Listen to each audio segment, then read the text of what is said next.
जयुराधमादः कुञ्जबिहारी जयुराधमादः कुञ्जबिहारी जयुगोपीजनवल्लभा गिरिवरदारी जयुगोपीजनवल्लभा गिरिवरदारी यशोधनन्दन व्रजजनरञ्जन यशोधनन्दन व्रजजनरञ्जन यमुनातीरा वनचारी यमुनातीरा वनचारी जयुराधमाधवा कुञ्जबिहारी जयुराधमाधवा कुञ्जबिहारी हरे Krishna Krishna Krishna Hare Hare Hare Ram Ram Ram Hare Hare Hare Krishna Krishna Krishna Hare Hare Hare Ram Ram Ram Hare Hare Hare Krishna Krishna Krishna Hare Hare Hare Ram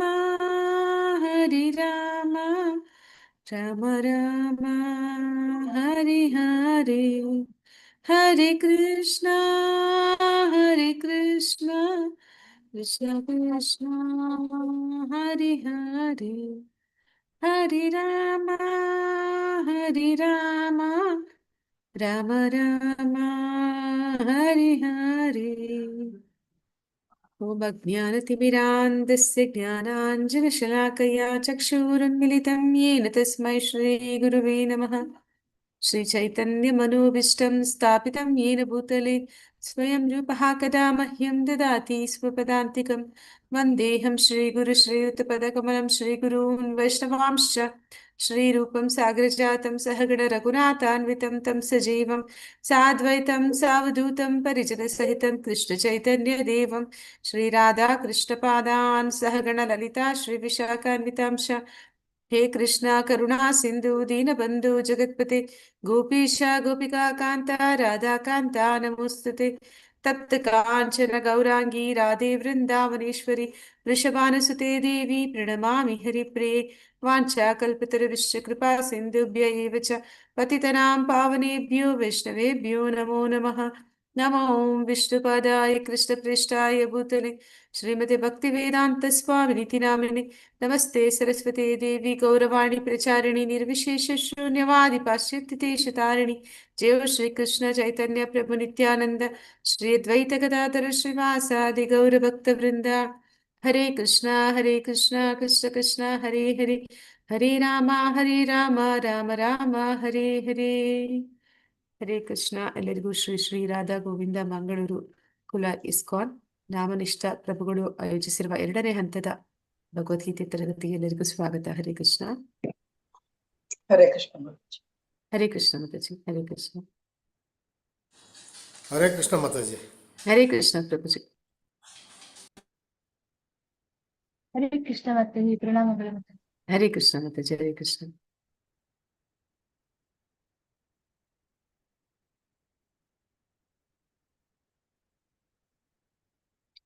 so ನಾವು ಇವಾಗ ಯಾವ ಅಧ್ಯಾಯವನ್ನ ನೋಡ್ತಾ ಇದ್ದೀವಿ, ಯಾವ ಅಧ್ಯಾಯವನ್ನ ತಿಳ್ಕೊತಾ ಇದ್ದೀವಿ? ಹರೇ ಕೃಷ್ಣ.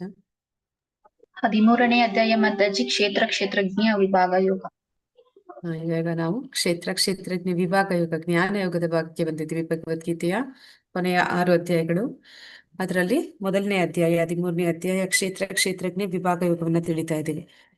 ನಿನ್ನೆ ಆ ಅಧ್ಯಾಯದಲ್ಲಿ ನಾವ್ ಏನೆಲ್ಲ ತಿಳ್ಕೊಂಡ್ವಿ, ನಿಮ್ಗೆ ಏನೆಲ್ಲ ತಿಳಿತು ಅದನ್ನ ಹೇಳಿದ್ರೆ ನಾವ್ ಇವಾಗ ಮುಂದುವರ್ಸೋಣ. ನಿನ್ನೆ ನಾವೇನೆಲ್ಲ ತಿಳ್ಕೊಂಡಿದ್ದೀವಿ?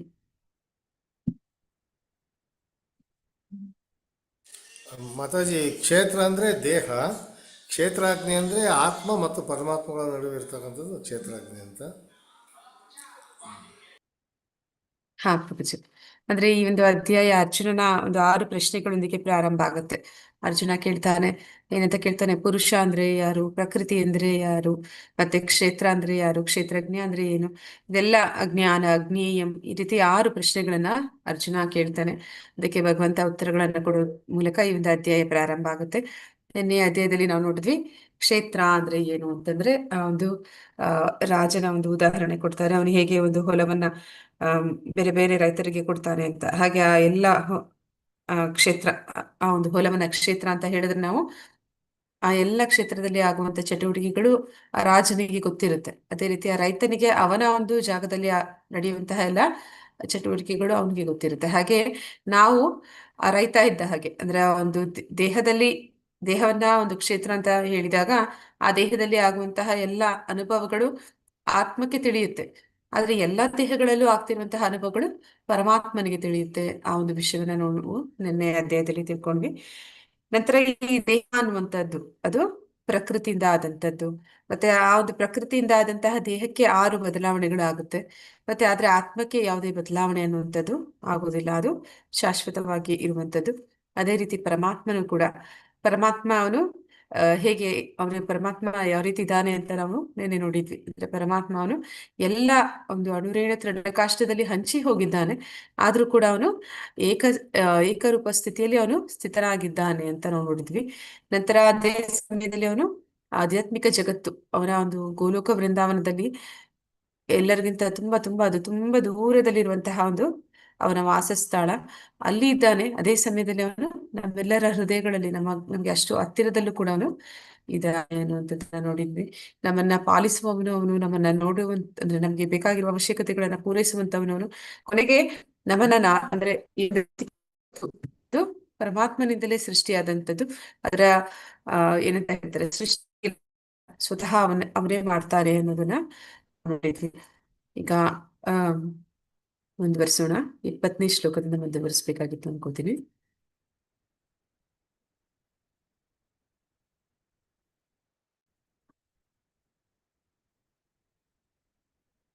ಶ್ಲೋಕ 20. ಹರೇ ಕೃಷ್ಣ. ಪ್ರಕೃತಿ ಶುಭಲಕ್ಷ್ಮಿ ಮಾತಾಜಿ ಓದಿ. ಅವ್ರು ಓದ್ತಾರೆ. ಹರೇ ಕೃಷ್ಣ.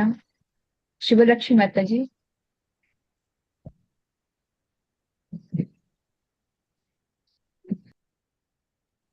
ಹರೇ ಕೃಷ್ಣ ಮಾತಾಜಿ. ಹರೇ ಕೃಷ್ಣ ಮಾತಾಜಿ. ಪ್ರಕೃತಿ ಪುರುಷಶ್ಚೈವ ವಿದ್ಯನಾದಿ ಉಭಾವಪಿ ವಿಕಾರಾಂಶ್ಚ ಗುಣಾಶ್ಚೈವ ವಿದ್ಧಿ ಪ್ರಕೃತಿ ಸಂಭವಾನ್. ಅನುವಾದ: ಪ್ರಕೃತಿ ಮತ್ತು ಜೀವಿಗಳು ಅನಾದಿ ಎಂದು ತಿಳಿಯಬೇಕು. ಅವರ ಮಾರ್ಪಾಡುಗಳು, ಗುಣಗಳು ಪ್ರಕೃತಿಯಿಂದ ಆದವು. ಹರೇ ಕೃಷ್ಣ ಮಾತಾಜಿ. ಹರೇ ಕೃಷ್ಣ ಮಾತಾಜಿ. ಈಗ ಪರಮಾತ್ಮ ಕ್ಷೇತ್ರಜ್ಞನ ಬಗ್ಗೆ, ಅಂದ್ರೆ ದೇಹ ಮತ್ತೆ ಆತ್ಮ ಪರಮಾತ್ಮನ ಬಗ್ಗೆ ನಾವು ಹೆಚ್ಚು ನಿನ್ನೆ ತಿಳ್ಕೊಂಡ್ವಿ. ಅಲ್ಲಿ ನಾವು ಇನ್ನೂ ಅನೇಕ ವಿಷಯಗಳನ್ನ ತಿಳ್ಕೊಂಡ್ವಿ. ಯಾವ್ದೆಲ್ಲ ತಿಳ್ಕೊಂಡ್ವಿ ಅಂದ್ರೆ ಈ ತೈತರಿಯ ಉಪನಿಷತ್ತಿನಲ್ಲಿ ಬರುವಂತಹ ಬ್ರಹ್ಮಪುಚ್ಛ, ಅಂದ್ರೆ ಆನಂದಮಯ ಅಭ್ಯಾಸ, ಅಂದ್ರೆ ಈ ಒಂದು ಆತ್ಮ ಸ್ವರೂಪ ಅದು ಯಾವ ಯಾವ ಹಂತಗಳಲ್ಲಿ ಆನಂದವನ್ನ ಹುಡುಕುತ್ತೆ ಅನ್ನುವಂಥದ್ದನ್ನ ನಾವು ನೋಡಿದ್ವಿ. ನಂತರ ಜ್ಞಾನ ಅಂದ್ರೆ ಏನು ಅಂತ ಪರಮಾತ್ಮ ತಿಳಿಸ್ಕೊಟ್ಟಿದ್ದ. ನಿಜವಾದ ಜ್ಞಾನ ಅಂದ್ರೆ ಯಾವುದು ಅಂತ. ಈಗ ಆ ಒಂದು ಪುರುಷ ಮತ್ತೆ ಪ್ರಕೃತಿಗೆ ಭಗವಂತ ಇಲ್ಲಿ ಅರ್ಥ ಮಾಡಿಸ್ತಾ ಇದ್ದಾನೆ. ಪ್ರಕೃತಿ ಅಂದ್ರೆ ಏನು, ಪುರುಷ ಅಂದ್ರೆ ಯಾರು ಅಂತ. ಪ್ರಕೃತಿ ಅಂದ್ರೆ ಈ ಒಂದು ಭೌತಿಕ ಜಗತ್ತು. ಇಲ್ಲಿ ಜೀವಿಗಳು ನಾವೆಲ್ಲರೂ ಕೂಡ 7ನೇ ಒಂದು ಅಧ್ಯಾಯದಲ್ಲಿ ಬರುತ್ತೆ. ಈ ಪ್ರಕೃತಿ ಎನ್ನುವಂತಹದ್ದು, ಈ ಸೃಷ್ಟಿಯಲ್ಲಿರುವಂತಹ ಪಂಚಭೂತಗಳು ಇವೆಲ್ಲವೂ ಕೂಡ ಭಗವಂತನ ಒಂದು ಕೆಳಮಟ್ಟದ ಶಕ್ತಿಗಳು ಅಂತ. ಜೀವಿಗಳು ನಾವು ಕೂಡ ಭಗವಂತನ ತಟಸ್ಥ ಶಕ್ತಿಗೆ ಸೇರ್ತೀವಿ. ಆದ್ರೆ ನಾವು ಏನ್ ಮಾಡ್ತೀವಿ, ಈ ಭೌತಿಕ ಜಗತ್ತಿಗೆ ಬಂದು ಬದ್ಧಾತ್ಮರಾಗ್ತೀವಿ. ಬದ್ಧಾತ್ಮರು ಯಾವಾಗ ಆಗ್ತೀವಿ? ಭಗವಂತನಿಗೆ ವಿಮುಖರಾದಾಗ ನಾವು ಬದ್ಧಾತ್ಮರಾಗ್ತೀವಿ. ವಾಸ್ತವದಲ್ಲಿ ಈ ಶಕ್ತಿ ಎನ್ನುವಂಥದ್ದು ಯಾವ್ದೆಲ್ಲ ಇದೆ, ಅದು ಕೆಳಮಟ್ಟದ ಶಕ್ತಿ ಇರ್ಬೋದು, ತಟಸ್ಥದ ಶಕ್ತಿ ಇರ್ಬೋದು, ಅಂತರಂಗ ಶಕ್ತಿ ಇರ್ಬೋದು, ಎಲ್ಲಾ ಶಕ್ತಿಗಳು ಆ ಯಾರು ಆ ಶಕ್ತಿಗೆ ಒಡೆಯನಿದ್ದಾನೆ ಅವನ ಸೇವೆಯಲ್ಲಿ ತೊಡಗುವಂಥದ್ದೇ ಅದರ ಸ್ವರೂಪ ಸ್ಥಿತಿಯಾಗಿರುತ್ತೆ. ಆದ್ರೆ ಈ ಜೀವಿಗಳು ಏನ್ ಮಾಡ್ತಾರೆ, ಅವರು ತಮ್ಮ ಒಂದು ಸ್ವರೂಪ ಸ್ಥಿತಿನ ಮರೆತು ಅವರು ಭಗವಂತನ ಹಾಗೆ ನಾವು ಈ ಜಗತ್ತನ್ನ ಭೋಗಿಸ್ಬೇಕು ಅಂತ ಬಯಸ್ತಾರೆ. ಯಾವಾಗ ಆ ರೀತಿ ಒಂದು ಸ್ವತಂತ್ರವಾಗಿ ಈ ಜಗತ್ತನ್ನ ಭೋಗಿಸ್ಬೇಕು ಅನ್ನುವಂತಹ ಒಂದು ಉದ್ದೇಶ ಅವರ ಮನಸ್ಸಿನಲ್ಲಿ ಬರುತ್ತೆ, ಕೂಡಲೇ ಅವರು ಭೌತಿಕ ಜಗತ್ತಿಗೆ ಬರ್ತಾರೆ. ಇಲ್ಲಿ ಬಂದಾಗ ಅವ್ರು ಏನ್ ಮಾಡ್ತಾರೆ, ತಾನು ಆ ಅಂದ್ರೆ ಈಗ ಪ್ರಕೃತಿ ಅಂದ್ರೆ ಏನು ಅಂತಂದ್ರೆ ಅದು ಭೋಗಿಸಲ್ಪಡುವಂಥದ್ದು. ಪುರುಷ ಅಂದ್ರೆ ಯಾರು ಅಂತಂದ್ರೆ ಅದನ್ನ ಭೋಗಿಸುವವರು. ವಾಸ್ತವದಲ್ಲಿ ದೇವೋತ್ತಮ ಪರಮ ಪುರುಷ ಒಬ್ಬನೇ ನಿಜವಾಗ್ಲೂ ಕೂಡ ಪುರುಷ. ಉಳಿದೆಲ್ಲರೂ ಕೂಡ ಪ್ರಕೃತಿಯೇ ಆಗ್ತೀವಿ. ಅಂದ್ರೆ ನಾವೆಲ್ಲರೂ ಕೂಡ ಅವನ ಒಂದು ಸೇವೆ ಮಾಡ್ಲಿಕ್ಕೆ ಅಂತಾನೆ ಇರುವಂತವ್ರು. ಆ ಕಾರಣದಿಂದ ಎಲ್ಲರೂ ಕೂಡ ಪ್ರಕೃತಿಯೇ ಆಗಿದ್ದೀವಿ. ಆದ್ರೆ ಜೀವಿಗಳು ಇದನ್ನ ಮರ್ತು ಬಿಡ್ತಾರೆ. ಮರ್ತಾಗ ಅವ್ರು ಏನ್ ಮಾಡ್ತಾರೆ, ಅವರು ಪುರುಷ ಆಗೋ ಪ್ರಯತ್ನ ಪಡ್ತಾರೆ. ಆದ್ರೆ ಅವರು ಭೋಗಿಸ್ಬೇಕು ಈ ಪ್ರಕೃತಿಯನ್ನ ಅಂತ ಪ್ರಯತ್ನ ಪಡ್ತಾರೆ. ಆ ರೀತಿ ನೋಡಿದ್ರೆ ಏನಂತ ಹೇಳ್ತಾರಂದ್ರೆ, ಈ ಭೌತಿಕ ಜಗತ್ತಿನಲ್ಲಿ ಬಂದ ಕೂಡಲೇ ಇಲ್ಲಿ ನಾವು ಸಾಧಾರಣವಾಗಿ ಹೇಳ್ತೀವಿ ಪುರುಷ ಸ್ತ್ರೀ ಅಂತ. ಆ ಪುರುಷ ಸ್ತ್ರೀ ಬೇರೆ ಬೇರೆ ಮಾಡಿ ಹೇಳ್ತೀವಿ. ಆದ್ರೆ ಈ ಒಂದು ಸಂಸ್ಕೃತ ಪದದ ಅರ್ಥ ಏನು ಅಂತಂದ್ರೆ, ಪುರುಷ ಅಂದ್ರೆ ಯಾರು ಅಂದ್ರೆ ಯಾರಿಗೆಲ್ಲ ಭೋಗಿಸುವ ಇಚ್ಛೆ ಇದೆ ಅವರೆಲ್ಲರೂ ಪುರುಷ ಅಂತ. ಹಾಗೆ ನೋಡಿದ್ರೆ ಸ್ತ್ರೀಯರಲ್ಲೂ ಕೂಡ ಭೋಗಿಸುವ ಇಚ್ಛೆ ಇದೆ, ಅಂದ್ರೆ ಅನುಭವಿಸುವ ಒಂದು ಇಚ್ಛೆ ಇದೆ. ಆದ್ರೆ ವಾಸ್ತವದಲ್ಲಿ ಇಲ್ಲಿ ಪುರುಷರು ಅಂತ ಯಾರೆಲ್ಲ ಇದ್ದಾರೆ ಅವರು ಕೂಡ ಪ್ರಕೃತಿಯೇ ಆಗಿದ್ದಾರೆ. ಪ್ರಕೃತಿಯೇ ಹೇಗೆ ಆಗಿದ್ದಾರೆ ಅಂತಂದ್ರೆ ಅವರು ಕೂಡ ವಾಸ್ತವದಲ್ಲಿ ಭಗವಂತನ ಸೇವೆ ಮಾಡ್ಲಿಕ್ಕೆ ಅಂತಾನೆ ಇರುವಂತಹ ಜೀವಾತ್ಮಗಳು. ಆ ರೀತಿಯಲ್ಲಿ ಇಲ್ಲಿ ಪ್ರಕೃತಿ ಮತ್ತೆ ಪುರುಷನ ಒಂದು ವ್ಯತ್ಯಾಸವನ್ನ ಇಲ್ಲಿ ತಿಳಿಸ್ಕೊಳ್ತಾ ಇದ್ದಾರೆ. ಪ್ರಕೃತಿ ಅಂತಂದ್ರೆ ಈಗ ನಾವು ಯಾವ್ದಾದ್ರು ಒಂದು ಜಾಮೂನನ್ನ ತಿಂತಾ ಇದೀವಿ ಅಂದ್ರೆ ಅದು ಪ್ರಕೃತಿ, ಅಂದ್ರೆ ನಾನು ಅದನ್ನ ಭುಗಿಸ್ತಾ ಇದ್ದೀನಿ. ಮತ್ತೆ ನಾನು ಯಾರು ತಿಂತಾ ಇದ್ದೀನಿ ಅವನು ಪುರುಷ ಅಂತ. ಅದನ್ನ ಬರೀ ಗಂಡಸರು ತಿನ್ಬೇಕು ಅಂತ ಏನಿಲ್ಲ, ಹೆಂಗಸರು ತಿಂತಾರೆ ಅಂತ ಆಗತ್ತೆ. ಹಾಗೆ ನೋಡಿದ್ರೆ ಇಲ್ಲಿ ನಾವು ಯಾರನ್ನೆಲ್ಲ ಸ್ತ್ರೀಯರು ಅಂತ ಕರಿತಾ ಇದೀವಿ ಅವರು ಕೂಡ ಪುರುಷರೇ ಆಗ್ತಾರೆ. ಆದ್ರೆ ವಾಸ್ತವದಲ್ಲಿ ನಾವೆಲ್ಲರೂ ಕೂಡ ಭೋಗಿಸುವ ಅಧಿಕಾರ ನಮಗಿಲ್ಲ. ಭೋಗಿಸುವ ಅಧಿಕಾರ ಇರುವಂತದ್ದು ಭೋಕ್ತಾರಂ ಯಜ್ಞ ತಪಸ್ಸ ಜ್ಞಾನ, ಅಂದ್ರೆ ಆ ಒಂದು ಅಧಿಕಾರ ಇರುವಂತದ್ದು ಭೋಕ್ತಾರ ಒಬ್ಬನೇ, ಇದು ದೇವೋತ್ತಮ ಪರಮ ಪುರುಷ, ಎಲ್ಲವೂ ಕೂಡ ಅವನಿಗೆ ಸೇರಿರುವಂತದ್ದು. ಹಾಗೆ ನೋಡಿದ್ರೆ ನಾವೆಲ್ಲರೂ ಕೂಡ ಭಗವಂತನ ಆ ಒಂದು ಸೇವೆಯಲ್ಲಿ ತೊಡಗಿರುವಂತವ್ರು. ಹಾಗೆ ನಾವೆಲ್ಲರೂ ಕೂಡ ಪ್ರಕೃತಿಯ ಭಾಗವೇ ಆಗ್ತೀವಿ. ಇಲ್ಲಿ ಭಗವಂತ ಅದನ್ನೇ ಹೇಳ್ತಾ ಇದ್ದಾನೆ, ಪ್ರಕೃತಿ ಮತ್ತೆ ಜೀವಿಗಳು ಅನಾದಿ ಅಂತ ತಿಳಿಬೇಕು ಅಂತ. ಈಗ ಜೀವಿಗಳು ಅನಾದಿ ಅಂತ ಹೇಳಿದ್ರೆ ಏನು? ಹರೇ ಕೃಷ್ಣ. ಜೀವಿಗಳು ಅನಾದಿ ಅನಾದಿ ಅಂದ್ರೆ ಅಂದ್ರೆ ಹುಟ್ಟು ಸಾವಿದೆ ಅಂತ. ಅಂದ್ರೆ ಮಾತಾಜಿ ನಾವು ಆತ್ಮ, ಈ ಆತ್ಮ ಭಗವಂತನ ಧಾಮಿಂದ ಬಂದಿದ್ದ ಅವಾಗಿಂದ ಪಯಣ ನಡೆಸ್ತಾ ಇದೆ ಅಂತ ಅರ್ಥ ಮಾತಾಜಿ. ಇದಕ್ಕೆ ಹುಟ್ಟು ಸಾವು ಇಲ್ಲ ಅಂತ ಅರ್ಥ. ಅನಾದಿ ಅಂತಂದ್ರೆ ಅದು ಅದಕ್ಕೆ ಕೊನೆ ಅನ್ನೋದೇ ಇಲ್ಲ ಅಂತ. ಹಾಗೆ ಹೌದು. ಅರ್ಜುನ ಹೇಳ್ತಾನಲ್ಲ, ವಿವಸ್ವಾನ ನೀನು ನಾನು ಇಲ್ಲಾಗಿದ್ ಸಮಯನೇ ಇಲ್ಲ ಅಂತಾನೆ. ಹಾಗೆ ಈಗ ಜೀವಿಗಳು ಅನಾದಿ ಅನ್ನೋದನ್ನ ನಾವು ನೋಡಿದ್ವಿ. ಮತ್ತೆ ಈಗ ಹೇಳ್ತಾ ಇದ್ದಾನೆ ಭಗವಂತ ಪ್ರಕೃತಿ ಕೂಡ ಅನಾದಿ ಅಂತ. ಅಂದ್ರೆ ಪ್ರಕೃತಿ ಅಂದ್ರೆ ಏನು? ಈ ಭೌತಿಕ ಜಗತ್ತು ಪಂಚಭೂತಗಳಿಂದ ಆಗಿರುವಂತಹದ್ದು. ಆದ್ರೆ ಈ ಪ್ರತಿಯೊಂದು ಜೀವಾತ್ಮವು ಒಂದೊಂದು ದೇಹವನ್ನು ಪಡ್ಕೊಂಡಾಗ ಅದರ ದೇಹ ಆಗಿರುವಂತದ್ದು ಈ ಪ್ರಕೃತಿಯಿಂದ. ಆ ಪ್ರಕೃತಿ ಎನ್ನುವಂಥದ್ದಕ್ಕೆ ನಾವು ನೋಡಿದ್ವಿ ಹುಟ್ಟು ಸಾವು ಅನ್ನುವಂಥದ್ದು ಇದೆ ಆ ದೇಹಕ್ಕೆ ಅಂತ. ಆದ್ರೆ ಆ ದೇಹಕ್ಕೆ ಹುಟ್ಟು ಸಾವು ಇದೆಯೇ ಹೊರತು ಅದು ಏನದ್ರಿಂದ ಆಗಿದೆ, ಮೂಲ ಅಂಶ ಆ ಒಂದು ಪಂಚಮಹಾಭೂತಗಳು, ಅದಕ್ಕೆ ಅಳಿವು ಅನ್ನೋದಿಲ್ಲ ಅಂತ ಹೇಳ್ತಾ ಇದ್ದಾನೆ. ಅಂದ್ರೆ ಅದು ಸದಾ ಇರುತ್ತೆ, ಒಂದು ರೂಪದಿಂದ ಇನ್ನೊಂದು ರೂಪ ಪಡೆಯುತ್ತೆ ಹೊರತು ಅದು ಇಲ್ಲವಾಗುವುದಿಲ್ಲ ಅಂತ. ಅದೇ ಮಣ್ಣು, ಅಗ್ನಿ, ನೀರು, ಗಾಳಿ ಇದೆಲ್ಲ ಏನು ಹೇಳ್ತೀವಿ ಅದು ಕೂಡ ಅದು ಅನಾದಿ, ಅದು ಕೂಡ ಶಾಶ್ವತವಾಗಿ ಇರುವಂತದ್ದು. ಆದ್ರೆ ಬೇರೆ ಬೇರೆ ರೂಪಗಳನ್ನ ಪಡೆಯುತ್ತೆ ಹೊರತು ಅದು ಯಾವಾಗ್ಲೂ ಕೂಡ ಇರುತ್ತೆ ಅಂತ ಇಲ್ಲಿ ಹೇಳ್ತಾ ಇದ್ದಾರೆ.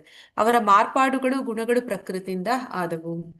ಅಂದ್ರೆ ಈ ಒಂದು ಜೀವಾತ್ಮ ಅದು ಬೇರೆ ಬೇರೆ ದೇಹಗಳನ್ನ ಪಡ್ಕೊಂಡಾಗ ಅದು ಏನು ಈ ಮೂರು ಗುಣಗಳಲ್ಲಿ ಬರುತ್ತೆ, ಆ ಗುಣಗಳಿಗೆ ಅನುಗುಣವಾಗಿ ಆ ಒಂದು ಜೀವಾತ್ಮನ ಒಂದು ಇಚ್ಛೆಗಳು ಏನಿದೆ ಅದಕ್ಕೆ ತಕ್ಕ ಹಾಗೆ ಪ್ರಕೃತಿ ಅದರ ಒಂದು ಇಚ್ಛೆಗಳನ್ನ ಈಡೇರಿಸುವಂತಹ ಕಾರ್ಯದಲ್ಲಿ ತೊಡಗುತ್ತೆ. ಹೀಗೆ ಈ ಒಂದು ಪ್ರಕೃತಿ ಇರ್ಬೋದು ಅಥವಾ ಜೀವಿಗಳಿರ್ಬೋದು ಎಲ್ಲರೂ ಕೂಡ ಅನಾದಿ ಅಂತ ಅಲ್ಲಿ ಹೇಳ್ತಾ ಇದ್ದಾರೆ. ಅಂದ್ರೆ ಅವರೆಲ್ಲರೂ ಕೂಡ ಯಾವಾಗ್ಲೂ ಕೂಡ ಇರ್ತಾರೆ. ಆದ್ರೆ ಬೇರೆ ಬೇರೆ ರೂಪಗಳಲ್ಲಿ ಪ್ರಕೃತಿ ಅನ್ನುವಂಥದ್ದು ಇರುತ್ತೆ.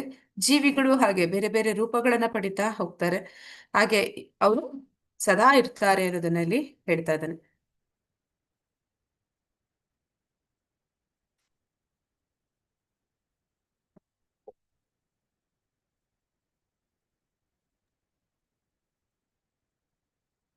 ಹರೇ ಕೃಷ್ಣ ಮಾತಾಜಿ. ಹರೇ ಕೃಷ್ಣ ಮಾತಾಜಿ. कार्यकारणकर्तृत्वे हेतु प्रकृतिरुच्यते पुरुषः सुखदुःखानां भोक्तुं ತೇವ ಹೇತುರುಚ್ಯತೆ. ಅನುವಾದ: ಎಲ್ಲಾ ಐಹಿಕ ಕಾರ್ಯಕಾರಣಗಳ ಕಾರಣವೂ ಪ್ರಕೃತಿ ಎಂದು ಹೇಳಲಾಗಿದೆ. ಈ ಪ್ರಪಂಚದಲ್ಲಿ ಹಲವು ಬಗೆಯ ಸುಖ ದುಃಖಗಳಿಗೆ ಜೀವಿಯು ಕಾರಣ. ಹರೇ ಕೃಷ್ಣ ಮಾತಾಜಿ. ಹರೇ ಕೃಷ್ಣ ಮಾತಾಜಿ. ಅಂದ್ರೆ ಇಲ್ಲಿ ಏನ್ ಹೇಳ್ತಾ ಇದಾರೆ ಅಂದ್ರೆ ಎಲ್ಲ ಐಹಿಕವಾದ ಕಾರ್ಯಕಾರಣಗಳು ಏನೆಲ್ಲ ಇದೆ ಅದಕ್ಕೆ ಪ್ರಕೃತಿ ಕಾರಣ ಅಂತ ಇಲ್ಲಿ ಹೇಳ್ತಾ ಇದ್ದಾರೆ. ಆದ್ರೆ ಸುಖ ದುಃಖಗಳಿಗೆ ಜೀವಿ ಕಾರಣ ಅಂತ ತಿಳಿಸ್ತಾ ಇದ್ದಾರೆ. ಅಂದ್ರೆ ನಾವ್ ಅನ್ಕೋತೀವಿ ಯಾವ್ದಾದ್ರು ಒಂದು ಕೆಲಸ ಆಗ್ತಿದೆ ಅಂದ್ರೆ ಅದನ್ನ ನಾನು ಮಾಡಿದ್ದು ಅಂತ ಹೆಮ್ಮೆಯಿಂದ ಹೇಳ್ಕೋತೀವಿ. ಆದ್ರೆ ಎಲ್ಲಾ ಕೆಲಸಗಳು ನಮ್ಮಿಂದಲೇ ಆಗುತ್ತಾ? ನಾವು ಎಲ್ಲಾ ಕೆಲಸಗಳನ್ನ ನಾವು ಮಾಡ್ತಾ ಇದೀವ? ಇಲ್ಲ ಮಾತಾಜಿ, ಮತ್ತೆ ಯಾರು ಮಾಡ್ತಿದ್ದಾರೆ? ಇದನ್ನೆಲ್ಲ ಭಗವಂತ ನಮ್ಮಿಂದಾನೇ ಮಾಡಿಸ್ತಾ ಇದ್ದಾನೆ ಮಾತಾಜಿ. ಅಂದ್ರೆ ನಮ್ಮ ಗುಣಗಳಿಗೆ ಅನುಗುಣವಾಗಿ.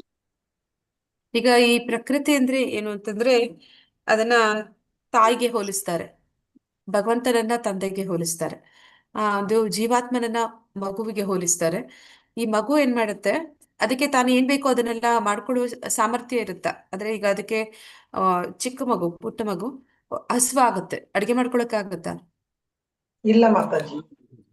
ಮತ್ತೆ ಅದಕ್ಕೆ ತನ್ನ ಕೆಲಸಗಳನ್ನ ತಾನೇ ಮಾಡ್ಕೊಳಕ್ಕಾಗತ್ತ? ಸ್ನಾನ ಮಾಡ್ಕೊಳ್ಳುವಂಥದ್ದು ಎಲ್ಲ ಅಂದ್ರೆ ಪುಟ್ಟ ಮಗು, ತುಂಬಾ ಪುಟ್ಟ ಮಗು. ಇಲ್ಲ, ಇಲ್ಲ ಆಗಲ್ಲ ಮಾತಾಜಿ. ಮತ್ತೆ ಈಗ ಅದಕ್ಕೆ ಯಾರು ಮಾಡ್ತಾರೆ?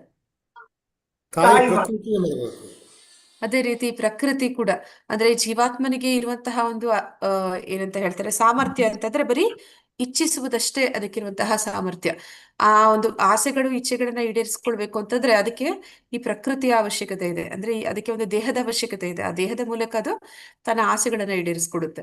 ಮತ್ತೆ ಅದು ಆಸೆಗಳನ್ನ ಈಡೇರಿಸ್ಕೊಳ್ಬೇಕು ಅಂತಂದ್ರೆ ಅದು ತಾಯಿಗೆ ಹೇಳಿದ್ರೆ ತಾಯಿ ಬಂದು ಮಾಡೋದಿಲ್ಲ. ಇಲ್ಲಿ ಪ್ರಕೃತಿ ಕೂಡಲೇ ಜೀವಾತ್ಮ ಹೇಳಿದ್ದನ್ನೆಲ್ಲ ಅವಳು ಮಾಡೋದಿಲ್ಲ. ಮತ್ತೆ ಪ್ರಕೃತಿ ಹೇಗೆ ಮಾಡ್ತಾಳೆ ಅಂತಂದ್ರೆ ಅವಳು ಪರಮಾತ್ಮನ ಆಜ್ಞೆಯ ಮೇರೆಗೆ ಮಾಡ್ತಾಳೆ. ಅಂದ್ರೆ ಜೀವಾತ್ಮನ ಜೊತೆಯಲ್ಲಿ ಸದಾ ಪರಮಾತ್ಮ ಇರ್ತಾನೆ. ಆ ಒಂದು ಜೀವಾತ್ಮನ ಬಯಕೆಗಳನ್ನ ಪರಮಾತ್ಮ ತಿಳಿತಾನೆ. ಅಂದ್ರೆ ಹೃದಯದಲ್ಲಿ ಪರಮಾತ್ಮ ಹನುಮಂತ ಉಪದೃಷ್ಟನಾಗಿ ಇರ್ತಾನೆ ಅಂತ ತಿಳಿದಿದ್ದೀವಿ. ಹನುಮಂತ ಅಂತಂದ್ರೆ ನಮ್ಮನ್ನ ನೋಡ್ತಾ ಇರ್ತಾನೆ, ಅಂದ್ರೆ ಅನುಮತಿಗಳನ್ನ ಕೊಡ್ತಾ ಇರ್ತಾನೆ. ಅಂದ್ರೆ ನನ್ನ ಈ ಒಂದು ಆಸೆ ಯಾವ್ದಾದ್ರು ಇದ್ರೆ ಅದು ಈಡೇರಬೇಕು ಅಂತಂದ್ರೆ ಪರಮಾತ್ಮನ ಅನುಮತಿ ಇರಬೇಕು. ಅನುಮತಿ ಇಲ್ದಿರೋದು ಪ್ರಕೃತಿ ನಮ್ಗೆ ಅದನ್ನ ಪಡ್ಕೊಳ್ಳೋಕೆ ಸಹಾಯ ಮಾಡೋದಿಲ್ಲ. ಹಾಗೆ ನಮ್ಮ ಜೀವಾತ್ಮನ ಪ್ರತಿಯೊಂದು ಇಚ್ಛೆಗಳನ್ನ ಪ್ರಕೃತಿ ಅವಳು ಈಡೇರಿಸ್ತಾಳೆ. ಆದ್ರೆ ಅವಳು ಜೀವಾತ್ಮನ ಇಚ್ಛೆಯಿಂದ ಅವಳು ಈಡೇರಿಸುವಂತದ್ದಲ್ಲ, ಪರಮಾತ್ಮನ ಆಜ್ಞೆ ಆದಾಗ ಮಾತ್ರ ಅವಳು ಅದನ್ನ ಮಾಡ್ತಾಳೆ. ಹೀಗೆ ಎಲ್ಲವೂ ಕೂಡ ಆಗ್ತಾ ಇರುವಂತದ್ದು, ವಾಸ್ತವದಲ್ಲಿ ನಡೀತಾ ಇರುವಂತದ್ದು ಪ್ರಕೃತಿಯಿಂದ. ಆದ್ರೆ ಸುಖ ದುಃಖಗಳಿಗೆ ಜೀವಿ ಕಾರಣ ಮತ್ತೆ ಹೇಗೆ ಅದ ಮಾಡ್ತಾ ಇರುವಂತದ್ದು ಪ್ರಕೃತಿ ಆದ್ಮೇಲೆ ಜೀವಾತ್ಮ ಹೇಗೆ ಸುಖ ದುಃಖಕ್ಕೆ ಕಾರಣ ಆಗ್ತಾನೆ?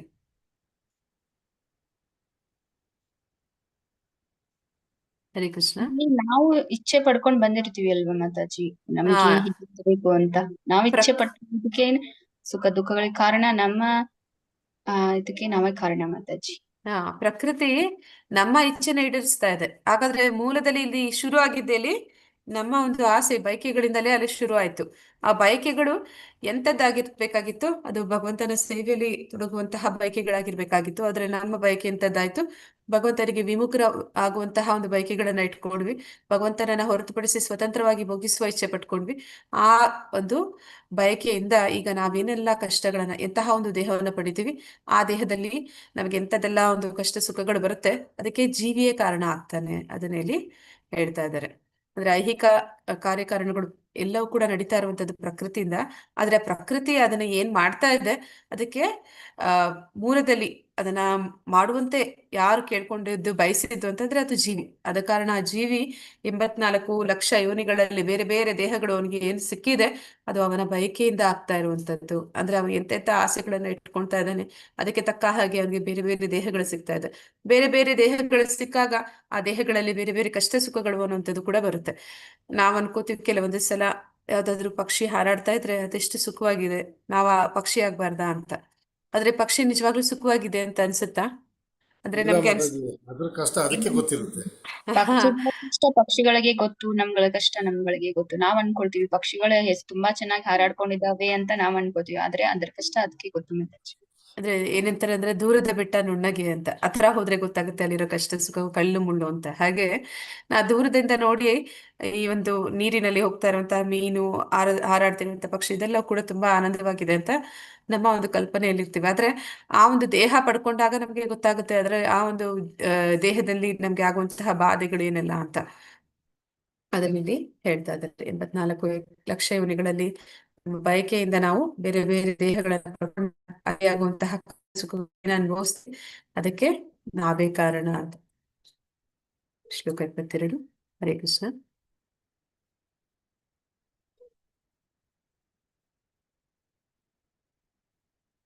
ಯಾರಾದ್ರೂ ಉತ್ತರ ಮಾತಾಜಿ? ಹರೇ ಕೃಷ್ಣ ಮಾತಾಜಿ. ನಾವು ಪುರುಷಃ ಪ್ರಕೃತಿಸ್ಥೋ ಹಿ ಭುಂದ್ರೆ ಪ್ರಕೃತಿಜಾನ್ ಗುಣಾನ್ ಕಾರಣಂ ಗುಣ ಸಂಗೋಸ್ಯ ತದು ಸದ್ಯೋ ನಿಜನ್ಮಸು. ಅನುವಾದ ಶಿಲ ಪ್ರಭುಪಾದರಿಂದ. ಶಿಲ ಪ್ರಭುಪಾದ್ ಕಿ ಜೈ. ಐಹಿಕ ಪ್ರಕೃತಿಯಲ್ಲಿ ಜೀವಾತ್ಮನು ಹೀಗೆ ತ್ರಿಗುಣಗಳನ್ನು ಅನುಭವಿಸುತ್ತಾ ಬದುಕಿನ ರೀತಿಗಳನ್ನು ಅನುಸರಿಸುತ್ತಾನೆ. ಇದಕ್ಕೆ ಐಹಿಕ ಪ್ರಕೃತಿಯೊಡನೆ ಅವನ ಸಂಯೋಗವೇ ಕಾರಣ. ಹೀಗೆ ಆತನು ವಿವಿಧ ಜೀವಿ ವರ್ಗಗಳಲ್ಲಿ ಒಳ್ಳೆಯದನ್ನು ಕೆಟ್ಟದನ್ನು ಅನುಭವಿಸುತ್ತಾನೆ. ಧನ್ಯವಾದಗಳು ಮಾತಾಜಿ. ಹರೇ ಕೃಷ್ಣ ಮಾತಾಜಿ. ಅಂದ್ರೆ ಈ ಒಂದು ತ್ರಿಗುಣಗಳು ಏನಿದೆ ಅವು ಈ ಒಂದು ಪ್ರಕೃತಿಯಲ್ಲಿ ನಮ್ಮನ್ನ ಬಂಧಿಸುವಂತದ್ದು ಅಂತ. ಅಂದ್ರೆ ಈ ಒಂದು ಭೌತಿಕ ಜಗತ್ತು, ಐಹಿಕ ಪ್ರಕೃತಿ ಅನ್ನುವಂಥದ್ದು ಏನಿದೆ ಅದು ಆಧ್ಯಾತ್ಮಿಕ ಜಗತ್ತಿನ ವಕ್ರ ಪ್ರತಿಬಿಂಬ ಅನ್ನುವಂಥದ್ದನ್ನ ಮುಂದೆ ಬರುವಂತಹ ಅಧ್ಯಾಯಗಳಲ್ಲಿ ನಾವು ನೋಡ್ತೀವಿ. ಅಂದ್ರೆ ಈ ಒಂದು ಆಧ್ಯಾತ್ಮಿಕ ಜಗತ್ತು ಅನ್ನುವಂಥದ್ದು ಅದು ಆನಂದದಿಂದ ಕೂಡಿರುವಂಥದ್ದು. ಐಹಿಕ ಜಗತ್ತು ಅನ್ನುವಂಥದ್ದು ಅದರ ವಕ್ರ ಪ್ರತಿಬಿಂಬ. ಅಂದ್ರೆ ಇದು ಆನಂದವಾದ ಒಂದು ಸ್ಥಾನನ. ಹರೇ ಕೃಷ್ಣ. ಐಹಿಕ ಪ್ರಕೃತಿ ಅನ್ನುವಂಥದ್ದು ನಮ್ಗೆ ಇಲ್ಲಿ ಆನಂದ ಅನ್ನುವಂಥದ್ದು ಸಿಗುತ್ತಾ? ಇದೆಯಾ ಭೌತಿಕ ಜಗತ್ತಿನಲ್ಲಿ? ಭೌತಿಕ ಜಗತ್ತಲ್ಲಿ ಆನಂದ ಅನ್ನೋದು ಇಲ್ಲ ಮಾತಾಜಿ. ಅಂದ್ರೆ ಈ ಭೌತಿಕ ಜಗತ್ತಿನಲ್ಲಿ ಆನಂದ ಅನ್ನುವಂಥದ್ದು ಅದು ಮರೀಚಿಕೆ ಅಂತ ಹೇಳ್ತಾರೆ. ಈ ಮರಳುಗಾಡಿನಲ್ಲಿ ನೀರನ್ನ ಹುಡುಕುವಾಗ ಕಾಣುತ್ತಲ್ಲ ಆ ರೀತಿ ಮರೀಚಿಕೆ ಅಂತ. ಇದೊಂದು ದುಃಖಾಲಯ. ಆದ್ರೆ ನಾವೇನ್ ಅನ್ಕೊಬಿಡ್ತೀವಿ ಇದು ಸುಖಾಲಯ ಅಂತ ಅನ್ಕೊಳ್ತೀವಿ. ಇದನ್ನ ಭೌತಿಕ ಜಗತ್ತು ಅನ್ನುವಂಥದ್ದು ಅದು ಏನಂತ ಹೇಳ್ತಾರೆ ಅಂದ್ರೆ ಜೈಲಿಗೆ ಹೋಲಿಸ್ತಾರೆ. ಆದ್ರೆ ಜೈಲಿಗೆ ಹೋದಂತಹ ವ್ಯಕ್ತಿಗೆ ಅಲ್ಲಿ ಒಳ್ಳೆಯ ಆಹಾರ, ಒಳ್ಳೆಯ ವಸತಿ ಎಲ್ಲ ಸಿಗುತ್ತಾ? ಹರೇ ಕೃಷ್ಣ. ಮಾತಾಜಿ ಇನ್ನೊಮ್ಮೆ ಹೇಳಿ. ಇಲ್ಲ, ಸಿಗಲ್ಲ ಮಾತಾಜಿ. ಜೈಲಿನಲ್ಲಿ ಶಿಕ್ಷೆಗೆ ಒಳಪಡಿಸಿರ್ತಾರಲ್ಲ ಅವ್ರಿಗೆ ಒಳ್ಳೆ ಊಟ, ಒಳ್ಳೆ ಮಲಗಕ್ಕೆ ಜಾಗ, ಇರಕ್ಕೆ ಎಲ್ಲ ಬೇಕಾಗಿರೋ ಇಲ್ಲ ಅವಶ್ಯಕತೆಗಳು ಸಿಗುತ್ತಾ? ಯಾಕೆ ಇಲ್ಲ ಸಿಗೋದಿಲ್ಲ? ಇಲ್ಲ ಮಾತಾಜಿ. ಯಾಕೆ ಅವ್ರಿಗೆ ಕೊಡೋದಿಲ್ಲ? ಯಾಕೆಂದ್ರೆ ಅವರು ಶಿಕ್ಷೆಗೆ ಒಳಪಟ್ಟಿರ್ತಾರೆ. ಯಾಕೆಂದ್ರೆ ಅಲ್ಲಿ ಅವ್ರು ಹೋಗಿರುವಂತದ್ದು ಮನ ಪರಿವರ್ತನೆಯಾಗಿ ವಾಪಸ್ ಬರೋದಿಕ್ಕೆ, ಹೊರಗಡೆ ಬರೋದಿಕ್ಕೆ. ಹೌದು ಅಲ್ಲಿ ನಾವು ಹೌದು ಹೌದು ಮಾತಾಜಿ. ಸುಖವಾಗಿ ಅಲ್ಲೇ ಇರೋದಕ್ಕೆ ಯಾರಾದ್ರೂ ಇಷ್ಟಪಡ್ತಾರ? ಇರೋದಕ್ಕಂತ ಅದ್ ಮಾಡಿರೋ ಜಾಗನ. ಇಲ್ಲ ಇಲ್ಲ ಮಾತಾಜಿ. ಹಾಗೆ ಈ ಭೌತಿಕ ಮನ ಪರಿವರ್ತನೆಗೋಸ್ಕರ ಬಿಟ್ಟಿರೋದು ಅಲ್ಲಿ. ಹಾಗೆ ಈ ಭೌತಿಕ ಜಗತ್ತನ್ನ ಕೂಡ ಭಗವಂತ ಈ ಒಂದು ಬದ್ಧಾತ್ಮನ ಒಂದು ತಪ್ಪು ಏನು ಬಯಕೆ ಇತ್ತು ಅದನ್ನು ಸರಿಪಡಿಸ್ಕೊಂಡು ವಾಪಸ್ ಹೋಗೋದಕ್ಕಂತ ಮಾಡಿದ್ದಾನೆ. ಆದ ಕಾರಣ ಇಲ್ಲಿ ಅವನು ಒಂದು ಭೌತಿಕ ಜಗತ್ತು ಅದು ದುಃಖಾಲಯನೇ. ಆದ್ರೆ ಕೆಲವೊಂದು ಸಲ ನಾವು ಬದ್ಧಾತ್ಮರು ಏನ್ ಅನ್ಕೋತೀವಿ, ಇಲ್ಲಿ ಸುಖವನ್ನ ಹುಡುಕ್ತಾ ಹೋಗ್ತೀವಿ. ಇಲ್ಲಿ ಅಂದ್ರೆ ಏನಂತ ಹೇಳ್ತಾರೆ ಅಂದ್ರೆ ಆ ಜೈಲಿನಲ್ಲಿ ಹೋಗಿ ನಾನು ಒಳ್ಳೆ ಆ ಜೈಲಿನಲ್ಲಿ ಅನ್ನೋದಕ್ಕಿಂತ ಇನ್ನೊಂದು ಉದಾಹರಣೆ ಕೊಡ್ತಾರೆ. ಏನಂತಂದ್ರೆ ನಾವೆಲ್ಲೋ ಒಂದ್ ಕಡೆ ಕೆಲಸದ ಮೇಲೆ ಬೇರೆ ಊರಿಗೆ ಹೋಗಿದ್ದೀವಿ. ಅಲ್ಲಿ ಒಂದು ಹೋಟೆಲ್ ಬುಕ್ ಮಾಡ್ತೀವಿ. ಹೋಟೆಲ್ ಬುಕ್ ಮಾಡ್ಬಿಟ್ಟು ಇರುವಂತದ್ದು 3 ದಿನ ಕೆಲಸ ಮಾಡೋದಕ್ಕೆ. 3 ದಿನದಲ್ಲಿ ಆ ಕೆಲಸ ಮುಗಿಸ್ಕೊಂಡು ನಾವು ವಾಪಸ್ ಬರ್ಬೇಕು. ಆ 3 ದಿನದಲ್ಲಿ ಹೋಗಿದ್ದ ದಿನ ಹೋಟೆಲ್ನಲ್ಲಿ ನನಗೆ AC ವರ್ಕ್ ಆಗ್ತಿಲ್ಲ, ಫ್ಯಾನ್ ಇಲ್ಲ, ನನಗೆ AC ಬೇಕು. ಆಮೇಲೆ ನನ್ಗೆ ಇಲ್ಲಿ ಫ್ರಿಡ್ಜ್ ಬೇಕು, ನನಗೆ ಸೋಫಾ ಸೆಟ್ ಬೇಕು, ನನಗೆ ಇದೆಲ್ಲ ಸ್ವಲ್ಪ ಚೇಂಜ್ ಮಾಡ್ಬೇಕು. 3 ದಿನ ಇರುವಂತದ್ದು. ಅದಕ್ಕೆ ನಾನು ಬರೀ ಇದನ್ನೇ ಮಾಡ್ತಾ ಇದ್ದೆ ಅಂತಂದ್ರೆ ಮತ್ತೆ ಹೋಗಿದ್ ಕೆಲಸ ಆಗುತ್ತಾ? ನಾವು ಹೋಗಿದ್ ಕೆಲಸ ಮುಗಿಸ್ಕೊಂಡ್ ಬರಕ್ಕಾಗತ್ತಾ? 3 ದಿನ ನಾವು ಬರೀ ಆ ರೂಮ್ ಡೆಕೋರೇಷನ್ ಮಾಡ್ತಾ ಇದ್ರೆ? ಇಲ್ಲ ಮಾತಾಜಿ. ಹಾಗೆ ಈ ಇಲ್ಲ ಒಂದು ಮಾತಾಜಿ. ಭೌತಿಕ ಜಗತ್ತಿನಲ್ಲಿ ಬದ್ಧಾತ್ಮರು ಮಾಡ್ತಿರೋ ಕೆಲಸಗಳು ಅಂದ್ರೆ ಅವರು ಈ ಒಂದು ದುಃಖಾಲಯವನ್ನ ಸುಖಾಲಯ ಮಾಡೋ ಪ್ರಯತ್ನ ಮಾಡ್ತಾ ಇದ್ದಾರೆ. ಆದ್ರೆ ಇದರ ಒಂದು ಸ್ವಭಾವನೆ ಅದಲ್ಲ. ಆ ರೀತಿ ಈ ಒಂದು ಭೌತಿಕ ಜಗತ್ತು ಏನಿದೆ ಅದು ತ್ರಿಗುಣಗಳಿಂದ ಆಗಿರುವಂತದ್ದು. ತ್ರಿಗುಣಗಳು ಅಂತಂದ್ರೆ ನಮ್ಮನ್ನ ಬಂಧಿಸ್ತಿರುವಂತಹ ಒಂದು ಗುಣ ಅಂತಂದ್ರೆ ಸಂಸ್ಕೃತದಲ್ಲಿ ಬಂಧನ ಅಂತ ಹೇಳ್ತಾರೆ. ಈ ಸತ್ವಗುಣ, ರಜೋಗುಣ, ತಮೋಗುಣ ಅನ್ನುವಂಥದ್ದು ನಮ್ಮನ್ನ ಬಂಧಿಸಿದೆ. ಆ ಬಂಧನ ನಮಗೆ ಕಣ್ಣಿಗೆ ಕಾಣಿಸ್ತಿಲ್ಲ ಅಷ್ಟೇ, ಆ ಒಂದು ಜೀವಾತ್ಮನನ್ನ ಅದು ಬಂಧಿಸುತ್ತೆ. ಮತ್ತೆ ಈ ಒಂದು ಬಂಧನ ಏನಾಗ್ತಿದೆ ಅದಕ್ಕೆ ಪ್ರಕೃತಿಯ ಜೊತೆ ಅವನ ಸಹಯೋಗ ಕಾರಣ ಅಂತ ಅಲ್ಲಿ ಹೇಳ್ತಾ ಇದ್ದಾರೆ. ಅಂದ್ರೆ ಆ ಒಂದು ಪ್ರಕೃತಿಯಿಂದ ಆದಂತಹ ದೇಹವನ್ನ ಅವನು ಹೊಂದಿರೋದೇ ಅದಕ್ಕೆ ಮೂಲ ಕಾರಣ ಅಂತ. ಹೀಗೆ ಆತನು ವಿವಿಧ ಜೀವವರ್ಗಗಳಲ್ಲಿ ಒಳ್ಳೆಯದನ್ನು ಕೆಟ್ಟದನ್ನು ಅನುಭವಿಸ್ತಾನೆ ಅಂತ. ಅಂದ್ರೆ ಅವನಿಗೆ ಬೇರೆ ಬೇರೆ ದೇಹಗಳು ಸಿಕ್ಕಿರುವಂತದ್ದು ಈ ತ್ರಿಗುಣಗಳಿಂದ. ಅಂದ್ರೆ ಸತ್ವಗುಣ, ರಜೋಗುಣ, ತಮಗುಣದಲ್ಲಿ ಯಾವ ಗುಣದಲ್ಲಿ ನಾವಿದ್ದೀವಿ ಆ ಗುಣಕ್ಕೆ ತಕ್ಕಂತಹ ಒಂದು ದೇಹ ಅನ್ನುವಂಥದ್ದು ನಮಗೆ ಸಿಗುತ್ತೆ. ಆ ದೇಹ ಅದನ್ನ ನಮ್ಗೆ ನೀಡ್ತಾ ಇರುವಂತದ್ದು ಪ್ರಕೃತಿಯಾಗಿದೆ. ನಂತರ ಈ ಪ್ರಕೃತಿಯ ಜೊತೆ ನಮ್ಮ ಒಂದು ಸಹಯೋಗದಿಂದಲೇ ಈ ಗುಣಗಳ ಒಂದು ಪ್ರಭಾವದಿಂದ ನಾವೇನ್ ಮಾಡ್ತೀವಿ, ಮಾಡುವಂತಹ ಕಾರ್ಯಗಳಿಂದ ಪ್ರತಿಕ್ರಿಯೆಗಳು ಉಂಟಾಗುತ್ತೆ. ಪ್ರತಿಯೊಂದು ಕಾರ್ಯದಲ್ಲೂ ಒಂದು ಪ್ರತಿಕ್ರಿಯೆ ಅನ್ನುವಂಥದ್ದು ಇರುತ್ತೆ. ಆ ಪ್ರತಿಕ್ರಿಯೆಗಳು ಏನಾಗುತ್ತೆ, ನಮ್ಮನ್ನ ಇನ್ನಷ್ಟು ಮತ್ತಷ್ಟು ಕರ್ಮಬಂಧನಕ್ಕೆ ಸಿಲುಕಿಸ್ತಾ ಹೋಗುತ್ತೆ. ಆ ಎಷ್ಟು ಕರ್ಮಬಂಧನ ಅನ್ನುವಂಥದ್ದು ಆ ಏನಂತ ಹೇಳ್ತಾರೆ, ಗಾಢವಾಗಿ ಅದು ಬಂಧಿಸೋದಕ್ಕೆ ಪ್ರಾರಂಭ ಮಾಡುತ್ತೆ ಅಂತಂದ್ರೆ, ನಾವು ಬೇರೆ ಬೇರೆ 84 ಲಕ್ಷ ಯೋನಿಗಳು, ಅದನ್ನ ಇಲ್ಲಿ ಏನಂತ ಹೇಳ್ತಾ ಇದಾರೆ, ಉಡುಪಿಗೆ, ಅಂದ್ರೆ ಒಂದು ದೇಹಗಳನ್ನ ಬೇರೆ ಬೇರೆ ಉಡುಪಿಗೆ ಹೋಲಿಸ್ತಾ ಇದ್ದಾರೆ. ಅಂದ್ರೆ ನಾ ಹೇಳಿದೆ, ಈ ಭೌತಿಕ ಜಗತ್ತು ಅದು ಜೈಲು ಅಂತಂದ್ರೆ ಬೇರೆ ಬೇರೆ ದೇಹಗಳು ಅನ್ನುವಂಥದ್ದು ಏನಿದೆ, ಆ ಜೈಲಿನಲ್ಲಿ ಇರುವಂತವ್ರಿಗೆ ಕೊಟ್ಟಿರುವಂತಹ ಒಂದು ಉಡುಪು ಅಂತ ಹೇಳ್ತಾರೆ. ಅದಕ್ಕೆ ಅವ್ರಿಗೆ ಪ್ರತ್ಯೇಕವಾದಂತಹ ಒಂದು ಉಡುಗೆಯನ್ನ ಕೊಟ್ಟಿರ್ತಾರೆ, ಅದಕ್ಕೊಂದು ನಂಬರ್ಸ್ ಇರುತ್ತೆ.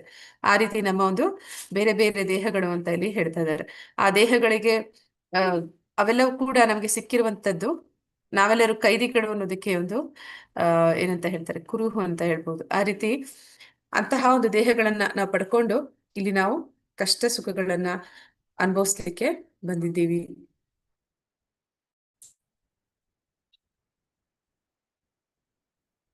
ಹರೇ ಕೃಷ್ಣ.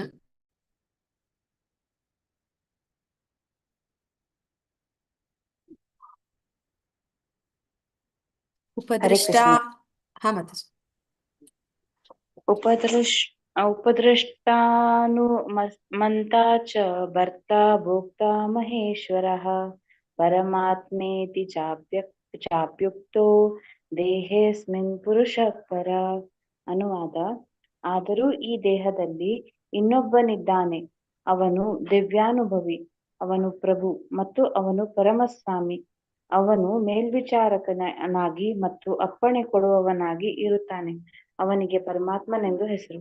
ಹರೇ ಕೃಷ್ಣ ಮಾತಾಜಿ. ಹರೇ ಕೃಷ್ಣ ಮಾತಾಜಿ. ಅಂದ್ರೆ ಇಲ್ಲಿ ಪರಮಾತ್ಮನ ಬಗ್ಗೆ ತಿಳಿಸ್ಕೊಡ್ತಾ ಇರುವಂತದ್ದು. ಅಂದ್ರೆ ಇದಕ್ಕೊಂದು ಉದಾಹರಣೆ ಕೊಡ್ತಾರೆ, ಒಂದೇ ಮರದಲ್ಲಿ ಇರುವಂತಹ 2 ಪಕ್ಷಿಗಳು ಅಂತ. ಅಂದ್ರೆ ಆ ಮರದಲ್ಲಿರುವಂತಹ 2 ಪಕ್ಷಿಗಳಲ್ಲಿ ಒಂದು ಪಕ್ಷಿ ಆ ಮರದ ಹಣ್ಣುಗಳನ್ನ ಸವಿತಾ ಇದೆ. ಆ ಮರದ ರೆಂಬೆ ಕೊಂಬೆಗಳನ್ನ ಅದು ಏನಂತ ಹೇಳ್ತಾರೆ, ಜಿಗಿತಾ ಅಲ್ಲಿರುವಂತಹ ಒಂದು ಹಣ್ಣುಗಳನ್ನ ಸವಿಯೋದ್ರಲ್ಲಿ ಅದು ಮಗ್ನವಾಗಿರುತ್ತೆ. ಇನ್ನೊಂದು ಪಕ್ಷಿ ಏನ್ ಮಾಡ್ತಾ ಇದೆ, ಆ ಒಂದು ಇನ್ನೊಂದು ಪಕ್ಷಿ ಯಾವುದು ಹಣ್ಣುಗಳನ್ನ ಸವಿತಾ ಇದೆ ಅದನ್ನ ಅದು ನೋಡ್ತಾ ಇದೆ ಅಂತ. ಹಾಗೆ ಈ ಒಂದು ದೇಹದಲ್ಲಿ 2 ಕ್ಷೇತ್ರಜ್ಞರು, ಒಂದು ಜೀವಾತ್ಮ ಮತ್ತೆ ಪರಮಾತ್ಮ. ಆ ಜೀವಾತ್ಮ ಏನ್ ಮಾಡ್ತಾ ಇದ್ದಾನೆ, ಅವನು ಅನೇಕ ಕಷ್ಟ ಸುಖಗಳನ್ನ ಅನುಭವಿಸ್ತಾ ಇದ್ದಾನೆ.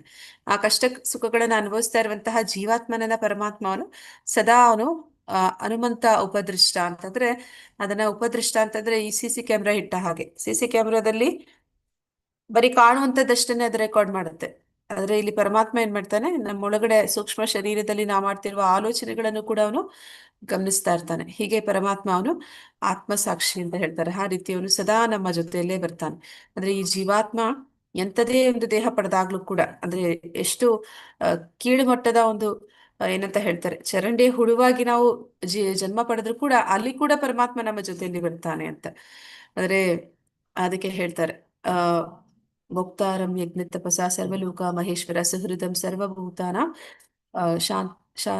ಸುಹೃದಂ ಸರ್ವಭೂತಾನ ಜ್ಞಾತ್ವಾ ಮಾಂ ಶಾಂತಿ ಮೃಚ್ಯತಿ ಅಂತ. ಅಂದ್ರೆ ಎಲ್ಲರ ಹಿತೈಷಿ ಭಗವಂತ ಅಂತ. ಭಗವಂತನಿಗಿಂತ ಒಳ್ಳೆಯ ಹಿತೈಷಿ, ನಿಜವಾದ ಹಿತೈಷಿ ಇನ್ನೊಬ್ರು ಇರೋದಕ್ಕೆ ಸಾಧ್ಯ ಏನಂತ ನಾವ್ ಅನ್ಕೋತೀವಿ. ಈ ಭೌತಿಕ ಜಗತ್ತಿನಲ್ಲಿ ದೇಹ ಸಂಬಂಧಗಳನ್ನ ಶಾಶ್ವತವಾದ ಸಂಬಂಧಗಳು ಅನ್ನೋ ರೀತಿಯಲ್ಲಿ ಕಲ್ಪನೆ ಮಾಡ್ಕೋತೀವಿ. ಆದ್ರೆ ನಿಜವಾದ ಶಾಶ್ವತವಾದ ಸಂಬಂಧ ಯಾವುದು ಅಂದ್ರೆ ನಮ್ಮ ಸಂಬಂಧ ಪರಮಾತ್ಮನ ಜೊತೆಯಲ್ಲಿ ಇರುವಂತದ್ದು. ಈ ಜೀವಾತ್ಮ ಬೇರೆ ಬೇರೆ ಯೋನಿಗಳಲ್ಲಿ ಅದು ಎಂಥದೇ ಒಂದು ದೇಹವನ್ನು ಪಡೆದಾಗ್ಲೂ ಕೂಡ, ಎಂಥದೇ ಒಂದು ಜನ್ಮವನ್ನು ಪಡೆದಾಗ್ಲೂ ಕೂಡ ನಮ್ಮ ಜೊತೆಲಿ ಸದಾ ನಮ್ಮ ಒಂದು ಏನಂತ ಹೇಳ್ತಾರೆ, ಸಂಗಾತಿಯಾಗಿ ನಮ್ಮ ಜೊತೆಲಿ ಬರ್ತಿರುವಂತದ್ದು ಪರಮಾತ್ಮ.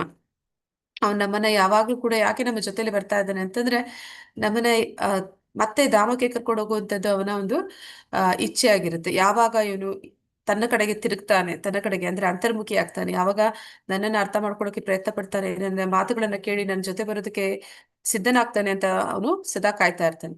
ಮತ್ತೆ ಅವನೇನ್ ಮಾಡ್ತಾನೆ, ನಮ್ಮ ಇಚ್ಛೆಗಳು ಏನೆಲ್ಲ ಇದೆ ಅದನ್ನ ಈಡೇರಿಸುವುದು ಕೂಡ ಅವನೇ ಆಗಿರ್ತಾನೆ. ಅಂದ್ರೆ ನಮ್ಮ ಇಚ್ಛೆಗಳಿಗೆ ಅನುಮತಿ ಕೊಡುವಂತ ಅವನೇ ಆಗಿರ್ತಾನೆ. ಅದನ್ನ ಇಲ್ಲಿ ತಿಳಿಸ್ತಾ ಇದ್ದಾರೆ. ಹನುಮಂತ, ಉಪದೃಷ್ಟ, ಮೇಲ್ವಿಚಾರಕ ಮತ್ತೆ ಅಪ್ಪಣೆ ಕೊಡುವವನು ಅಂತ. ಹೀಗೆ ಪರಮಾತ್ಮ ಸದಾ ಜೀವಾತ್ಮನ ಜೊತೆಯಲ್ಲಿಯೇ ಇರ್ತಾನೆ.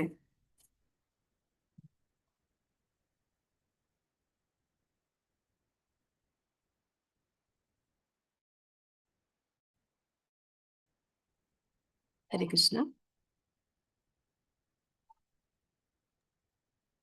ಯಾ ಏವಂ ವೇತಿ. ಮಾತಾಜಿ ಓದಿ ಓದಿ. ಓಕೆ. ಯಾ ಏವಂ ವೇತಿ ಪುರುಷಂ ಪ್ರಕೃತಿಂ ಚ ಗುಣೈಃ ಸಹ ಸರ್ವತಾ ವರ್ತಮಾನೋಪಿ ನಾಸಾ ಭೂಯೋ ಅಭಿಜಾಯತೆ. ಪಾದ್ರಿಗೆ ಜಯವಾಗಲಿ. ಪ್ರಕೃತಿಯನ್ನು, ಜೀವಿಯನ್ನು ಮತ್ತು ಗುಣಗಳ ಪರಸ್ಪರ ಪ್ರಕ್ರಿಯೆಯನ್ನು ಕುರಿತ ಈ ತತ್ವಜ್ಞಾನವನ್ನು ಅರ್ಥ ಮಾಡಿಕೊಂಡವನು ಮುಕ್ತಿಯನ್ನು ಪಡೆಯುವುದು ನಿಶ್ಚಯ. ಅವನ ಪ್ರಸ್ತುತ ಸ್ಥಿತಿ ಏನೇ ಆಗಿರಲಿ ಅವನು ಇಲ್ಲಿ ಮತ್ತೆ ಹುಟ್ಟುವುದಿಲ್ಲ. ಅದರಲ್ಲಿ ಹೇಳ್ತಾ ಇರುವಂತದ್ದು ಏನಂತಂದ್ರೆ ಪ್ರಕೃತಿ ಮತ್ತೆ ಜೀವಿ ಮತ್ತೆ ಗುಣಗಳ ಪರಸ್ಪರ ಪ್ರಕ್ರಿಯೆ, ಈ ಒಂದು ಜ್ಞಾನ ಏನಿದೆ. ಈಗ ನಾವು ನೋಡ್ತೀವಿ ಆಧುನಿಕ ವಿಜ್ಞಾನದಲ್ಲಿ ಪ್ರಕೃತಿ ಬಗ್ಗೆ ಹೆಚ್ಚು ತಿಳಿತೀವಿ. ಬಯಾಲಜಿನಲ್ಲಿ, ಫಿಸಿಕ್ಸ್ ಅಲ್ಲಿ, ಕೆಮಿಸ್ಟ್ರಿಲೆಲ್ಲ ತುಂಬಾ ಓದೋದಕ್ಕೆ ಇರುತ್ತೆ. ಹೌದಲ್ವಾ ಹರೇ ಕೃಷ್ಣ? ಶಾಲಾ ಕಾಲೇಜಲ್ಲಿ ಅದೆಲ್ಲ ಹೇಳ್ಕೊಡ್ತಾರಲ್ವಾ? ಪ್ರಕೃತಿ ಹೌದು ಬಗ್ಗೆ ಹೆಚ್ಚು ಹೆಚ್ಚು ವಿಚಾರ ತಿಳಿಸ್ತಾರೆ. ಆದ್ರೆ ಈ ಪ್ರಕೃತಿಯಲ್ಲಿರುವಂತಹ ಈ ಸೂಕ್ಷ್ಮಗಳ ಬಗ್ಗೆ ಎಲ್ಲಾದ್ರೂ ನಾವು ಕೇಳಿದೀವ? ಈ 3 ಗುಣಗಳಿದೆ, ಆ 3 ಗುಣಗಳು ನಮ್ಮನ್ನ ಬಂಧಿಸುತ್ತೆ, ಆದ್ರೆ ಜೀವಾತ್ಮ ಅಂದ್ರೆ ಏನು, ಈ ಒಂದು ವಿಚಾರ ನಮ್ಗೆ ಎಲ್ಲಾದ್ರೂ ಓದ್ಲಿಕ್ಕೆ ಸಿಗುತ್ತಾ? ಎಲ್ಲಿ ಯಾವ ಇಲ್ಲ ಕಾಲೇಜಲ್ಲೂ ಮಾತಾಜಿ. ಸಿಕ್ಕಿಲ್ಲ, ಯಾವ ಹಾ, ಶಾಲೆಯಲ್ಲೂ ಹೇಳ್ಕೊಟ್ಟಿಲ್ಲ. ಈ ಒಂದು ಜ್ಞಾನ ನಮ್ಗೆ ಅಲ್ಲಿ ಸಿಗೋದಿಲ್ಲ. ಅದನ್ನೇ ಇಲ್ಲಿ ಹೇಳ್ತಾ ಇದ್ದಾರೆ. ಈ ಜ್ಞಾನ ಅನ್ನುವಂಥದ್ದು ಈ ಒಂದು ಆಧ್ಯಾತ್ಮಿಕ ಜ್ಞಾನದ ಮೂಲಕ ನಾವು ಅದನ್ನ ತಿಳಿಲಿಕ್ಕೆ ಸಾಧ್ಯ. ಆದ್ರೆ ಪ್ರಕೃತಿ ಅಂತಂದ್ರೆ ನಾವು ನೋಡ್ತಿರುವಂತಹ ಒಂದು ಭೌತಿಕ ಪ್ರಪಂಚ ಅಲ್ಲ. ನಮ್ ಕಣ್ಣಿಗೆ ಕಾಣದೇ ಇರುವಂತದ್ದನ್ನು ಕೂಡ ಅಲ್ಲಿ ಹೇಳ್ತಾರೆ. ಆದ್ರೆ ಇನ್ನೂ ಆಳದಲ್ಲಿ ಇರುವಂತಹ ವಿಚಾರಗಳು ನಮ್ಗೆ ಈ ಒಂದು ಆಧ್ಯಾತ್ಮಿಕ ಜ್ಞಾನದ ಮೂಲಕ ನಾವು ತಿಳಿತೀವಿ. ಹಾಗೆ ಈ ಒಂದು ಪ್ರಕೃತಿ ಅನ್ನುವಂಥದ್ದು ಏನಿದೆ, ಅದಕ್ಕೆ ತ್ರಿಗುಣಗಳು ಅನ್ನುವಂಥದ್ದು ಏನಿದೆ, ಮತ್ತೆ ಅದು ಹೇಗೆ ಬೇರೆ ಬೇರೆ ಜೀವಿಗಳನ್ನ ಆ ಭೌತಿಕ ಏನಂತಾರೆ ದೇಹಗಳನ್ನ ಅದಕ್ಕೆ ಕೊಟ್ಟು ಅದ್ರ ಜೊತೆಯಲ್ಲಿ ಅದನ್ನ ಹೇಗೆ ಬಂಧಿಸುತ್ತೆ ಅನ್ನುವಂಥದ್ದು, ಮತ್ತೆ ಈ ಜೀವಾತ್ಮ ಅನ್ನುವಂಥದ್ದು ಹೇಗೆ ಅದು ಅನಾದಿ ಅನ್ನುವಂಥದ್ದು, ಮತ್ತೆ ಅದು ತನ್ನ ಇಚ್ಛೆ ಬಯಕೆಗಳಿಗೆ ಅನುಗುಣವಾಗಿ ಅದು ಬೇರೆ ಬೇರೆ ರೂಪಗಳನ್ನ ಪಡಿತಾ ಹೋಗುತ್ತೆ ಅನ್ನುವಂಥದ್ದು, ಈ ಗುಣಗಳು ಹೇಗೆ ಸತ್ವಗುಣ, ರಜೋಗುಣ, ತಮೋಗುಣ, ಮತ್ತೆ ಆ ಒಂದು ಗುಣಗಳಲ್ಲಿ ನಾವು ಮಾಡುವಂತಹ ಪ್ರತಿ ಕಾರ್ಯಕ್ಕೂ ಒಂದು ಪ್ರತಿಕ್ರಿಯೆ ಅನ್ನುವಂಥದ್ದು ಇರುತ್ತೆ. ಆ ಪ್ರತಿಕ್ರಿಯೆಯಿಂದ ಇನ್ನೂ ಮತ್ತೆ ಮತ್ತೆ ಮತ್ತೆ ಮತ್ತೆ ಮತ್ತೆ ಮತ್ತೆ ಅಂದ್ರೆ ಪುನರಪಿ ಜನನಂ ಪುನರಪಿ ಮರಣಂ ಪುನರಪಿ ಜನನಿ ಜಠರೇ ಶಯನಂ ಅಂತ ನಾವು ಬೇರೆ ಬೇರೆ ಒಂದು ತಾಯಿಯ ಹೊಟ್ಟೆಯಲ್ಲಿ ಜನ್ಮಗಳನ್ನ ಪಡಿತಾ ಹೋಗ್ತೀವಿ. ಇದೆಲ್ಲವನ್ನು ತತ್ವಜ್ಞಾನ ಅಂತ ಹೇಳ್ತಾರೆ. ಹೇಗೆ ಇದೆಲ್ಲ ನಡೀತಿದೆ ಅನ್ನುವಂಥದ್ದನ್ನ ಈ ಒಂದು ತತ್ವಜ್ಞಾನವನ್ನ ಯಾರು ತಿಳಿದಿದ್ದಾರೆ, ಯಾರು ಇದನ್ನ ಅರ್ಥ ಮಾಡ್ಕೊಳ್ತಾರೆ ವಾಸ್ತವದಲ್ಲಿ ಅಂತವರಿಗೆ ಮುಕ್ತಿ ಸಿಗೋದು ನಿಶ್ಚಯ ಅಂತ ಇಲ್ಲಿ ಹೇಳ್ತಾ ಇದ್ದಾರೆ. ಯಾರಿಗೆ ಅಂದ್ರೆ ಏನಂತ ಹೇಳ್ತಾರೆ ಅಂದ್ರೆ, ಈಗ ಜೈಲಿನಲ್ಲಿ ಕೈದಿ ಇದ್ದಾನೆ, ಅವನಿಗೆ ಈಗ ಗೊತ್ತಾಯ್ತು, ಅಂದ್ರೆ ಅವನಿಗೆ ಜೈಲಿನಿಂದ ಬಿಡುಗಡೆ ಆಗುವಂತ ಒಂದು ಉಪಾಯ ಗೊತ್ತಾಯ್ತು. ಹೇಗೆ ನಾವು ಈ ಜೈಲಿನಿಂದ ಬಿಡುಗಡೆ ಪಡಿಬಹುದು ಅನ್ನೋಂಥದ್ದು ಗೊತ್ತಾದಾಗ ಏನಾಗುತ್ತೆ, ಅವನು ಆದಷ್ಟು ಬೇಗ ಅಲ್ಲಿಂದ ಅವನು ಬಿಡುಗಡೆಯನ್ನ ಪಡಿತಾನೆ ಅಂತ. ಹಾಗೆ ಇಲ್ಲಿ ಯಾರಿಗೆ ಈ ಜ್ಞಾನ ಗೊತ್ತಾಯ್ತು, ಪ್ರಕೃತಿ ನನ್ನನ್ನ ಬಂಧಿಸ್ತಿದೆ, ನಾನು ಜೀವಾತ್ಮ, ನನ್ನ ಒಂದು ಸ್ವರೂಪ ಏನು ಅನ್ನುವಂಥದ್ದು ತಿಳಿಯುತ್ತೆ, ಮತ್ತೆ ನನ್ನ ಎಲ್ಲಿ ಎಡವಿದೆ, ನಾನು ಎಲ್ಲಿ ತಪ್ಪು ಮಾಡಿದೆ, ಆ ತಪ್ಪಿಗೆ ಏನೆಲ್ಲ ಇಲ್ಲಿ ಪ್ರತಿಕ್ರಿಯೆಗಳು ಆಗ್ತಾ ಹೋಗ್ತಾ ಇದೆ, ಇದನ್ನೆಲ್ಲ ಅರ್ಥ ಮಾಡ್ಕೊಂಡಂತವನು ಅವನು ಎಂಥದೇ ಸ್ಥಿತಿಯಲ್ಲಿ ಅವನು ಹೀಗಿದ್ರು ಕೂಡ ಮುಂದೆ ಅವನು ಹುಟ್ಟೋದಿಲ್ಲ, ಅಂದ್ರೆ ಮತ್ತೆ ಅವನಿಗೆ ಈ ಒಂದು ಐಹಿಕ ದೇಹ ಅನ್ನುವಂಥದ್ದು ಸಿಗೋದಿಲ್ಲ ಅನ್ನೋದನ್ನ ಇಲ್ಲಿ ಹೇಳ್ತಾ ಇದ್ದಾನೆ ಭಗವಂತ.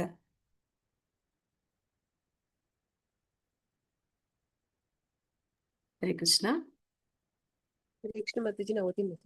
ಹಾ ಮಾತಾಜಿ. ಧ್ಯಾನೇನಾತ್ಮನಿ ಪಶ್ಯಂತಿ ಕೇಚಿದಾತ್ಮಾನಮಾತ್ಮನಾಂ ಅನ್ಯೇ ಸಾನ್ಯೇನ ಯೋಗೇನ ಕರ್ಮ ಯೋಗೇನ ಚಾಪರೆ. ಅನುವಾದ ಶಿಲ ಪ್ರಭುಪಾದರಿಂದ. ಶಿಲ ಪ್ರಭುಪಾದ್ ಕಿ ಜೈ. ಕೆಲವರು ಧ್ಯಾನದಿಂದ ಮತ್ತೆ ಕೆಲವರು ಜ್ಞಾನದಿಂದ ಬೆಳೆಸಿಕೊಂಡು ಇನ್ನು ಕೆಲವರು ನಿಷ್ಕಾಮ ಕರ್ಮದಿಂದ ತಮ್ಮೊಳಗಿನ ಪರಮಾತ್ಮನನ್ನು ಕಾಣುತ್ತಾರೆ. ಹರೇ ಕೃಷ್ಣ ಮಾತಾಜಿ, ಧನ್ಯವಾದಗಳು. ಧನ್ಯವಾದಗಳು ಮಾತಾಜಿ. ಅಂದ್ರೆ ಈಗ ಈ ಪರಮಾತ್ಮನನ್ನ ಯಾರೆಲ್ಲ ಅರ್ಥ ಮಾಡ್ಕೊಳ್ಳಿಕ್ಕೆ ಸಾಧ್ಯ ಆಗುತ್ತೆ, ಯಾರೆಲ್ಲ ಪರಮಾತ್ಮನನ್ನ ತಿಳಿಲಿಕ್ಕೆ ಸಾಧ್ಯ ಆಗುತ್ತೆ ಅನ್ನೋದನ್ನಲ್ಲಿ ಭಗವಂತ ಹೇಳ್ತಾ ಇದ್ದಾನೆ. ಕೆಲವರು ಧ್ಯಾನದಿಂದ ಅಂತ, ಅಂದ್ರೆ ಈ ಅಷ್ಟಾಂಗ ಯೋಗಿಗಳೇನ್ ಮಾಡ್ತಾರೆ, ಅವರು ಅವರ ಹೃದಯದಲ್ಲಿರುವಂತಹ ಪರಮಾತ್ಮನನ್ನ ಕಾಣುವಂತಹ ಒಂದು ತಪಸ್ಸು, ಆ ಒಂದು ಪ್ರಯತ್ನವನ್ನು ಅವರು ಮಾಡ್ತಾರೆ. ಅದನ್ನ ಸಾಧಿಸಿದಂತವ್ರು ಪರಮಾತ್ಮನನ್ನು ಕೂಡ ನೋಡ್ತಾರೆ. ಮತ್ತೆ ಇನ್ನು ಕೆಲವರು ಯಾರು ಇದ್ದಾರೆ, ಅವರು ಜ್ಞಾನವನ್ನ ಬೆಳೆಸ್ಕೊಂಡು, ಈ ಜ್ಞಾನವನ್ನ ಬೆಳೆಸ್ಕೊಳ್ಳುವಂಥದ್ದು ಅಂತಂದ್ರೆ ಸಾಂಖ್ಯಯುಗ ಅಂತ ಹೇಳಿದ್ರು ಆಗ್ಲೇ.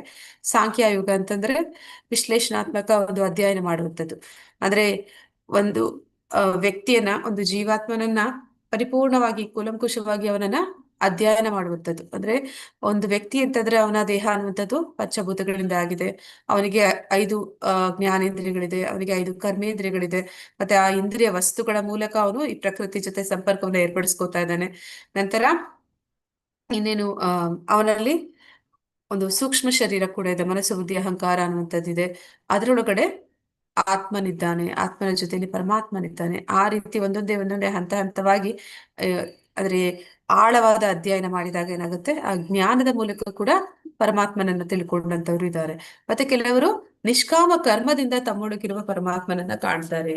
ಅಂದ್ರೆ ನಾವ್ ಯಾವಾಗ ನಿಷ್ಕಾಮ ಕರ್ಮ ಅಂತಂದ್ರೆ ಯಾವುದೇ ಒಂದು ಐಹಿಕ ಬಯಕೆ, ಇಚ್ಛೆ, ಪ್ರತಿಫಲ, ಅಪೇಕ್ಷೆ ಇಲ್ಲದೆ ಮಾಡುವಂತಹ ಕಾರ್ಯ, ಅಂತಹ ಕೆಲಸವನ್ನ ಮಾಡುವ ಮೂಲಕ ಕೂಡ ನಾವು ಪರಮಾತ್ಮನನ್ನ ತಿಳ್ಕೊಳ್ಳಿಕ್ಕೆ, ನಮ್ಮೊಳಗಡೆ ಇರುವಂತಹ ಪರಮಾತ್ಮನ ಜೊತೆ ಸಂಪರ್ಕವನ್ನು ಏರ್ಪಡಿಸ್ಕೊಳ್ಳಿಕ್ಕೆ ಸಾಧ್ಯ ಅಂತ ಇಲ್ಲಿ ಹೇಳ್ತಾ ಇದ್ದಾರೆ. ಹೀಗೆ 3 ರೀತಿಯ ಜನ ಆ ಪರಮಾತ್ಮನನ್ನ ಕಾಣ್ತಾರೆ ಅಂತ.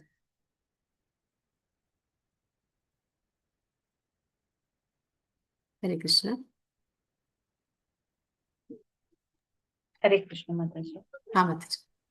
ಅನ್ಯೇ ತೇವಾಮಜಾನಂತಃ ಶ್ರುತ್ವಾ ನೇಭ್ಯಃ ಉಪಾಸತೆ ತೇಪಿ ಜಾತೀತರನ್ಯೇಹ ನೇವ ಮೃತ್ಯುಂ ಶ್ರುತಿಪರಾಯಣಃ.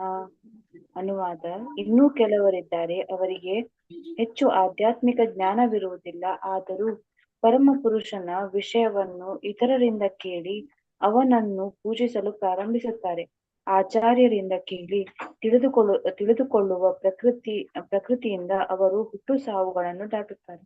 ಹರೇ ಕೃಷ್ಣ ಮಾತಾಜಿ.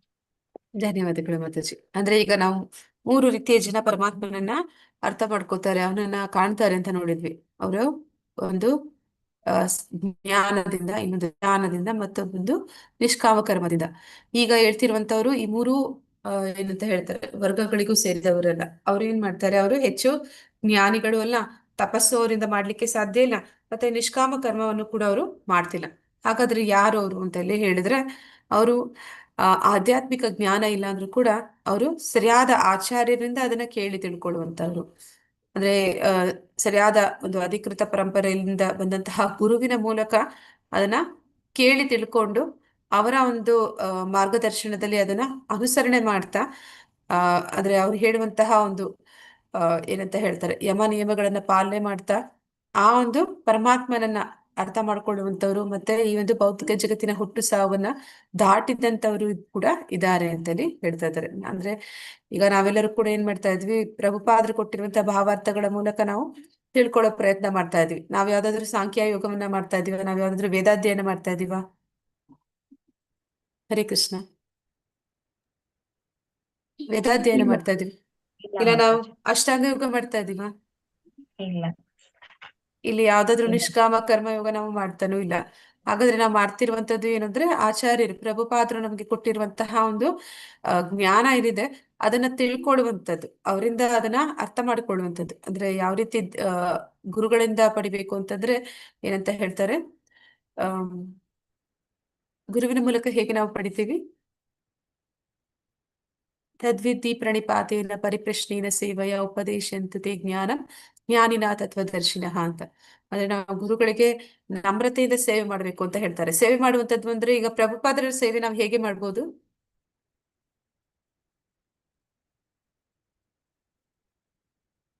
ಹರೇ ಕೃಷ್ಣ. ಭಗವತನ ಸಾರ್ಥ ಮಾಡ್ತದೆ, ಭಗವದ್ಗೀತೆಯನ್ನ ಅಧ್ಯಯನವನ್ನ ಸಾರ್ಥ ಮಾಡ್ತದೆ, ಎಲ್ಲರಿಗೂ ಹೇಳಿಕೊಡ್ತಾ. ಪ್ರಭುಪಾದರು ನಮ್ಗೆ ಅನೇಕ ಇನ್ಸ್ಟ್ರಕ್ಷನ್ಸ್ ಕೊಟ್ಟಿದ್ದಾರೆ. 4 ನಿಯಂತ್ರಕ ತತ್ವಗಳನ್ನ ಪಾಲನೆ ಮಾಡಿ ಅಂತ ಹೇಳಿದ್ದಾರೆ. ಮತ್ತೆ ಹರೇ ಕೃಷ್ಣ ಮಹಾಮಂತ್ರನ ಜಪ ಮಾಡಿ ಅಂತ ಹೇಳಿದ್ದಾರೆ.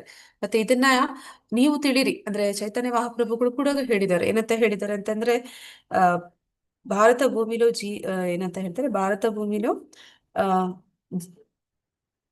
ಭೂಮಿಲೋ ಜನ್ಮ, ಅಂದ್ರೆ ಈ ಭಾರತ ಭೂಮಿಯಲ್ಲಿ ಹುಟ್ಟಿದ ಮೇಲೆ ನಿನ್ನ ಒಂದು ಜನ್ಮವನ್ನ ಸಾರ್ಥಕಪಡಿಸ್ಕೋ, ನಂತರ ಇನ್ನೊಬ್ಬರಿಗೆ ಪರೋಪಕಾರವನ್ನ ಮಾಡುವಂತ. ಮೊದಲು ನೀನು ಈ ಒಂದು ಜ್ಞಾನವನ್ನ ಪರಿಪೂರ್ಣವಾಗಿ ಅರ್ಥ ಮಾಡ್ಕೋ, ನಂತರ ಇತರರಿಗೆ ಇದನ್ನ ತಿಳಿಸ್ಕೊಡು ಅಂತ. ಹಾಗೆ ಪ್ರಭುಪಾದರು ಕೂಡ ನಮ್ಗೆ ಅದನ್ನೇ ಹೇಳಿರುವಂತದ್ದು.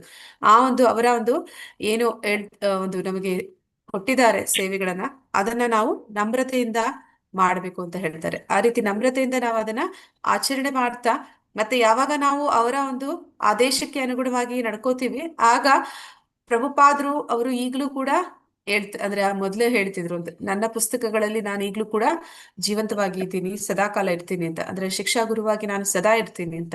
ಯಾವಾಗೆಲ್ಲ ನಾವು ಅಂದ್ರೆ ಪ್ರಭುಪಾದರು ಬರೆದಿರುವಂತಹ ಭಾವಾರ್ಥಗಳನ್ನ ಅನುವಾದಗಳನ್ನ ಓದ್ತೀವಿ, ಕೂಡಲೇ ನಾವು ನಮ್ಮ ಸಂಪರ್ಕ ಗುರುಗಳ ಜೊತೆ ಏರ್ಪಡುತ್ತೆ ಅಂತ. ಹಾಗೆ ಅವರು ಅವರ ಒಂದು ಭಾವಾರ್ಥಗಳ ಮೂಲಕ, ಅವರ ಒಂದು ಲೇಖನದ ಮೂಲಕ, ಗ್ರಂಥದ ಮೂಲಕ ನಮಗೆ ಎಲ್ಲವನ್ನು ತಿಳಿಸ್ಕೊಡ್ತಾರೆ.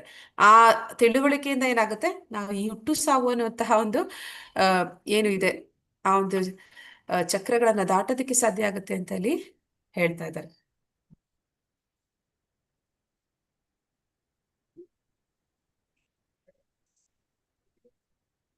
ಹರೇ ಕೃಷ್ಣ.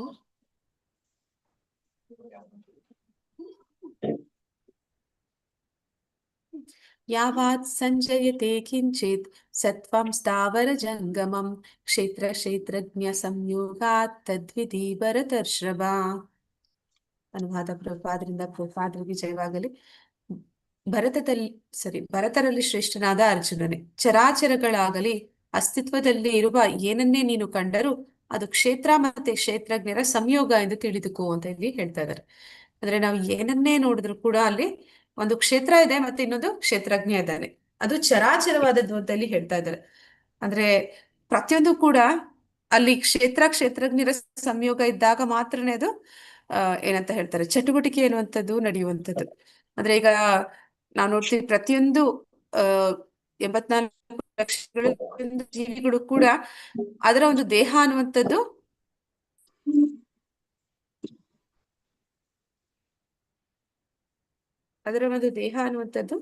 ಅದು ಕ್ಷೇತ್ರ ಅಂತಂದ್ರೆ ಈ ಪ್ರಕೃತಿಯಿಂದ ಆದಂಥದ್ದು. ಮತ್ತೆ ಅದರಲ್ಲಿ ಜೀವಾತ್ಮನು ಕೂಡ ಇದ್ದಾನೆ. ಆ ಜೀವಾತ್ಮನ ಕ್ಷೇತ್ರಜ್ಞ ಅಂತಾನೆ ಹೇಳ್ತಾ ಇದ್ವಿ. ಮತ್ತೆ ಪರಮಾತ್ಮನು ಕೂಡ ಇದ್ದಾನೆ, ಅವನು ಕೂಡ ಕ್ಷೇತ್ರಜ್ಞ. ಈ ಕಾಂಬಿನೇಷನ್ ಅಲ್ಲೇ ನಾವು ಏನನ್ನು ನೋಡಿದ್ರು ಕೂಡ ಅದರಲ್ಲಿ ಎಲ್ಲದರಲ್ಲೂ ಕೂಡ ಇರುವಂತದ್ದು ಅಂತ ಇಲ್ಲಿ ಹೇಳ್ತಾ ಇದ್ದಾರೆ. ಅಷ್ಟು ಮಾತ್ರ ಅಲ್ಲ, ನಾವೀಗ ಯಾವ್ದಾದ್ರು ಒಂದು ಮಿಕ್ಸಿ ಗ್ರೈಂಡರ್ ಅನ್ನ ಬಳಸ್ತೀವಿ. ಆ ಮಿಕ್ಸಿ ಗ್ರೈಂಡರ್ ಅನ್ನುವಂಥದ್ದು ಯಾವ್ದರಿಂದ ಮಾಡಿರುವಂಥದ್ದು? ಹರೇ ಕೃಷ್ಣ. ಪ್ರಕೃತಿಯಿಂದ ಆಗಿರುವಂಥದ್ದು. ಮತ್ತೆ ಅದು ಕೆಲಸ ಮಾಡ್ಬೇಕು ಅಂತಂದ್ರೆ ಅಲ್ಲಿ ಯಾರು ಬೇಕು? ಅದು ಕೆಲಸ ಆಗ್ಬೇಕು ಅಂತಂದ್ರೆ, ಅದು ವರ್ಕ್ ಮಾಡ್ಬೇಕಂತಂದ್ರೆ ಅದನ್ನ ನಡೆಸೋದಿಕ್ಕೆ ಒಬ್ರು ಬೇಕಲ್ವಾ? ಆ ವಸ್ತುವನ್ನ ಉಪಯೋಗಿಸಕ್ಕೆ ಒಬ್ರು ಬೇಕಲ್ವಾ? ಅದು ಗ್ರೈಂಡ್ ಮಾಡ್ಬೇಕು ಅಂತಂದ್ರೆ ಅಲ್ಲಿ ಒಬ್ರು ಬೇಕಲ್ವಾ, ಸ್ವಿಚ್ ಆನ್ ಮಾಡೋದಕ್ಕೆ, ಅದನ್ನ ಓಡಿಸೋದಕ್ಕೆ. ಹೌದು ಮಾತಾಜಿ. ಅದೇ ರೀತಿ ಈಗ ಯಾವ್ದಾದ್ರು ಒಂದು ಕಾರ್ ನಡೀತಾ ಇದೆ, ಅದ್ರ ಕಾರ್ ಚಲಿಸ್ತಾ ಇದೆ ಅಂತಂದ್ರೆ ಒಳಗಡೆ ಒಬ್ಬ ಡ್ರೈವರ್ ಇರ್ಬೇಕಲ್ವಾ? ಹೌದು. ಹಾಗೆ ಪ್ರತಿಯೊಂದು ಕೂಡ ಚರಾಚರದಲ್ಲಿ ಅಸ್ತಿತ್ವದಲ್ಲಿ ಏನೆಲ್ಲ ಇದೆ ಅದೆಲ್ಲ ಕೂಡ ಆಗ್ತಿದೆ ಅಂತಂದ್ರೆ ಅಲ್ಲಿ ಇಬ್ರು ಇದ್ದಾರೆ. ಅಂದ್ರೆ ಒಂದು ಕ್ಷೇತ್ರ ಪ್ರಕೃತಿ ಕೂಡ ಇದೆ, ಕ್ಷೇತ್ರಜ್ಞರು ಕೂಡ ಇದ್ದಾರೆ. ಕ್ಷೇತ್ರಜ್ಞರು ಕೂಡ ಅದನ್ನ ಬಳಸ್ತಾ ಇದ್ದಾರೆ. ಇದೆಲ್ಲರ ಸಂಯೋಗನೇ ಈ ಒಂದು ಇಡೀ ಜಗತ್ತಿನಲ್ಲಿ ನಾವು ನೋಡ್ತಿರುವಂತದ್ದು ಪ್ರತಿಯೊಂದೂ ಕೂಡ ಅಂತಲ್ಲಿ ತಿಳಿಸ್ತಾ ಇದ್ದಾರೆ.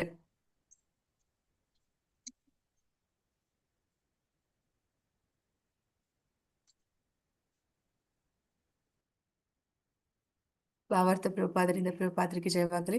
ವಿಶ್ವದ ಸೃಷ್ಟಿಗೆ ಮೊದಲೇ ಅಸ್ತಿತ್ವದಲ್ಲಿದ್ದ ಐಹಿಕ ಪ್ರಕೃತಿ ಮತ್ತು ಜೀವಿಗಳನ್ನು ಈ ಶ್ಲೋಕದಲ್ಲಿ ವಿವರಿಸಿದೆ. ಸೃಷ್ಟಿಯಾದದ್ದೆಲ್ಲವೂ ಜೀವಿ ಮತ್ತು ಪ್ರಕೃತಿಗಳ ಸಂಯೋಗ. ಮರಗಳಂತೆ, ಬೆಟ್ಟ ಗುಡ್ಡಗಳಂತೆ ಚಲಿಸದಿರುವ ಅನೇಕ ಅಭಿವ್ಯಕ್ತಿಗಳಿವೆ, ಚಲಿಸುವ ಅನೇಕ ಅಸ್ತಿತ್ವಗಳು ಇವೆ. ಅವೆಲ್ಲವೂ ಪ್ರಕೃತಿಯ ಮತ್ತು ಅದಕ್ಕಿಂತ ಉತ್ತಮ ಸ್ವಭಾವದ ಪುರುಷನ ಸಂಯೋಗಗಳು ಮಾತ್ರ. ಉತ್ತಮ ಪ್ರಕೃತಿಯ ಸ್ಪರ್ಶವಿಲ್ಲದೆ ಯಾವುದೂ ಬೆಳೆಯಲಾರದು. ಐಹಿಕ ಪ್ರಕೃತಿ ಮತ್ತು ಉತ್ತಮ ಪ್ರಕೃತಿಗಳ ಸಂಬಂಧವು ನಿರಂತರವಾಗಿ ಮುಂದುವರಿಯುತ್ತದೆ. ಆದರೆ ಉತ್ತಮ ಪ್ರಕೃತಿ ಸ್ಪರ್ಶ ಇಲ್ಲದೆ ಯಾವುದು ಬೆಳೆಯುವುದಿಲ್ಲ ಅಂತಂದ್ರೆ ಉತ್ತಮ ಪ್ರಕೃತಿ ಯಾವುದು? ಹರೇ ಕೃಷ್ಣ.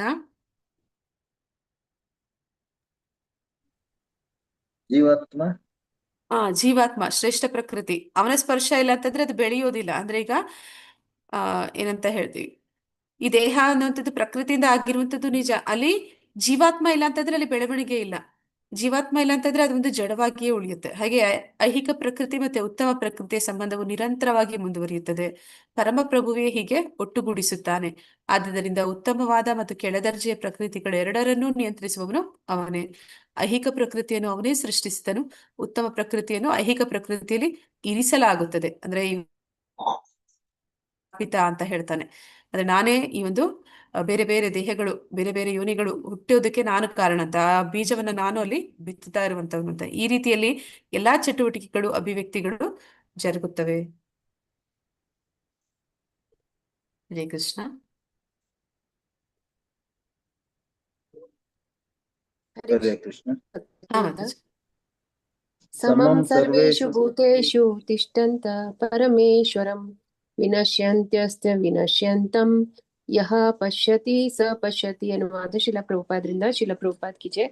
ಎಲ್ಲ ದೇಹಗಳಲ್ಲಿ ಜೀವಾತ್ಮನ ಜೊತೆಗಿರುವ ಪರಮಾತ್ಮನನ್ನು ಕಂಡುಕೊಂಡು ನಾಶವಾಗುವ ದೇಹದಲ್ಲಿರುವ ಜೀವಾತ್ಮನಾಗಲಿ ಪರಮಾತ್ಮನಾಗಲಿ ಅಳಿಯುವುದಿಲ್ಲ ಎನ್ನುವುದನ್ನು ಅರ್ಥ ಮಾಡಿಕೊಳ್ಳುವವನೇ ನಿಜವಾಗಿ ನೋಡುತ್ತಾನೆ. ಧನ್ಯವಾದಗಳು ಮಾತಾಜಿ. ಹರೇ ಅಂದ್ರೆ ಎಲ್ಲ ದೇಹಗಳಲ್ಲೂ ಕೂಡ ಜೀವಾತ್ಮನ ಜೊತೆಗೆ ಪರಮಾತ್ಮ ಸದಾ ಇರ್ತಾನೆ. ನಾ ಆಗ್ಲೇ ಹೇಳಿದೆ, ನಾವು ಯಾವುದೇ ಒಂದು ಚರಂಡಿಯ ಹುಳುವಾಗಿ ಜನ್ಮ ಪಡೆದಾಗ್ಲೂ ಕೂಡ ನಮ್ಮ ಜೊತೆಯಲ್ಲಿ ಪರಮಾತ್ಮ ಅವನು ಬಂದೇ ಬರ್ತಾನೆ ಅಂತ. ಮತ್ತೆ ಈ ದೇಹ ಅನ್ನುವಂಥದ್ದು ಎಂಥದ್ದು ಅಂತಂದ್ರೆ ಅದು ನಾಶ ಆಗುವಂಥದ್ದು. ಆದ್ರೆ ದೇಹ ನಾಶ ಆಗುತ್ತೆ ಹೊರತು ಜೀವಾತ್ಮ ಅಥವಾ ಪರಮಾತ್ಮ ಅವರಿಬ್ಬರು ಕೂಡ ಶಾಶ್ವತವಾಗಿ ಇರುವಂತವ್ರು. ಈ ಪ್ರಕೃತಿ ಕೂಡ ಅದು ಶಾಶ್ವತ ಅಂತ ನಾವು ನೋಡಿದ್ವಿ, ಆದ್ರೆ ಅದಕ್ಕೆ ಬೇರೆ ಬೇರೆ ರೂಪಗಳು, ಬದಲಾವಣೆಗಳು ಆಗ್ತಾ ಇರುತ್ತೆ. ಈ ದೇಹ ಅನ್ನುವಂಥದ್ದು ಹೇಗೆ ಅಂತಂದ್ರೆ ಅದಕ್ಕೆ 6 ರೀತಿಯ ಬದಲಾವಣೆಗಳಾಗುತ್ತೆ ಅಂತ. ಅದೇ ರೀತಿ ಪ್ರಕೃತಿಯಾದಂತಹ ಯಾವುದೇ ಒಂದು ವಸ್ತು ಇದ್ರೂ ಕೂಡ ಅದಕ್ಕೆ ಏನಂತ ಹೇಳ್ತೀವಿ ಅಂದ್ರೆ ಎಕ್ಸ್ಪೈರಿ ಡೇಟ್ ಅನ್ನುವಂಥದ್ದು ಇರುತ್ತೆ. ಅದೆಲ್ಲ ಕೂಡ ಆ ನಾಶ ಹೊಂದುತ್ತೆ ಅಂದ್ರೆ ಅದು ಬೇರೆ ರೂಪವನ್ನ ತಾಳುತ್ತೆ ಅಂತ. ಹೀಗೆ ಇದನ್ನ ಅರ್ಥ ಮಾಡಿಕೊಳ್ಳುವವನೇ ನಿಜವಾಗ್ಲಿ ಜ್ಞಾನದ ಒಂದು ಕಣ್ಣುಗಳಿಂದ ಕಾಣ್ತಾ ಇದ್ದೇನೆ ಅನ್ನೋದನ್ನಲ್ಲಿ ಹೇಳ್ತಾ ಇದ್ದಾರೆ. ಭಾವಾರ್ಥ ಪ್ರಭಾದ್ರಿಗೆ ಸೇವಾಗಲಿ. ಒಳ್ಳೆಯ ಸಹಯೋಗದಿಂದ ಕ್ಷೇತ್ರಜ್ಞ ಅಥವಾ ಜೀವಾತ್ಮ ಮತ್ತು ಜೀವಾತ್ಮನ ಗೆಳೆಯ ಮೂರನ್ನು ಒಂದಾಗಿ ನೋಡಬಲ್ಲವನು ಜ್ಞಾನದ ಸ್ಥಿತಿಯಲ್ಲಿ ಇದ್ದಾನೆ. ಯಾರು ಜ್ಞಾನಿಯಾಗಿದ್ದಾನೆ ಅವನು ಯಾವುದನ್ನು ಕೂಡ ಅಂದ್ರೆ ಏನೆಲ್ಲ ನೋಡ್ತಾನೆ ಅದನ್ನ ನಾವು ನಾಯಿನ ನಾಯಿ ಅಂತಲೇ ನೋಡ್ತೀವಿ, ಅಥವಾ ನಾವು ಇನ್ನೊಂದು ಹಸುವನ್ನ ಹಸುವಾಗಿ ಏನ್ ಕಾಣ್ತೀವಿ. ಆದ್ರೆ ಜ್ಞಾನಿ ಯಾವ ರೀತಿ ನೋಡ್ತಾನೆ ಅಂತಂದ್ರೆ ಈ ಕ್ಷೇತ್ರಜ್ಞ ಮತ್ತೆ ಅಂದ್ರೆ ಜೀವಾತ್ಮ ಮತ್ತೆ ಆ ಪರಮಾತ್ಮ ಮತ್ತೆ ಈ ಒಂದು ಪ್ರಕೃತಿ ಇದರ ಸಂಯೋಗ ಅಂತಾನೆ ಅವನು ನೋಡ್ತಾ ಇರ್ತಾನೆ. ಅಂದ್ರೆ ಅದನ್ನ ಆತ್ಮದ ಒಂದು ರೂಪದಲ್ಲಿ ಕಾಣ್ತಾ ಇರ್ತಾನೆ. ಆ ಒಂದು ಜ್ಞಾನದ ಒಂದು ದೃಷ್ಟಿಯಿಂದ ಅದನ್ನ ನೋಡ್ತಾ ಇರ್ತಾನೆ. ಆಧ್ಯಾತ್ಮಿಕ ವಿಷಯಗಳನ್ನು ನಿಜವಾಗಿ ತಿಳಿದವನ ಸಹಯೋಗವಿಲ್ಲದಿದ್ದರೆ ಇವನು ನೋಡಲಾಗುವುದಿಲ್ಲ. ಅಂದ್ರೆ ಯಾರಿಗೆ ಈ ಒಂದು ಜ್ಞಾನ ಇದೆ ಅಂತಹರ ಒಂದು ಸಹವಾಸ ನಾವು ಮಾಡಿಲ್ಲ ಅಂತಂದ್ರೆ, ಅವರಿಂದ ನಾವು ಈ ಒಂದು ಜ್ಞಾನದ ಒಂದು ಕಣ್ಣನ್ನ ಪಡಿಲಿಲ್ಲ ಅಂದ್ರೆ ನಾವು ಅದನ್ನ ಕಾಣೋದಕ್ಕೆ ನಮ್ಗೆ ಸಾಧ್ಯ ಇಲ್ಲ ಅಂತ ಹೇಳ್ತಾರೆ. ಅಂದ್ರೆ ಏನಂತ ಹೇಳ್ತಾರೆ ಅಂದ್ರೆ ಆ ಭಾರತದ ಪ್ರಜೆಗಳು ಇವಾಗ ಯಾರೆಲ್ಲ ಅಂತಂದ್ರೆ ಯಾರಂತ ಹೇಳ್ತೀರಾ? ಈ ಭೂಮಿಗೆ ಅಂದ್ರೆ ಓಕೆ, ಭಾರತ ಭೂಮಿಯಲ್ಲಿ ಪ್ರಜೆಗಳು ಅಂದ್ರೆ ಯಾರು? ಹರೇ ಕೃಷ್ಣ. ಇಲ್ಲಿರುವಂತ ಜೀವಾತ್ಮಗಳು ಮಾತಾಜಿ. ಇಲ್ಲಿರುವಂತ ಅವರೆಲ್ಲರೂ ಭಾರತ ಭೂಮಿಯಲ್ಲಿ. ಇಲ್ಲಿರುವಂತ ಒಂದು ಇರುವೆಯಿಂದ ಹಿಡಿದು ಒಂದು ಏನಂತ ಹೇಳ್ತೀವಿ, ಮೀನು, ಕೋಳಿ ಅಥವಾ ಇನ್ಯಾವುದೇ ಪ್ರಾಣಿ, ಪಕ್ಷಿ ಎಲ್ಲವೂ ಕೂಡ ಈ ಭೂಮಿಯಲ್ಲಿ ಹುಟ್ಟಿರೋದು. ಅವೆಲ್ಲವೂ ಕೂಡ ಭಾರತ ಭೂಮಿಯಲ್ಲಿ ಹುಟ್ಟಿರೋದ್ರಿಂದ ಅವೆಲ್ಲವೂ ಕೂಡ ಆ ಒಂದು ಭೂಮಿಯ ಪ್ರಜೆಗಳೇ. ಹಿಂದಿನ ಕಾಲದಲ್ಲಿ ರಾಜರುಗಳು ಯಾವ ರೀತಿ ಒಂದು ರಾಜ್ಯಭಾರ ಮಾಡ್ತಿದ್ರು ಅಂದ್ರೆ ಆ ಒಂದೊಂದು ಜೀವಿಗೂ ಕೂಡ ಅವರು ನ್ಯಾಯ ಒದಗಿಸ್ತಿದ್ರು. ಅಂದ್ರೆ ನಾವು ನೋಡ್ತೀವಿ, ಪರೀಕ್ಷಿತ ಮಹಾರಾಜ ಅವನ್ ಏನ್ ಮಾಡ್ತಿದ್ದ ಅಂತಂದ್ರೆ ರಾಜ್ಯಭಾರ ಮಾಡುವಾಗ ಅವನೊಂದು ರಾಜ್ಯದಲ್ಲಿ ಈ ಕಲಿಪುರುಷ ಆಗುತ್ತೆ, ಆಗ ಒಂದು ಮತ್ತೆ ಹಸುವಿಗೆ ಅವನು ಹಿಂಸೆ ಕೊಡ್ತಾ ಇರ್ತಾನೆ. ಆಗ ಕೂಡಲೇ ಪರೀಕ್ಷಿತ ಮಹಾರಾಜ ಬಂದು ಅವನು ಈ ಒಂದು ನನ್ನ ಅಂದ್ರೆ ಚಕ್ರವರ್ತಿ ಆಗಿರ್ತಾನೆ. ಚಕ್ರವರ್ತಿ ಅಂದ್ರೆ ಇಡೀ ಭೂಮಿನೇ ಅವನ ರಾಜ್ಯ ಆಗಿರುತ್ತೆ. ಇಡೀ ಭೂಮಿಗೆ ಅವನ ಚಕ್ರವರ್ತಿ ಇರ್ತಾನೆ. ನನ್ನ ಒಂದು ರಾಜ್ಯಭಾರದಲ್ಲಿ ನೀನು ಇನ್ನೊಂದು ಜೀವಕ್ಕೆ ನೋವನ್ನ ಕೊಡ್ತೀಯ, ಅದು ನನ್ನ ಪ್ರಜೆಗೆ ನೀನು ನೋವು ಕೊಡ್ತೀಯ ಅಂತ ಹೇಳಿ ಅವನಿಗೆ ದಂಡಿಸ್ತಾನೆ ಕಲಿಪುರುಷನನ್ನ. ಹಾಗೆ ರಾಜರುಗಳು ಅವ್ರು ಮಾಡ್ತಿದ್ದಂತಹ ಆಳ್ವಿಕೆ ಇದ್ದದ್ದು. ಆದ್ರೆ ಈಗಿನ ಕಾಲದಲ್ಲಿ ಯಾವ ರೀತಿ ಇದೆ ಅಂತಂದ್ರೆ ಸಿಟಿಸನ್ಶಿಪ್ ಅಂದ್ರೆ ಯಾರಿಗೆ ಕೊಡ್ತಾರೆ, ಪ್ರಜೆ ಅಂತಂದ್ರೆ ಯಾರು ಅಂತಂದ್ರೆ ಇಲ್ಲಿರುವಂತಹ ಮನುಷ್ಯರು ಮಾತ್ರನೇ ಇಲ್ಲಿನ ಪ್ರಜೆಗಳು, ಅವ್ರು ಮಾತ್ರನೇ ಇಲ್ಲಿ ಹುಟ್ಟಿದವರು ಅಂತ. ಮತ್ತೆ ಇಲ್ಲಿ ಹುಟ್ಟಿದಂತಹ ಬೇರೆ ಬೇರೆ ಜೀವಾತ್ಮಗಳು ಏನೆಲ್ಲ ಇದೆ ಅದೆಲ್ಲವೂ ಕೂಡ ಗೌಣ, ಅಂದ್ರೆ ನಮ್ಗೆ ಅದಕ್ಕೆ ಬೆಲೆ ಇಲ್ಲ. ಅದನ್ನ ನಾವು ಯಾವ ರೀತಿ ಕಾಣ್ತೀವಿ ಅಂತಂದ್ರೆ ಅದನ್ನ ಅದಕ್ಕೆ ಯಾವುದೇ ಒಂದು ಬದುಕುವ ಅರ್ಹತೆ ಕೂಡ ಇಲ್ಲ ಅನ್ನೋ ರೀತಿಯಲ್ಲಿ ಅವುಗಳನ್ನ ನಾವೇನ್ ಮಾಡ್ತೀವಿ, ಕಸಾಯಿಖಾನೆಗಳಿಗೆ ಕಳಿಸ್ತೀವಿ, ನಮ್ಮ ಸ್ವಾರ್ಥಕ್ಕಾಗಿ ಅವುಗಳನ್ನ ಹಿಂಸಿಸ್ತೀವಿ, ಇಂತಹ ಕೆಲಸಗಳನ್ನ ಮಾಡ್ತೀವಿ. ಆದ್ರೆ ಈ ಜ್ಞಾನಿ ಆದವನು ಯಾವ ರೀತಿ ಅದನ್ನ ನೋಡ್ತಾನೆ ಅಂತಂದ್ರೆ ಅವನಿಗೆ ಗೊತ್ತಿದೆ 84 ಲಕ್ಷ ಯೋನಿಗಳಲ್ಲಿ ನಾನು ಈ ಒಂದು ರೂಪದಲ್ಲಿ ಇದ್ದೆ. ಈಗ ಯಾರು ಆ ಜೀವಾತ್ಮ ಆ ರೂಪದಲ್ಲಿದೆ ಅದು ಕೂಡ ಒಂದು ದಿನ ನನ್ನ ಒಂದು ರೀತಿಯಲ್ಲಿ ಮನುಷ್ಯ ರೂಪವನ್ನ ಅದು ಪಡೆಯುತ್ತೆ. ಈ ಒಂದು ವಿಷಯವನ್ನ ತಿಳಿದಂತವನು ಅಂದ್ರೆ ಅವನ ಒಂದು ಪ್ರತಿಯೊಂದು ಈ ದೇಹದಲ್ಲೂ ಕೂಡ ಆತ್ಮ ಪರಮಾತ್ಮ ಇದ್ದಾರೆ, ಅವರು ಕೂಡ ಜೀವಾತ್ಮ ನನ್ನಂತೆಯೇ ಇದ್ದಾನೆ, ಪರಮಾತ್ಮನು ಕೂಡ ಆ ಒಂದು ದೇಹದಲ್ಲಿದ್ದಾನೆ, ಈ ಒಂದು ಮನಸ್ಥಿತಿಯಲ್ಲಿ ಅವನು ನೋಡ್ತಾನೆ. ಆ ಒಂದು ಆಧ್ಯಾತ್ಮಿಕ ಜ್ಞಾನ ಇಲ್ಲ ಅಂತಂದ್ರೆ ಅವನು ಆ ರೀತಿ ನೋಡ್ಲಿಕ್ಕೆ ಸಾಧ್ಯ ಆಗುದಿಲ್ಲ. ಇಂತಹ ಸಹಯೋಗವಿಲ್ಲದಿದ್ದವರು ಅಜ್ಞಾನಿಗಳು. ಯಾರು ಅಜ್ಞಾನದಲ್ಲಿದ್ದಾರೆ ಅವರು ಅದನ್ನ ಆ ರೀತಿ ಕಾಣುವುದಿಲ್ಲ ಅಂತ ಅಲ್ಲಿ ಹೇಳ್ತಾ ಇದ್ದಾರೆ. ಅವರು ದೇಹವನ್ನು ಮಾತ್ರ ಕಾಣ್ತಾರೆ ಮತ್ತು ದೇಹವು ನಾಶವಾದಾಗ ಎಲ್ಲವೂ ಮುಗಿದು ಹೋಗುತ್ತದೆ ಎಂದು ಭಾವಿಸುತ್ತಾರೆ. ಈ ಅಜ್ಞಾನ ಅನ್ನೋದಕ್ಕೆ 5 ಹಂತಗಳು ಇದೆ ಅಂತ ಹೇಳ್ತಾರೆ.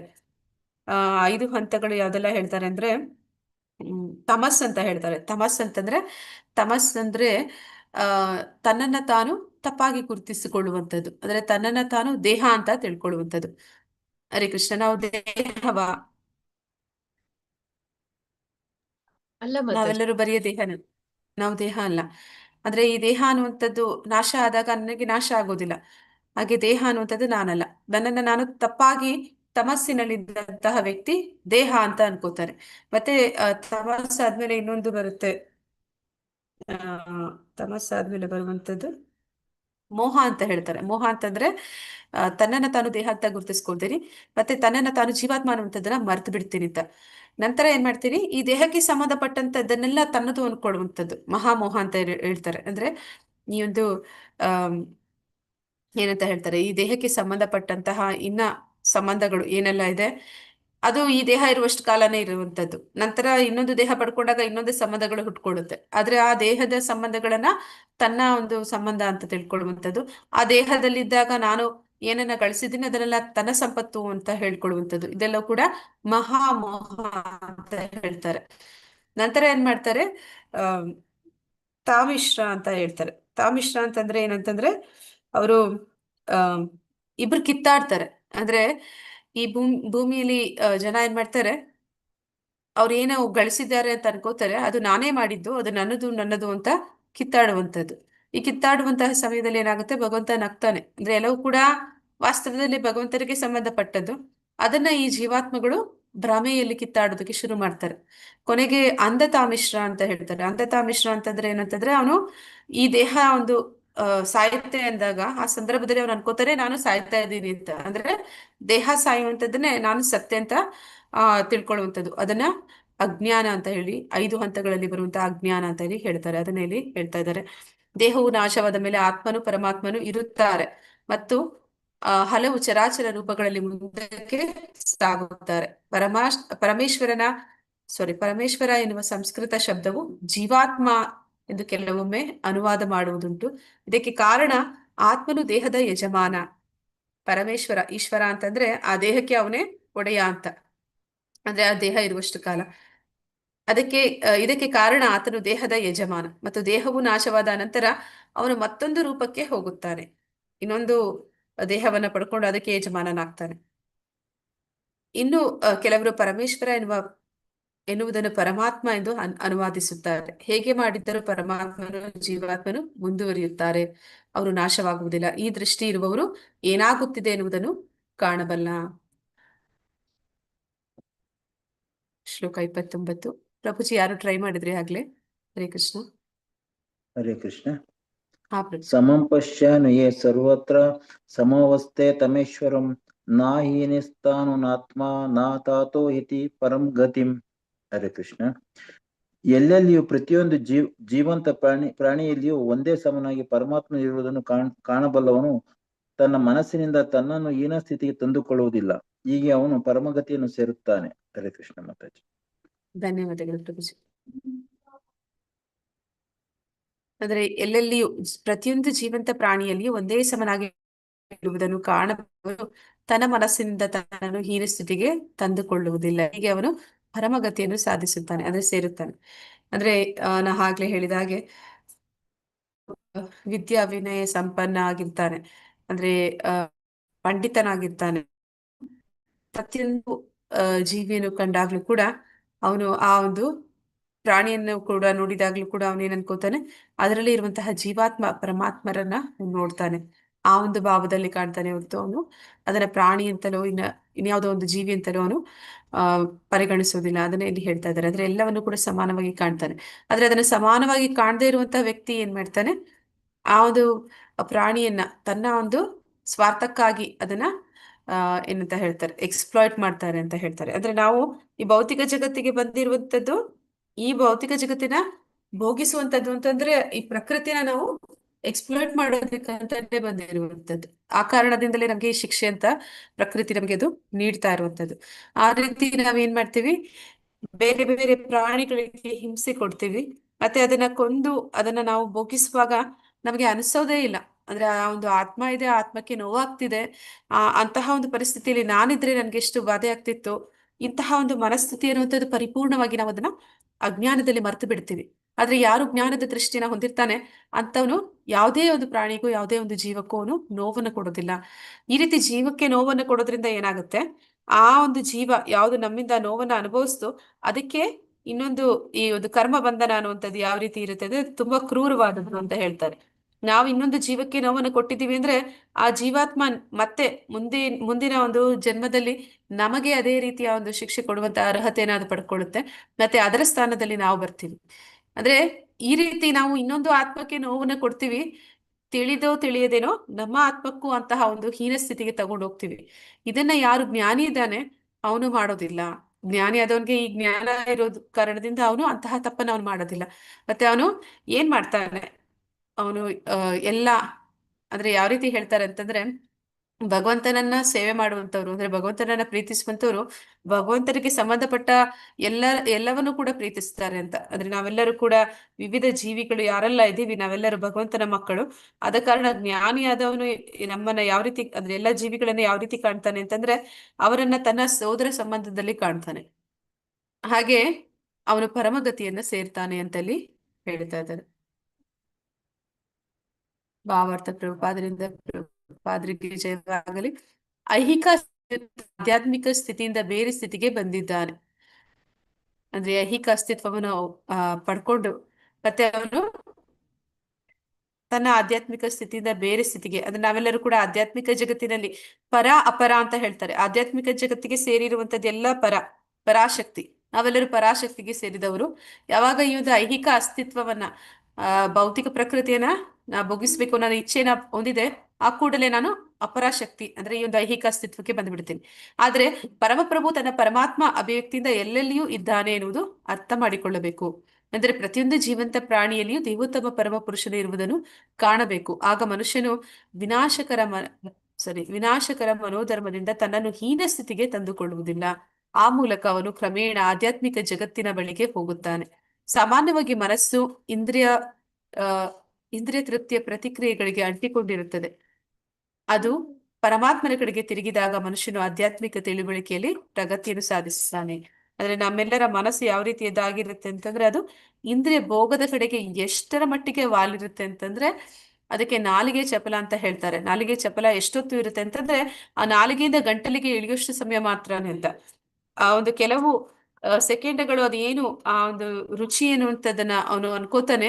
ಅದರ ಹಿಂದೆ ಇನ್ನೊಂದು ಜೀವಕ್ಕೆ ಆಗ್ತಿರುವಂತಹ ನೋವು ಅದು ಎಂತಹ ಒಂದು ಭಯಂಕರವಾದ ನೋವು. ಆ ನೋವಿನ ಬಗ್ಗೆ ಅವನಿಗೆ ಯಾವುದೇ ರೀತಿಯ ಒಂದು ಏನಂತ ಹೇಳ್ತಾರೆ, ಅವನಿಗೆ ಯಾವುದೇ ರೀತಿಯ ಒಂದು ಸೆನ್ಸಿಟಿವಿಟಿ ಅಂತ ಹೇಳ್ತಾರೆ ಅದಿರೋದಿಲ್ಲ. ಅಂದ್ರೆ ಒಂದು ಪ್ರಜ್ಞೆ ಅನ್ನುವಂಥದ್ದು ಅವನಲ್ಲಿ, ಕಾನ್ಶಿಯಸ್ ಅನ್ನುವಂಥದ್ದು ಅವನಲ್ಲಿ ಇರೋದಿಲ್ಲ. ಕರುಣೆ ಮಾತಾಜಿ, ಕರುಣೆ ಅನ್ನುವಂಥದ್ದು ಆ ಒಂದು ಭಾವನೆಗಳೇ ಅವನಲ್ಲಿ ಇರೋದಿಲ್ಲ. ಮತ್ತೆ ಅವನು ಯಾವಾಗ ಪರಮಾತ್ಮ ಕಡೆಗೆ ತಿರುಗ್ತಾನೆ ಆಗ ಸಾಧಿಸೋದು ಪ್ರಾರಂಭ ಮಾಡ್ತಾನೆ ಅಂತ ಹೇಳ್ತಾರೆ.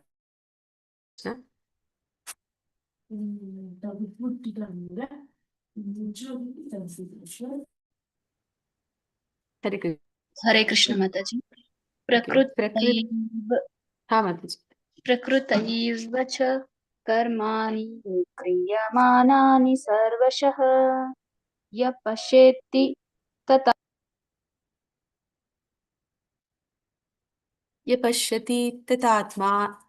ತಥಾತ್ಮಾಂ ಅಕರ್ತಾರಾಂ ಸ ಪಶ್ಯತಿ. ಹರೇ ಕೃಷ್ಣ. ನನ್ನ ವಾಯ್ಸ್ ಕೇಳ್ತಿದ್ದೇನಾ? ನಿಂಬುದು ಕೇಳ್ತಾ ಇದೆ ಮೇಡಮ್. ಕೇಳ್ತಿದೆ. ಓಕೆ, ನಂದೇ ಇಂಟರ್ನೆಟ್ ಇಶ್ಯೂ ಆಯ್ತು ಅನ್ಕೊಂಡು.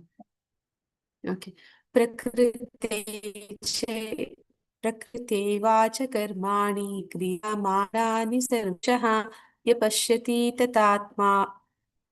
ತಥಾತ್ಮಾನಾಂ ಅಕರ್ತಾರಾಂ ಸ ಪಶ್ಯತಿ. ಅನುವಾದ: ದೇಹವು ಎಲ್ಲಾ ಕರ್ಮಗಳನ್ನು ಮಾಡುತ್ತದೆ. ಅದು ಐಹಿಕ ಪ್ರಕೃತಿಯಿಂದ ಆಗಿದೆ. ತಾನು ಏನನ್ನು ಮಾಡುವುದಿಲ್ಲ ಎಂದು ಯಾರು ನೋಡಬಲ್ಲರೋ ಅವರೇ ನಿಜವಾಗಿ ನೋಡುತ್ತಾರೆ. ಅಂದ್ರೆ ಮಾಡ್ತಿರುವಂತಹ ಪ್ರತಿಯೊಂದು ಕಾರ್ಯಗಳು ನಡೀತಿರುವಂತದ್ದು ಈ 3 ಗುಣಗಳಲ್ಲಿ, ಅದರ ಪ್ರಭಾವದಲ್ಲಿ ಅನ್ನುವಂಥದ್ದನ್ನ ಈ ಒಂದು ಜ್ಞಾನಿ ಅದನ್ನು ತಿಳ್ಕೊತಾನೆ. ಮತ್ತೆ ಅವನು ಐಹಿಕ ಪ್ರಕೃತಿಯಿಂದ ಆಗಿದೆ ಅಂದ್ರೆ ಆ ಈ ಒಂದು ದೇಹ ಅನ್ನುವಂಥದ್ದು ಒಂದು ಪ್ರಕೃತಿಯಿಂದ ಆಗಿದೆ. ಪ್ರಕೃತಿಯ ಗುಣಗಳು ಆ ಕೆಲಸಗಳನ್ನ ಮಾಡ್ತಿರುವಂಥದ್ದು. ತಾನು ಏನನ್ನು ಮಾಡ್ತಾ ಇಲ್ಲ. ವಾಸ್ತವದಲ್ಲಿ ನನ್ನಿಂದ ನಡೀತಾ ಇರುವಂತದ್ದು ಏನೂ ಇಲ್ಲ. ಮತ್ತೆ ಇದನ್ನ ಯಾರು ನಿಜವಾಗ್ಲಿ ತಿಳಿದಿದ್ದಾನೆ ಅವನನ್ನೇ ಇಲ್ಲಿ ಜ್ಞಾನಿ ಅಂತ ಕರಿತಾ ಇದ್ದಾರೆ. ಭಾವಾರ್ಥ ಪ್ರಭುಪಾದನಿಂದ ಪ್ರಭುಪಾದರಿಗೆ ಜಯವಾಗಲಿ. ಪರಮಾತ್ಮನ ಮಾರ್ಗದರ್ಶನದಲ್ಲಿ ಐಹಿಕ ಪ್ರಕೃತಿಯು ದೇಹವನ್ನು ಮಾಡುತ್ತದೆ. ಅಂದ್ರೆ ಆಗ್ಲೇ ಹೇಳಿದೆ, ಪರಮಾತ್ಮನ ಮಾರ್ಗದರ್ಶನ ಅಂದ್ರೆ ತಂದೆಯ ಆದೇಶ ಇಲ್ಲದೆ ತಾಯಿ ಮಗುವಿನ ಆಸೆಗಳನ್ನ ಈಡೇರಿಸೋದಿಲ್ಲ ಅಂತ. ಹಾಗೆ ಇಲ್ಲಿ ಪ್ರಕೃತಿ ತಾಯಿ ಅವಳು ದೇಹವನ್ನ ನೀಡ್ತಾ ಇದ್ದಾಳೆ ಆ ಒಂದು ಜೀವಾತ್ಮನಿಗೆ. ದೇಹಕ್ಕೆ ಸಂಬಂಧಿಸಿದ ಆಗುವ ಕರ್ಮಗಳನ್ನು ಪರಮಾತ್ಮನು ಮಾಡುವುದಿಲ್ಲ. ಅಂದ್ರೆ ಇಲ್ಲಿ ಪರಮಾತ್ಮ ಅವನು ಅನುಮತಿಯನ್ನ ಕೊಟ್ಟಿದ್ದಾನೆ, ಆದ್ರೆ ಅಲ್ಲಿ ಕರ್ಮಗಳನ್ನ ಅವನು ಮಾಡ್ತಿಲ್ಲ. ಸುಖಕ್ಕಾಗಲಿ ದುಃಖಕ್ಕಾಗಲಿ ಮನುಷ್ಯನು ಮಾಡುತ್ತಾನೆಂದು ನಾವು ಭಾವಿಸಬಹುದಾದದ್ದನ್ನೆಲ್ಲ ಮನುಷ್ಯನು ತನ್ನ ದೇಹದ ಸ್ವರೂಪದಿಂದ ಮಾಡಲೇಬೇಕಾಗುತ್ತದೆ.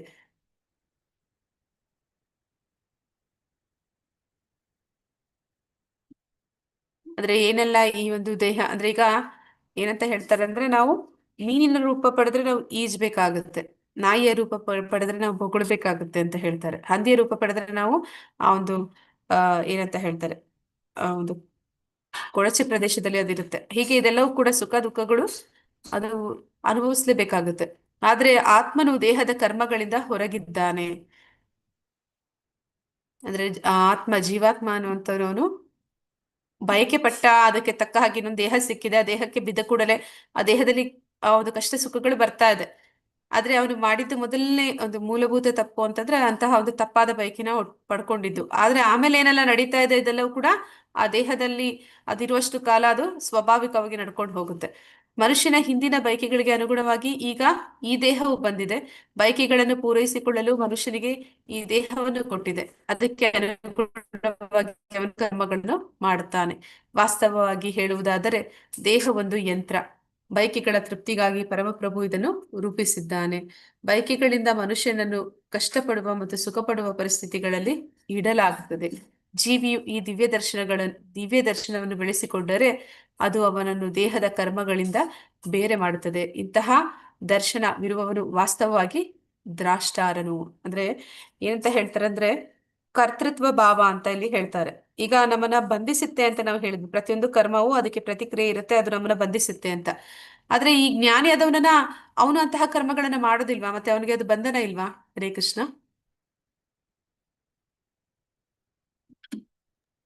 ಜ್ಞಾನಿಯಾದವನು ಅವನದೇ ಆದ ಕರ್ಮದಲ್ಲಿ ಬಂಧನ ಆಗಿರುತ್ತಾನೆ ಮಾತಾಜಿ.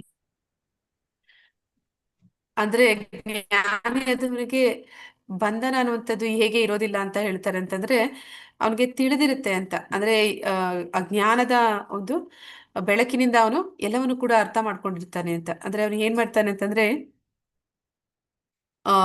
ಅಜ್ಞಾನದಲ್ಲಿ ಇರುವಂತವನು ಅನ್ಕೋತಾನೆ ಪ್ರಕೃತಿಯಿಂದ ಏನೆಲ್ಲ ನಡೀತಿದ್ದೆಲ್ಲ ವಾಸ್ತವದಲ್ಲಿ ನಾನೇ ಮಾಡ್ತಾ ಇದ್ದೀನಿ ಅಂತ ಹೇಳ್ತಾನೆ ಅಂತ.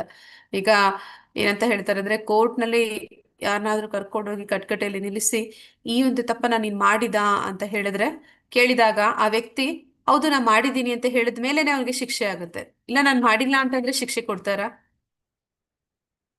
ಇಲ್ಲ ಮಾತಾಜಿ, ಕೊಡಲ್ಲ. ಅಲ್ಲಿ ಆರ್ಗ್ಯುಮೆಂಟ್ ಇನ್ನ ಇರುತ್ತೆ. ಆದ್ರೆ ಅವ್ನು ಯಾವಾಗ ಒಪ್ಕೋತಾನೆ ನಾನೇ ಮಾಡಿದ್ದು ಅಂತ, ಆ ಕೂಡ್ಲೆ ಅವ್ನಿಗೆ ಶಿಕ್ಷೆ ಆಗುತ್ತೆ. ಹಾಗೆ ನಾವೇನ್ ಮಾಡ್ತೀವಿ, ಈ ಪ್ರಕೃತಿ ನಮ್ ಕೈಯಲ್ಲಿ ಇದನ್ನೆಲ್ಲ ಮಾಡಿಸ್ತಿರುತ್ತೆ. ಅಂದ್ರೆ ಎಂತಹ ದೇಹ ಪಡ್ಕೊಂತೀವಿ, ಅದನ್ನ ಆಗ್ಲೇ ಹೇಳಿದೆ, ಮೀನಿನ ದೇಹ ಪಡ್ಕೊಂಡ್ಮೇಲೆ ನಾವು ಈಜಲೇಬೇಕು. ಈಜಲ್ಲ ಅಂತಂದ್ರೆ ಆಗತ್ತಾ? ಆಗಲ್ಲ ಮಾತಾಜಿ, ಈಜಲೇಬೇಕು. ಹಾ, ಪಕ್ಷಿಯ ದೇಹ ಪಡ್ಕೊಂಡ್ಮೇಲೆ ನಾವು ಹಾರ್ಲೇಬೇಕು. ಅದು ಸ್ವಾಭಾವಿಕ. ಅಂದ್ರೆ ಆ ದೇಹ ಪಡ್ಕೊಳ್ಳೋಕೆ ಮುಂಚೆ ನಾವು ಯೋಚನೆ ಮಾಡ್ಬೇಕಾಗಿತ್ತು. ಪಡ್ಕೊಂಡ್ಮೇಲೆ ನಾವೇನು ಮಾಡಕ್ಕಾಗಲ್ಲ. ಅದರಲ್ಲಿ ಬರುವಂತ ಕಷ್ಟ ಸುಖಗಳನ್ನ ನಾವು ಅನುಭವಿಸ್ಲೇಬೇಕಾಗುತ್ತೆ.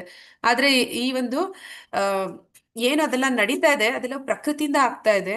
ಆ ಗುಣಗಳು ನನ್ನ ಕೈಲಿ ಇದನ್ನೆಲ್ಲ ಮಾಡಿಸ್ತಿದೆ. ಆದ್ರೆ ನಾನು ಜೀವಾತ್ಮ, ನನ್ನ ಸ್ವಭಾವ ಇದಲ್ಲ ಅಂತ ಯಾರು ಜ್ಞಾನಿ ತಿಳ್ಕೊಂಡಿರ್ತಾನೆ ಅವನಿಗೆ ಕರ್ಮ ಬಂಧನ ಇಲ್ಲ ಅಂತ ಹೇಳ್ತಾರೆ. ಕರ್ಮ ಬಂಧನ ಅಂತಂದ್ರೆ ಅವನು ಅದಕ್ಕೆ ಅಂಟ್ಕೊಳ್ಳೋದಿಲ್ಲ ಅಂತ.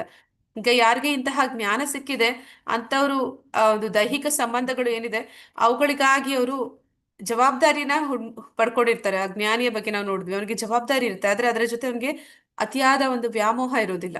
ಅಂದ್ರೆ ತನ್ನ ಈಗ ನಮ್ಮ ಮನೆಯಲ್ಲಿ ಯಾರಾದ್ರೂ ಸಾವಾಯ್ತು ಅಂತಂದ್ರೆ ಯಾರು ಬದ್ಧಾತ್ಮರಿರ್ತಾರೆ ಅವರು ತುಂಬಾ ಆ ಒಂದು ದುಃಖದಿಂದ ಅವ್ರಿಗೆ ಹೊರಗಡೆ ಬರೋದಕ್ಕೆ ತುಂಬಾ ಸಮಯ ಹಿಡಿಯುತ್ತೆ. ಆದ್ರೆ ಯಾರು ಜ್ಞಾನಿ ಇದ್ದಾನೆ ಅವನ ಮನೆಯಲ್ಲಿ ಅವನ ಸಂಬಂಧಿಕರು ಯಾರಾದ್ರೂ ಸತ್ತಾಗ ಅವನ ದುಃಖ ಅನ್ನುವಂಥದ್ದು ಆ ಮಟ್ಟಕ್ಕೆ ಇರೋದಿಲ್ಲ. ಯಾಕೆ ಇರೋದಿಲ್ಲ ಹರಿ ಕೃಷ್ಣ? ಅವನು ಆ ಭೌತಿಕ ಹಂತದಲ್ಲಿ ಜಗತ್ತಿನ ಎಲ್ಲವನ್ನೂ ಅರ್ಥ ಮಾಡ್ಕೊಂಡಿರ್ತಾನಲ್ಲ ಮಾತಾಜಿ. ಅವನಿಗೆ ಜ್ಞಾನದ ಬೆಳಕಲ್ಲಿ ಅವ್ನು ಕಾಣ್ತಾ ಇದ್ದಾನೆ. ಇಲ್ಲಿ ಸತ್ತವಂಗೆ ಕಾಣ್ತಾ ಇರುವಂತಹ ವ್ಯಕ್ತಿ ಒಂದು ಜೀವಾತ್ಮ, ಇಷ್ಟು ಸಮಯ ಅದು ನನ್ನ ಜೊತೆಯಲ್ಲಿ ಒಂದು ಏನಂತ ಹೇಳ್ತಾರೆ ಒಂದು ಪ್ರೀತಿ ವಿನಿಮಯ ಅನ್ನುವಂಥದ್ದು ಜೊತೆಯಲ್ಲಿತ್ತು. ಈಗ ಅದು ಇನ್ನೊಂದು ಹಂತಕ್ಕೆ ಅದು ಸಾಗಿ ಹೋಗಿದೆ. ಅಂದ್ರೆ ಅದು ಇದೆ, ಅದು ಇಲ್ಲ ಅಂತಲ್ಲ, ಅದು ಸಾಗಿ ಹೋಗಿದೆ. ಆದ್ರೆ ಅದರ ಜೊತೆಯಲ್ಲಿ ನಾನೀಗ ಯಾವುದೇ ರೀತಿಯಲ್ಲಿ ಒಂದು ಅಂಥದೇ ಒಂದು ಸಂಬಂಧವನ್ನ ಇಟ್ಕೊಳ್ಳಿಕ್ಕೆ ಸಾಧ್ಯ ಇಲ್ಲ ಅಷ್ಟೇ.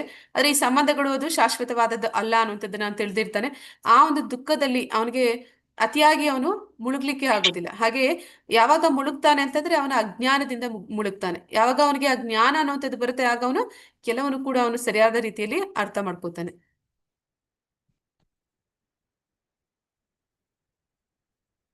ಹರೇ ಕೃಷ್ಣ.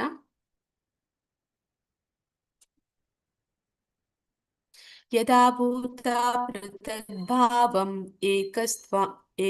ಏಕಸ್ತಾಂ ಅನುಪಶ್ಯತಿ ತಥಾ ಏವಾಚ ವಿಸ್ತಾರಂ ಬ್ರಹ್ಮ ಸಂಪದ್ಯತೆ ತದಾ.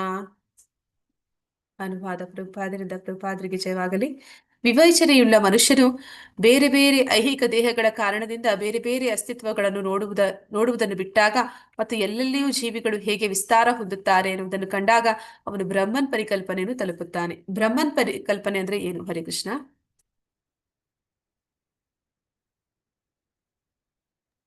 ಭೌತಿಕ ಈ ಜಗತ್ 3 ರೀತಿಯ ಸಾಕ್ಷಾತ್ ಹೇಳಿ ಪ್ರಭುಜಿ. ಬ್ರಹ್ಮನ್ ಪರಿಕಲ್ಪನೆ ಇದು ನಮ್ಮ ಐಹಿಕ ಜಗತ್ತು ಈ 3 ರೀತಿಯ ಹಂತಗಳಲ್ಲಿ ಸಾಕ್ಷಾತ್ಕಾರನ ನಾವು ನೋಡ್ತೀವಿ. ಒಂದು ಬ್ರಹ್ಮನ್ ಸಾಕ್ಷಾತ್ಕಾರ, ಇನ್ನೊಂದು ಪರಮಾತ್ಮ ಸಾಕ್ಷಾತ್ಕಾರ, ಮತ್ತೊಂದು ಭಗವಾನ್ ಸಾಕ್ಷಾತ್ಕಾರ. ಈ ಬ್ರಹ್ಮನ್ ಸಾಕ್ಷಾತ್ಕಾರ ಅಂದ್ರೆ ಏನು ಅಂತಂದ್ರೆ, ಬ್ರಹ್ಮನ್ ಹಂತದಲ್ಲಿ ಯಾರು ಬಂದಿದ್ದಾರೆ ಅವರಿಗೆ ದೇಹ ಮತ್ತೆ ಆತ್ಮದ ವ್ಯತ್ಯಾಸ ಗೊತ್ತಿರುತ್ತೆ. ದೇಹ ಅಂದ್ರೇನು, ಆತ್ಮ ಅಂತಂದ್ರೆ ಏನು ಅನ್ನುವಂತಹ ಒಂದು ವ್ಯತ್ಯಾಸ ಅವ್ರಿಗೆ ತಿಳಿದಿರುತ್ತೆ. ಪರಮಾತ್ಮನ ಹಂತಕ್ಕೆ ಯಾರು ಬಂದಿರ್ತಾರೆ ಅಂತವರು ತಮ್ಮ ಹೃದಯದಲ್ಲಿ ಪರಮಾತ್ಮನನ್ನ ಅವರು ಸಾಕ್ಷಾತ್ಕರಿಸ್ಕೊಳ್ತಾರೆ. ಮತ್ತೆ ಭಗವಾನ್ ಸಾಕ್ಷಾತ್ಕಾರವನ್ನ ಯಾರು ಪಡೆದಿರ್ತಾರೆ ಅವರು ಅದಕ್ಕಿಂತ ಒಂದು ಹೆಜ್ಜೆ ಮುಂದೆ ಹೋಗಿ ಭಗವಂತ ಅಂತಂದ್ರೆ ದೇವೋತ್ತಮ ಪರಮ ಪುರುಷ ಕೃಷ್ಣ ಅನ್ನುವಂಥದ್ದನ್ನ ತಿಳಿದಿರ್ತಾರೆ. ಮತ್ತೆ ಅವನ ಜೊತೆ ಅವರ ಸಂಬಂಧ ಎಂಥದ್ದು ಅನ್ನೋದನ್ನ ಅವರು ಅರ್ಥ ಮಾಡ್ಕೊಂಡಿರ್ತಾರೆ. ಆದ್ರೆ ಬ್ರಹ್ಮನ್ ಪರಿಕಲ್ಪನೆಗೆ ಬಂದಿದ್ದಾರೆ ಅಂತಂದ್ರೆ ಅವರಿಗೆ ಆ ಒಂದು ಪ್ರಥಮ ಹಂತದ ಸಾಕ್ಷಾತ್ಕಾರ ಅಂದ್ರೆ ದೇಹ ನಾನಲ್ಲ ಆತ್ಮ ಅನ್ನುವಂಥದ್ದು ಈ ಒಂದು ಮನಸ್ಥಿತಿಗೆ ಅವರು ಬಂದಿರ್ತಾರೆ ಅಂತ ಹೇಳ್ತಾ ಇದ್ದಾರೆ. ಯಾರು ಬಂದಿರ್ತಾರೆ ಅಂತಂದ್ರೆ ಇಲ್ಲಿ ವಿವೇಚನೆಯುಳ್ಳ ಮನುಷ್ಯರು ಬೇರೆ ಬೇರೆ ಐಹಿಕ ದೇಹಗಳ ಕಾರಣದಿಂದ ಬೇರೆ ಬೇರೆ ಅಸ್ತಿತ್ವಗಳನ್ನು ನೋಡುವುದನ್ನು ಬಿಟ್ಟಾಗ ಮತ್ತೆ ಎಲ್ಲೆಲ್ಲಿಯೂ ಜೀವಿಗಳು ಹೇಗೆ ವಿಸ್ತಾರ ಹೊಂದುತ್ತಾರೆ ಎನ್ನುವುದನ್ನು ಕಂಡಾಗ ಅದನ್ನು ಬ್ರಹ್ಮನ್ ಪರಿಕಲ್ಪನೆ ಅಂತ ಇಲ್ಲಿ ಹೇಳ್ತಾ ಇದ್ದಾರೆ. ಅಂದ್ರೆ ಯಾರು ಜ್ಞಾನಿದ್ದಾನೆ, ವಿವೇಚನೆಯುಳ್ಳಂತಹ ವ್ಯಕ್ತಿ, ಅವನೇನ್ ಮಾಡ್ತಾನೆ, ಪ್ರತಿಯೊಂದು ವ್ಯಕ್ತಿಗೂ ಬೇರೆ ಬೇರೆ ದೇಹಗಳು ಏನಿದೆ ಆ ದೇಹಗಳ ಹಿಂದೆ ಅವರು ಜೀವಾತ್ಮ ಇರುವಂತದ್ದನ್ನ ನೋಡ್ತಾನೆ. ಅವರು ಬೇರೆ ಬೇರೆ ಅಸ್ತಿತ್ವಗಳನ್ನ ಅಂದ್ರೆ ಅವರ ಒಂದು ಇಚ್ಛೆ ಬಯಕೆಗಳಿಗೆ ಅನುಗುಣವಾಗಿ ಬೇರೆ ಬೇರೆ ಒಂದು ರೂಪಗಳನ್ನ ಅವರು ಪಡ್ಕೊಂಡಿದ್ದಾರೆ ಅನ್ನುವಂಥದ್ದನ್ನ ಅವನು ಎಲ್ಲ ಪ್ರತಿಯೊಂದು ಜೀವಿಗಳಲ್ಲೂ ಅದನ್ನ ಯಾವಾಗ ಅವನು ಅದನ್ನ ಅರ್ಥ ಮಾಡ್ಕೋತಾನೆ ಆಗ ಅವನು ಎಲ್ಲರೂ ಕೂಡ ಆ ದೇಹ ಅಲ್ಲ, ಆ ದೇಹ ಬದಲಾವಣೆಗಳು ಆಗ್ತಾನೆ ಇದೆ. ಮತ್ತೆ ಅಲ್ಲಿ ಬದಲಾವಣೆ ಆಗದೆ ಇರುವಂತದ್ದು ಏನೋ ಒಂದಿದೆ, ಅದು ಜೀವಾತ್ಮ, ಆ ಒಂದು ಆತ್ಮ ಅನ್ನುವಂಥದ್ದನ್ನ ಅಲ್ಲಿ ತಿಳಿತಾನೆ ಅನ್ನೋದನ್ನ ಅಲ್ಲಿ ಹೇಳ್ತಾ ಇದ್ದಾರೆ. ಭಾವಾರ್ಥ ಪ್ರಭುಪಾದರಿಗೆ ಜಯವಾಗಲಿ. ಜೀವಿಗಳ ಬೇರೆ ಬೇರೆ ದೇಹಗಳು ಜೀವಾತ್ಮನ ಬೇರೆ ಬೇರೆ ಬಯಕೆಗಳ ಕಾರಣದಿಂದ ಆದವು. ದೇಹಗಳು ಆತ್ಮಕ್ಕೆ ಸೇರಿದವಲ್ಲ. ಇದನ್ನು ಮನುಷ್ಯನು ನೋಡಲು ಸಾಧ್ಯವಾದಾಗ ಅವನು ನಿಜವಾಗಿ ನೋಡುತ್ತಾನೆ. ಬದುಕಿನ ಐಹಿಕ ಪರಿಕಲ್ಪನೆಯಲ್ಲಿ ಒಬ್ಬನು ದೇವತೆಯಾಗಿ ಮತ್ತೊಬ್ಬನು ಮನುಷ್ಯನಾಗಿ, ನಾಯಿ, ಬೆಕ್ಕು ಇತ್ಯಾದಿಯಾಗಿ ನಮಗೆ ಕಾಣುತ್ತಾರೆ. ಇದು ಐಹಿಕ ದೃಷ್ಟಿ, ವಾಸ್ತವ ದೃಷ್ಟಿ ಅಲ್ಲ. ಈ ಐಹಿಕ ಭಿನ್ನತೆಗೆ ಬದುಕಿನ ಐಹಿಕ ಪರಿಕಲ್ಪನೆಯೇ ಕಾರಣ. ಐಹಿಕ ದೇಹವು ನಾಶವಾದ ಅನಂತರ ಜೀವಾತ್ಮ ಒಂದೇ. ಅಂದ್ರೆ ಈಗ ದೇಹಗಳು ಬೇರೆ ಬೇರೆ ರೂಪಗಳು ನಮ್ಗೆ ಕಾಣ್ತಿರುವಂತದ್ದು, ಅದ್ರ ಹಿಂದೆ ಇರುವಂತಹ ಒಂದು ಜೀವಾತ್ಮ, ಅದರ ಸ್ವರೂಪ ಒಂದೇ. ಎಲ್ಲಾ ಜೀವಾತ್ಮಕ್ಕೂ ಒಂದೇ ರೀತಿ ಸ್ವರೂಪ ಇರುತ್ತೆ. ಐಹಿಕ ಪ್ರಕೃತಿಯ ಸಂಪರ್ಕದಿಂದ ಜೀವಾತ್ಮರಿಗೆ ಬೇರೆ ಬೇರೆ ದೇಹಗಳು ಬರ್ತಾ ಇದೆ. ಯಾಕಂದ್ರೆ ಅವನು ಈ ಭೌತಿಕ ಜಗತ್ತಿಗೆ ಬಂದು ಅದನ್ನ ಭೋಗಿಸುವ ಇಚ್ಛೆ ಇಟ್ಕೊಂಡಿದ್ದ ಕಾರಣ ಅವನಿಗೆ ಈ ರೂಪಗಳು ಸಿಗ್ತಾ ಇದೆ. ಮನುಷ್ಯನಿಗೆ ಇದನ್ನು ಕಾಣಲು ಸಾಧ್ಯವಾದಾಗ ಅವನು ದಿವ್ಯ ದರ್ಶನವನ್ನು ಪಡೆಯುತ್ತಾನೆ.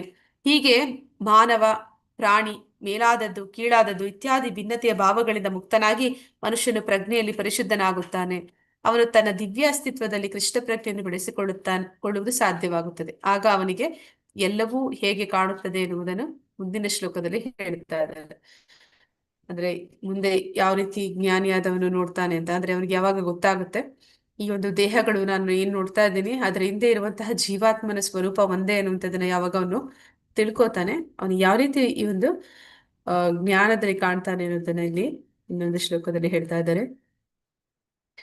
ಅನಾದಿತ್ವಾತ್ ನಿರ್ಗುಣಾತ್ವಾತ್ ಪರಮ ಆತ್ಮ ಆಯಂ ಸರಿ ಪರಮ ಆತ್ಮ ಆಯಂ ಅವ್ಯಯ ಶರೀರಸ್ಥ ಅಪಿ ಕೌಂತೇಯ ನ ಕರೋತಿ ನ ಲಿಪ್ಯತೆ.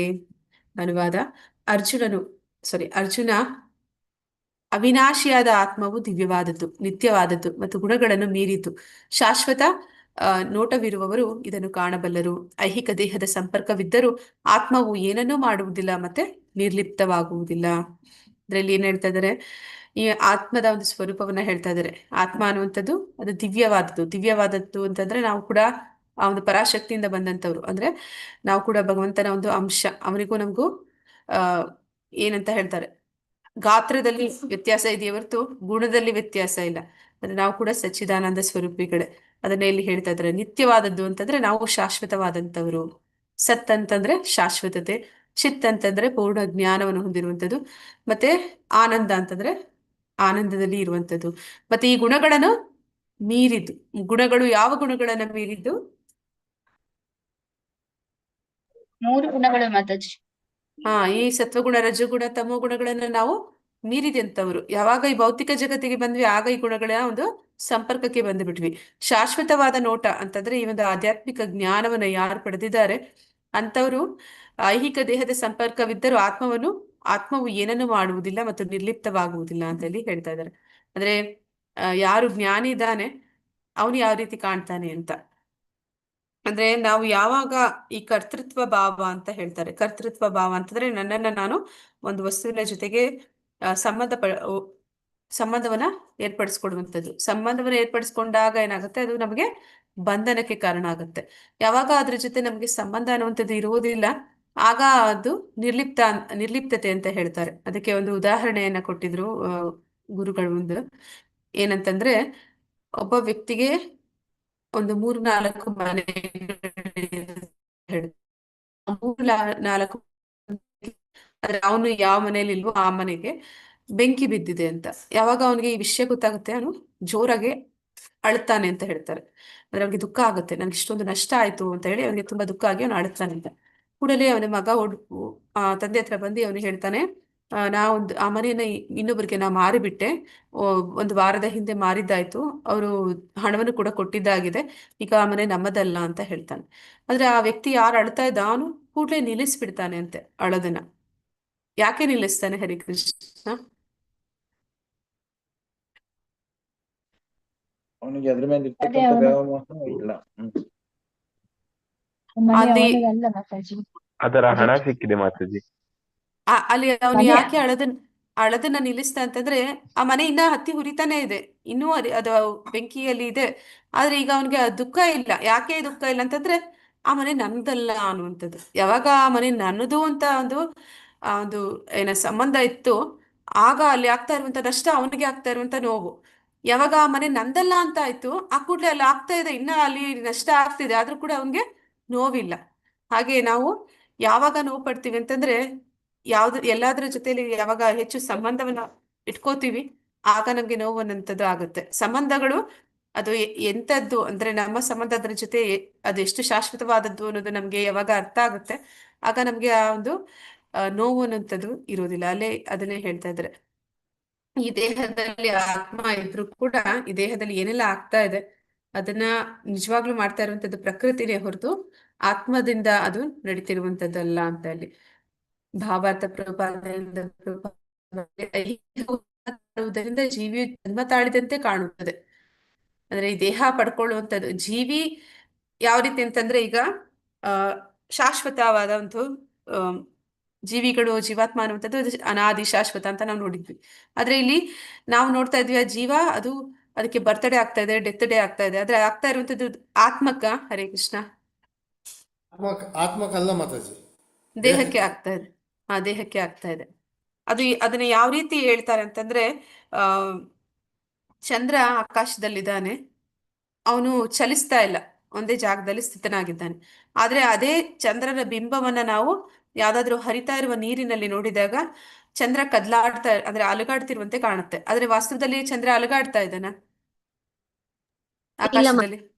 ಇಲ್ಲ. ಇಲ್ಲ ಹಾಗೆ ಹಾಗೆ ನಾವೇನ್ ಅನ್ಕೊಡ್ತೀವಿ, ಆ ಜೀವಾತ್ಮ ಅನ್ನುವಂಥದ್ದು ಆ ದೇಹದಲ್ಲಿ ಬಂದಾಗ ಅದಕ್ಕೆ ಹುಟ್ಟು ಸಾವು ಇದೆ ಅಂತ ಅನ್ಕೋಬಿಡ್ತೀವಿ ಅಜ್ಞಾನದಲ್ಲಿ. ಆದ್ರೆ ವಾಸ್ತವದಲ್ಲಿ ಆತ್ಮಕ್ಕೆ ಹುಟ್ಟು ಅನ್ನುವಂಥದ್ದು ಸಾವು ಅನ್ನುವಂಥದ್ದು ಇಲ್ಲ, ಆಗ್ತಿರುವಂಥದ್ದು ಅಲ್ಲಿ ದೇಹಕ್ಕೆ ಮಾತ್ರ ಅಂತ. ಆದರೆ ವಾಸ್ತವವಾಗಿ ಜೀವಾತ್ಮನು ನಿತ್ಯ, ಐಹಿಕ ದೇಹದಲ್ಲಿ ಇದ್ದರೂ ಅವನು ದಿವ್ಯನಾದವನು ಮತ್ತು ನಿತ್ಯನಾದವನು. ಆದುದರಿಂದ ಅವನನ್ನು ನಾಶ ಮಾಡಲು ಸಾಧ್ಯವಿಲ್ಲ. ಸ್ವಭಾವತಃ ಅವನು ಆನಂದಮಯನು. ಆತನು ಯಾವುದೇ ಐಹಿಕ ಕರ್ಮಗಳಲ್ಲಿ ತೊಡಗುವುದಿಲ್ಲ. ಆದುದರಿಂದ ಆತನಿಗೆ ಐಹಿಕ ದೇಹಗಳ ಸಂಪರ್ಕವಾದದ್ದರಿಂದ ಅವನು ಮಾಡುವ ಕರ್ಮಗಳು ಅವನನ್ನು ಬಂಧಿಸುವುದಿಲ್ಲ. ಅಂದ್ರೆ ಈಗ ಆ ಏನಂತ ಹೇಳ್ತಾರೆ ಅಂತಂದ್ರೆ ಆತ್ಮದ ಸ್ವರೂಪ ಅನ್ನುವಂಥದ್ದು ಆನಂದ ಅಂತ ಇಲ್ಲಿ ಹೇಳ್ತಾ ಇದ್ದಾರೆ. ಸಚ್ಚಿದ್ ಆನಂದ, ಆನಂದ ಅಂದ್ರೆ ಅವನು ಸದಾ ಆನಂದದಲ್ಲಿ ಇದ್ದವನು. ಈ ಭೌತಿಕ ಜಗತ್ತಿನಲ್ಲೂ ಕೂಡ ನಾವು ಅನೇಕ ಜನರನ್ನ ನೋಡ್ತೀವಿ, ಈ ಬದ್ಧಾತ್ಮರು ಎಲ್ಲರೂ ಕೂಡ ಹಾಗೆ ಮಾಡ್ತಾ ಇರ್ತಾರೆ. ಏನಂತ ಮಾಡ್ತಾರೆ ಅಂದ್ರೆ ಅವರು ಯಾವ್ದಾದ್ರೂ ಒಂದು ರೀತಿಯಲ್ಲಿ ಆನಂದವನ್ನ ಪಡ್ಕೊಳ್ಳೋ ಪ್ರಯತ್ನವನ್ನ ಮಾಡ್ತಾ ಇರ್ತಾರೆ. ಅಜ್ಞಾನದಲ್ಲಿ ಇದ್ರು ಕೂಡ ಆನಂದದ ಹುಡುಕಾಟದಲ್ಲೇ ಇರ್ತಾರೆ. ಅಂದ್ರೆ ಅವರು ಆ ನಾಲಿಗೆ ಚಪ್ಪಲ ಇರ್ಬೋದು ಅಥವಾ ಇನ್ಯಾವುದೋ ಒಂದು ಎಂಜಾಯ್ಮೆಂಟ್ ಅನ್ನೋ ಹೆಸರಲ್ಲಿ ಇರ್ಬೋದು, ಅವ್ರು ಹುಡುಕಾಡುವಂಥದ್ದು ಆನಂದವನ್ನೇ. ಆದ್ರೆ ಯಾಕೆ ಅವ್ರ ರೀತಿ ಮಾಡ್ತಾರೆ ಅಂದ್ರೆ ಅದು ನಮ್ಮ ಸ್ವಭಾವತಃ ನಾವು ಆನಂದಮಯ. ಅದನ್ನ ಇಲ್ಲಿ ಹೇಳ್ತಾ ಇದ್ದಾರೆ.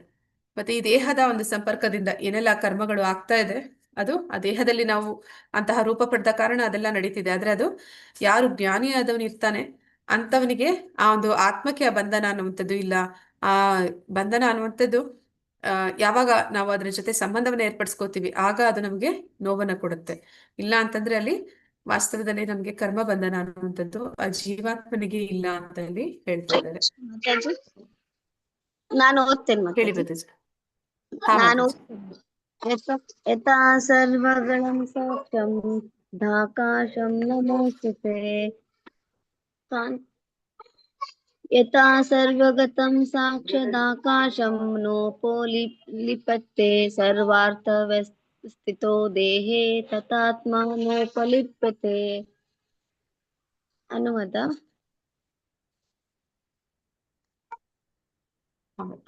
ಅನುವಾದ ಜಯಶೀಲ ಪ್ರಭುಪಾದಕ್ಕೆ. ಆಕಾಶವು ಎಲ್ಲೆಲ್ಲಿಯೂ ಇದ್ದರೂ ತನ್ನ ಸೂಕ್ಷ್ಮ ಸ್ವರೂಪದಿಂದಾಗಿ ಅದು ಯಾತರೊಡನೆಯೂ ಬೇರೆಯುವುದಿಲ್ಲ. ಹಾಗೆಯೇ ಬ್ರಹ್ಮನ ದೃಷ್ಟಿಯಲ್ಲಿ ಸ್ಥಿತನಾಗಿರುವ ಆತ್ಮನು ಆ ದೇಹದಲ್ಲಿ ಇದ್ದರೂ ದೇಹದ ಜೊತೆಗೆ ಬೆರೆಯುವುದಿಲ್ಲ. ಹರೇ ಕೃಷ್ಣ ಮಾತಾಜಿ. ಎಲ್ಲರೂ ಧನ್ಯವಾದಗಳು ಮಾತಾಜಿ. ಇಲ್ಲಿ ಏನಂತ ಹೇಳ್ತಾ ಇದ್ದಾನೆ ಭಗವಂತ ಅಂತಂದ್ರೆ ಆಕಾಶ ಎಲ್ಲೆಲ್ಲಿ ಇದ್ದರೂ ತನ್ನ ಸೂಕ್ಷ್ಮ ಸ್ವರೂಪದಿಂದ ಅದು ಯಾತರೊಡನೆಯೂ ಬೆರೆಯುವುದಿಲ್ಲ ಅಂತ. ಅಂದ್ರೆ ನಾವ್ ಈಗ ನೋಡ್ತೀವಿ ಆಕಾಶ ಅನ್ನುವಂಥದ್ದು ಏನು ಅಂತಂದ್ರೆ ಈ ಒಂದು ಸೃಷ್ಟಿಗೆ ಅದೊಂದು ಜಾಗ, ಸ್ಥಳಾವಕಾಶವನ್ನ ಕೊಡ್ತಿರುವಂತದ್ದು. ಅಂದ್ರೆ ಈಗ ನಾವೇನಾದ್ರೂ ಬರಿಬೇಕು ಅಂದ್ರೆ ನಮ್ಗೆ ಒಂದು ಕಾಗದ ಬೇಕು. ಆ ಕಾಗದ ಅನ್ನುವಂಥದ್ದು ನಮ್ಮ ಬರವಣಿಗೆಗೆ ಒಂದು ಸ್ಥಳಾವಕಾಶವನ್ನ ಕೊಡ್ತಾ ಇದೆ. ಹಾಗೆ ಈ ಸೃಷ್ಟಿಯಲ್ಲಿ ಏನೆಲ್ಲ ಇದೆ ಅದಕ್ಕೆ ಈ ಆಕಾಶ ಅನ್ನುವಂಥದ್ದು ಸ್ಥಳಾವಕಾಶವನ್ನು ಕೊಟ್ಟಿದೆ. ಆ ಒಂದು ಸೃಷ್ಟಿಯಲ್ಲಿ ಅಲ್ಲಿ ಏನೆಲ್ಲವೋ ಅಂದ್ರೆ ತುಂಬಾ ಚಟುವಟಿಕೆಗಳು ನಡೀತಾ ಇದೆ. ಆದ್ರೆ ಅದ್ ಚಟುವಟಿಕೆಗಳಿಂದ ಆಕಾಶ ಯಾವತ್ತಾದ್ರೂ ವಿಚಲಿತವಾಗುತ್ತಾ? ಅದರಿಂದ ಅದಕ್ಕೆ ಏನಾದ್ರೂ ವ್ಯತ್ಯಾಸ ಆಗುತ್ತಾ? ಇಲ್ಲಿ ಭೂಕಂಪ ಆಗ್ಬೋದು, ಪ್ರಳಯ ಆಗ್ಬೋದು, ಇನ್ನೊಂದಾಗ್ಬೋದು, ಮತ್ತೊಂದಾಗ್ಬೋದು. ಆದ್ರೆ ಆಕಾಶಕ್ಕೆ ಅದರಿಂದ ಏನಾದ್ರೂ ವ್ಯತ್ಯಾಸ ಆಗುತ್ತಾ? ಇಲ್ಲ ಆಕಾಶಕ್ಕೇನು ತೊಂದರೆ ಇಲ್ಲ ಮಾತಾಜಿ. ಅದೇ ರೀತಿ ಇಲ್ಲಿ ಹೇಳ್ತಾ ಇದ್ದಾರೆ, ಯಾರು ಬ್ರಹ್ಮನ್ ದೃಷ್ಟಿಯಲ್ಲಿ ಸ್ಥಿತನಾಗಿದ್ದಾನೆ ಆತನಿಗೆ ದೇಹದಲ್ಲಿ ಏನೆಲ್ಲ ಆದ್ರೂ ಕೂಡ ಅವನು ಆ ಒಂದು ತನ್ನನ್ನ ತಾನು ಆ ದೇಹದ ಜೊತೆಗೆ ಏನಂತ ಹೇಳ್ತಾರೆ, ತನ್ನನ್ನ ತಾನು ದೇಹದ ಜೊತೆಗೆ ಅವನು ಇಂಗ್ಲಿಷಲ್ಲಿ ಅಡ್ರೆಸ್ ಮಾಡೋದಿಲ್ಲ ಅಂತ ಹೇಳ್ತಾರೆ. ಅಡ್ರೆಸ್ ಅಂತಂದ್ರೆ ಏನಂತಾರೆ ಕನ್ನಡದಲ್ಲಿ? ವಿಳಾಸ ಮಾತಾಜಿ. ಆ ಅಡ್ರೆಸ್ ಅಲ್ಲ ಪ್ರಭುಜಿ. ಅಂದ್ರೆ ಏನಂತ ಹೇಳ್ತಾರೆ, ತನ್ನನ್ನ ತಾನು ಆ ದೇಹದ ಜೊತೆಗೆ ಸಂಬಂಧಪಡಿಸಿಕೊಳ್ಳುವುದಿಲ್ಲ ಅಂತ. ತನ್ನನ್ನು ತಾನು ದೇಹ ಅಂತ ದೇಹದ ಭಾವನೆಯಲ್ಲಿ ಅವನು ನೋಡುವುದಿಲ್ಲ ಅಂತ. ಅದರಲ್ಲಿ ಆ ಹೇಗೆ ಈಗ ಉದಾಹರಣೆಗೆ ಏನಂತ ಹೇಳ್ತೀವಿ ಅಂತಂದ್ರೆ, ನಾವೆಲ್ಲರೂ ಉಸಿರಾಡ್ತಾ ಇದ್ವಿ, ಹೌದಲ್ವಾ? ಹರೇ ಕೃಷ್ಣ. ಹೌದು ಮಾತಾಜಿ. ಈಗ ದೇಹದೊಳಗಡೆಗೆ ಗಾಳಿ ಹೋಗ್ತಾ ಇದೆ, ಹೊರಗಡೆ ಬರ್ತಾ ಇದೆ. ಅದು ನಮ್ಮ ದೇಹದೊಳಗಡೆ ಹೋಗಿ ಬರ್ತಾ ಇರೋದ್ರಿಂದ ನಾವು ಉಸಿರಾಡ್ತಾ ಇದೀವಿ, ನಾವು ಜೀವಂತವಾಗಿದ್ದೀವಿ. ಈಗ ಒಳಗಡೆ ಹೋದಾಗ ಈ ಗಾಳಿಯಿಂದ ನಾವು ಉಸಿರಾಡ್ತಾ ಇದೀವಿ ಅಂತ ಹೇಳಿ ನಾವು ಅದನ್ನ ಹಿಡ್ದಿಟ್ಕೊಳಕ್ಕಾಗತ್ತಾ? ಸಾಧ್ಯ ಇಲ್ಲ ಮಾತಾಜಿ. ನಾವು ಅದನ್ನ ಬಿಡ್ತೀವಿ ಅಲ್ವಾ, ಹೊರಗಡೆ ಬಿಡ್ತೀವಿ. ಆದ್ರೆ ಆ ಗಾಳಿ ಅನ್ನುವಂಥದ್ದು ನಮ್ಮ ಒಳಗೂ ಇದೆ, ಹೊರಗೂ ಇದೆ. ಆದ್ರೆ ಅದು ನಮ್ಮನ್ನ ಜೀವಂತವಾಗಿ ಇಟ್ಟಿದ್ರು ಕೂಡ ಅದರ ಜೊತೆ ನಮ್ಮ ಒಂದು ಸಂಪರ್ಕ ಅನ್ನುವಂಥದ್ದು ಯಾವ ರೀತಿ ಇರುತ್ತೆ ಅಂದ್ರೆ, ಅದನ್ನ ನಾವು ಅಂದ್ರೆ ಅದರ ಜೊತೆ ನಾವು ಏನಂತ ಹೇಳ್ತೀವಿ, ನನ್ನ ಜೀವ ನನಗೆ ಉಸಿರಾಡೋದಕ್ಕೆ, ನನ್ನ ಬದುಕೋದಕ್ಕೆ ಕಾರಣ ಆಗಿದೆ ಅಂತ ಹೇಳಿ ನಾವು ಗಾಳಿಯನ್ನ ಹಿಡಿದಿಟ್ಕೊಳ್ಳೋದಿಲ್ಲ. ಹಾಗೆ ಈ ಒಂದು ಬ್ರಹ್ಮನ್ ದೃಷ್ಟಿಯಲ್ಲಿರುವಂತಹ ವ್ಯಕ್ತಿ, ಜ್ಞಾನಿ ಆದವನು ಏನ್ ಮಾಡ್ತಾನೆ, ಆ ದೇಹದಲ್ಲಿ ಇದ್ದಾಗ್ಲೂ ಕೂಡ ಆ ದೇಹದ ಜೊತೆಯಲ್ಲಿ ಅವನ ಸಂಬಂಧ ಆ ರೀತಿಯದ್ದಾಗಿರುತ್ತೆ ಅಂತ. ಅಂದ್ರೆ ಅವನು ನಿರ್ಲಿಪ್ತನಾಗಿರ್ತಾನೆ, ಅದರ ಜೊತೆಗೆ ತನ್ನನ್ನು ತಾನು ಅತಿಯಾಗಿ ಏನಂತ ಹೇಳ್ತಾರೆ, ವ್ಯಾಮೋಹದಲ್ಲಿ ಅವನು ಇರೋದಿಲ್ಲ ಅಂತ. ದೇಹದ ವ್ಯಾಮೋಹದಲ್ಲಿ, ದೇಹ ಭಾವನೆಯಲ್ಲಿ ಅವನು ಇರೋದಿಲ್ಲ ಅಂತ. ಭಾವಾರ್ಥ ಪ್ರಭುಪಾದರಿಂದ ಪ್ರಭುಪಾದರಿಗೆ ಜಯವಾಗಲಿ. ವಾಯುವು, ನೀರು, ಮಣ್ಣು, ಹೊಲಸು ಮತ್ತು ಬೇರೇನೇ ಇರಲಿ ಅದನ್ನು ಪ್ರವೇಶಿಸುತ್ತದೆ. ಅಂದ್ರೆ ಗಾಳಿ ಅನ್ನುವಂಥದ್ದು ನೀರಿನಲ್ಲಿ ಹೊಲಸಿನ ಮೇಲೆ ಕೂಡ ಅದು ಹೋಗುತ್ತೆ, ಆದ್ರೆ ಅದು ಯಾತನೊಡನೆಯೂ ಬೆರೆಯುವುದಿಲ್ಲ. ಹಾಗೆ ಜೀವಿಯು ಹಲವಾರು ದೇಹಗಳಲ್ಲಿ ನೆಲೆಸಬೇಕಾದರೂ ಆತನ ಸೂಕ್ಷ್ಮ ಸ್ವಭಾವದಿಂದಾಗಿ ಅವುಗಳಿಂದ ದೂರ ಇರುತ್ತಾನೆ. ಅಂದ್ರೆ ಈಗ ಜೀವಾತ್ಮ ಬೇರೆ ಬೇರೆ 84 ಲಕ್ಷ ಯೋನಿಗಳನ್ನ ದಾಟಿ ಬರ್ತಾನೆ. ಅದ ದೇಹದಲ್ಲಿದ್ದಾಗ ಅವನು ಅನೇಕ ಕಷ್ಟ ಸುಖಗಳನ್ನ ನೋಡ್ತಾನೆ. ಆದ್ರೂ ಕೂಡ ಅವನು ಏನಂತ ಹೇಳ್ತಾ ಇದ್ದಾರೆ, ಅವನು ಅವುಗಳಿಂದ ದೂರ ಇದ್ದಾನೆ ಅಂತ. ಅಂದ್ರೆ ವಾಸ್ತವದಲ್ಲಿ ಆ ಒಂದು ಜೀವಾತ್ಮನಿಗೆ ಅಲ್ಲಿ ಆಗ್ತಾ ಇರುವಂತದ್ದು ಯಾವುದೇ ಕಷ್ಟ ಸುಖ ನೋವು ಅನ್ನುವಂಥದ್ದು ಅವನಿಗೆ ಆಗ್ತಿಲ್ಲ. ಅದು ಯಾವಾಗ ಆಗುತ್ತೆ ಅಂತಂದ್ರೆ, ಅವನು ತನ್ನನ್ನ ತಾನು ದೇಹ ಅನ್ಕೊಂಡಾಗ ಮಾತ್ರ ಆಗುತ್ತೆ. ಆದುದರಿಂದ ಜೀವಿಯು ಈ ದೇಹದೊಡನೆ ಹೇಗೆ ಸಂಪರ್ಕ ಹೊಂದುತ್ತಾನೆ ಮತ್ತು ಅದು ನಾಶವಾದ ನಂತರ ಹೇಗೆ ಅದರಿಂದ ಹೊರಗೆ ಹೋಗುತ್ತಾನೆ ಎನ್ನುವುದನ್ನು ಐಹಿಕ ಕಣ್ಣುಗಳಿಂದ ನೋಡಲು ಸಾಧ್ಯವಿಲ್ಲ. ಯಾವ ವಿಜ್ಞಾನಿಯು ಇದನ್ನು ಖಚಿತಪಡಿಸಿಕೊಳ್ಳಲಾರ. ಯಾರಾದ್ರೂ ತೋರಿಸಿದಾರ ವಿಜ್ಞಾನಿಗಳು, ಇಲ್ಲಿ ಆತ್ಮ ಇದೆ, ಈ ಆತ್ಮ ಇವಾಗ ಹೋಗ್ತಾ ಇದೆ, ಇದು ಹೋದ್ಮೇಲೆ ಈ ದೇಹ ಅನ್ನುವಂಥದ್ದು ಏನಾಗುತ್ತೆ ಅನ್ನೋದು, ಅದನ್ನ ಯಾರಾದ್ರೂ ನೋಡಿದ್ದಾರಾ? ಇಲ್ಲ ಮಾತಾಜಿ, ಇಲ್ಲ. ನಮ್ಮ ಮನೆಯಲ್ಲಿ ಸಂಬಂಧಿಕರನ್ನ, ಸ್ನೇಹಿತರನ್ನ ಇದನ್ನ ನೋಡಿರ್ತೀವಿ. ಆತ್ಮ ಹೋಗೋದನ್ನ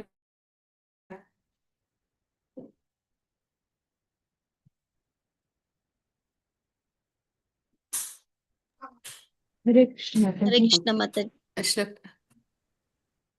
ಹಾ ಮಾತಾಜಿ.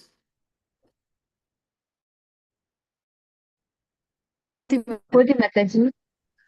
ಯಥಾ ವಸುಂಧರ ಮಾತಾಜಿ. ಯತೇಕಃ ಕೃತ್ಸಃ ಲೋಕಮಿಮಂ ರವಿಃ ಕ್ಷತ್ರಂ ಕ್ಷತ್ರಿ ತಥಾ ಕೃತ್ಸಂ ಪ್ರಕಾಶಯಂತಿ ಭಾರತ. ಅನುವಾದ ಪ್ರಭುಪಾದ್ ಕಿ ಜೈ.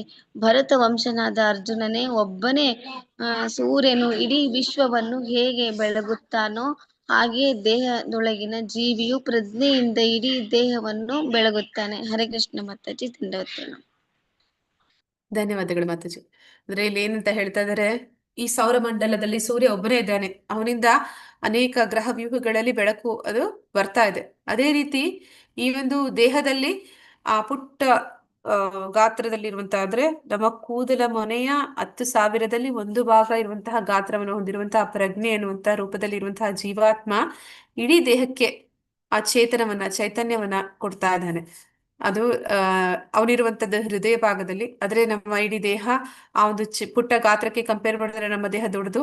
ಆದ್ರೆ ಆ ಎಲ್ಲ ದೇಹದ ಪ್ರತಿಯೊಂದು ಭಾಗಕ್ಕೂ, ಅಂದ್ರೆ ನಮ್ಮ ಕಾಲು ಬೆರಳಿನಿಂದ ಕೈ ಬೆರಳಿನವರೆಗೂ ಅಥವಾ ನಮ್ಮ ಕೂದಲೇ ಇರ್ಬೋದು, ಎಲ್ಲಿಯೇ ನಮ್ಮನ್ನ ಸ್ಪರ್ಶ ಮಾಡಿದ್ರು ಕೂಡ ನಮಗೆ ಕೂಡಲೇ ಆ ಪ್ರಜ್ಞೆ ಅನ್ನುವಂಥದ್ದು ಎಲ್ಲಿ ನಮ್ಗೆ ಗೊತ್ತಾಗ್ತಾ ಇದೆ ಅಂತಂದ್ರೆ, ಈ ಜೀವಾತ್ಮನ ಇರುವಿಕೆಯಿಂದ, ಆ ದೇಹದಲ್ಲಿ ಜೀವಾತ್ಮ ಇರುವುದರಿಂದ ನಮ್ಗೆ ಈ ಪ್ರಜ್ಞೆ ಅನ್ನುವಂಥದ್ದು ಇದೆ ಅನ್ನೋದನ್ನ ಅಲ್ಲಿ ಹೇಳ್ತಾ ಇದ್ದಾರೆ. ಅದನ್ನ ಅವನು ಸೌರವ್ಯೂಹದಲ್ಲಿ ಅವನು ಇದ್ದುಕೊಂಡು ಎಲ್ಲಾ ಗ್ರಹ ವ್ಯೂಹಗಳಿಗೆ ಬೆಳಕನ್ನು ಚೆಲ್ತಾ ಇದ್ದಾನೆ, ಆ ರೀತಿ ಅಂತ ಇಲ್ಲಿ ಹೇಳ್ತಾ ಇದ್ದಾರೆ. ಪ್ರಜ್ಞೆಯನ್ನು ಕುರಿತು ಹಲವಾರು ಊಹೆಗಳಿವೆ. ಭಗವದ್ಗೀತೆಯಲ್ಲಿ ಸೂರ್ಯ ಮತ್ತು ಸೂರ್ಯ ಪ್ರಕಾಶಗಳ ಉದಾಹರಣೆಗಳೆಲ್ಲ ಕೊಟ್ಟಿದೆ. ಸೂರ್ಯನು ಒಂದೇ ಸ್ಥಳದಲ್ಲಿ ಇರುತ್ತಾನೆ, ಆದರೂ ಇಡೀ ವಿಶ್ವಕ್ಕೆ ಬೆಳಕು ಕೊಡುತ್ತಾನೆ. ಹಾಗೆಯೇ ಜೀವಾತ್ಮನ ಒಂದು ಸಣ್ಣ ಕಣವು ಈ ದೇಹದ ಹೃದಯದಲ್ಲಿ ಇದ್ದರೂ ಪ್ರಜ್ಞೆಯ ಮೂಲಕ ಇಡೀ ದೇಹವನ್ನು ಬೆಳಗುತ್ತದೆ. ಸೂರ್ಯ ಪ್ರಕಾಶ ಅಥವಾ ಬೆಳಕು ಸೂರ್ಯನಿದ್ದಾನೆ ಎನ್ನುವುದಕ್ಕೆ ಪುರಾವೆಯಾದಂತೆ ಪ್ರಜ್ಞೆಯು ಆತ್ಮನ ಇರುವಿಕೆಗೆ ಪುರಾವೆ. ಅಂದ್ರೆ ಈಗ ಯಾರಿಗಾದ್ರೂ ಹಾಸ್ಪಿಟಲ್ ಅಲ್ಲಿ ಇದ್ದಾರೆ, ಅಂದ್ರೆ ಸೀರಿಯಸ್ ಆಗಿದ್ದಾರೆ, ಅವರನ್ನ ನಾವು ಹೇಗೆ ಜೀವಂತವಾಗಿದ್ದಾರೆ ಅಂತ ಹೇಳ್ತೀವಿ? ನಾವು ಉಸಿರಾಟ ನೋಡುವಂತದ್ದು ಆಡ್ತಾ ಪ್ರಜ್ಞೆ ಇರ್ತಾರೆ. ಇದೆಯಾ ಅಂತ ಅಲ್ವಾ? ಹೌದೌದು, ಪ್ರಜ್ಞೆ ಉಸಿರಾಟ ಇದೆ. ಇದೆಯಾ, ಪ್ರಜ್ಞೆ ಇದೆಯಾ? ಪ್ರಜ್ಞೆ ಇಲ್ಲ, ಉಸಿರಾಟ ಇಲ್ಲ ಅಂತಂದ್ರೆ ನಾವೇನಂತೀವಿ? ಮರಣವಂತೀವಿ. ಆ ವ್ಯಕ್ತಿ ಇನ್ನಿಲ್ಲ ಅಂತ ಹೇಳ್ತೀವಿ. ಹೌದು. ಹಾಗೆ ಇಲ್ಲಿ ಹೇಳ್ತಾ ಇದ್ದಾರೆ, ಅವನು ಇದ್ದಾನೆ ಅಂತಂದ್ರೆ ಅವನಲ್ಲಿ ಪ್ರಜ್ಞೆ ಇದೆ, ಆ ದೇಹದಲ್ಲಿ ಪ್ರಜ್ಞೆ ಇದೆ ಅಂತಂದ್ರೆ ಅಲ್ಲಿ ಆತ್ಮ ಇದೆ ಅಂತ. ಆತ್ಮದ ಉಪಸ್ಥಿತಿ ಇದೆ ಅನ್ನುವಂಥದ್ದನ್ನ ಹೇಗೆ ತಿಳ್ಕೊತೀವಿ? ಪ್ರಜ್ಞೆಯ ಮೂಲಕ ತಿಳ್ಕೊತೀವಿ. ಆತ್ಮವು ದೇಹವನ್ನು ಬಿಡುತ್ತಲೇ ಪ್ರಜ್ಞೆಯೂ ಇರುವುದಿಲ್ಲ. ಬುದ್ಧಿವಂತರಾದ ಯಾವುದೇ ಮನುಷ್ಯನು ಇದನ್ನು ಸುಲಭವಾಗಿ ಅರ್ಥ ಮಾಡಿಕೊಳ್ಳಬಲ್ಲ. ಆದುದರಿಂದ ಪ್ರಜ್ಞೆಯು ಜಡವಸ್ತುವಿನ ಸಂಯೋಜನೆಯಿಂದ ಆದುದಲ್ಲ. ಈ ಪ್ರಜ್ಞೆ ಅನ್ನುವಂಥದ್ದು ಅದು ಈ ಒಂದು ಜಡವಸ್ತುವಿನ ಸಂಯೋಜನೆ ಅಂತಂದ್ರೆ ಈ ಕೆಮಿಕಲ್ ರಿಯಾಕ್ಷನ್ಸ್ ಇಂದ ಈ ಪ್ರಜ್ಞೆ ಅನ್ನುವಂಥದ್ದನ್ನ ಹುಟ್ಟಾಕ್ಲಿಕ್ಕೆ ಸಾಧ್ಯ ಇಲ್ಲ. ಒಂದು ಪ್ರಜ್ಞೆಯನ್ನ ಅಥವಾ ಒಂದು ಆತ್ಮವನ್ನ ನಾವು ಯಾವ್ದಾದ್ರೂ ಒಂದು ರಾಸಾಯನಿಕ ಸಂಯೋಜನೆಯಿಂದ ಮಾಡೋದಕ್ಕೆ ಸಾಧ್ಯ ಇಲ್ಲ ಅಂತ ಹೇಳಿ ಹೇಳ್ತಾ ಇದ್ದಾರೆ.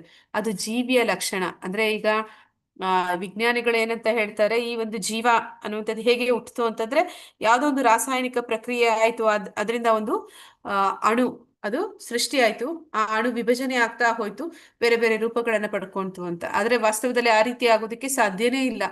ಅದು ಒಂದು ಪ್ರಜ್ಞೆ ಅಥವಾ ಅಲ್ಲಿ ಒಂದು ಜೀವ ಹುಟ್ಟಬೇಕು ಅಂತಂದ್ರೆ ಆ ಒಂದು ಆತ್ಮದ ಒಂದು ಉಪಸ್ಥಿತಿಯಲ್ಲಿ ಇರ್ಲೇಬೇಕು. ಆತ್ಮವನ್ನ ಯಾರು ನಾವು ನೋಡಿಲ್ಲ. ಈ ಒಂದು ವಿಜ್ಞಾನಿಗಳು ಕೂಡ ಅದನ್ನ ಯಾವತ್ತು ಏನಂತ ಹೇಳ್ತಾರೆ, ಅಧ್ಯಯನ ಮಾಡೋದಕ್ಕೂ ಕೂಡ ಹೋಗಿಲ್ಲ. ಅದು ಆತ್ಮ ಅನ್ನುವಂಥದ್ದು ಯಾವ ರೀತಿ ಇದೆ, ಅದು ಎಲ್ಲಿರುತ್ತೆ, ಹೇಗಿರುತ್ತೆ ಅಂತ. ಅದರ ಒಂದು ಉಪಸ್ಥಿತಿ ಇಲ್ಲ ಅಂತಂದ್ರೆ ಈ ಜೀವಿಯ ಲಕ್ಷಣವನ್ನ ನಾವು ನೋಡೋದಕ್ಕೆ ಸಾಧ್ಯ ಇಲ್ಲ. ಜೀವಿಯು ಗುಣಾತ್ಮಕವಾಗಿ ಪರಮಾತ್ಮನೊಂದಿಗೆ ಒಂದಾದರೂ ಅವನು ಪರಮ ಉನ್ನತನು ಅಲ್ಲ.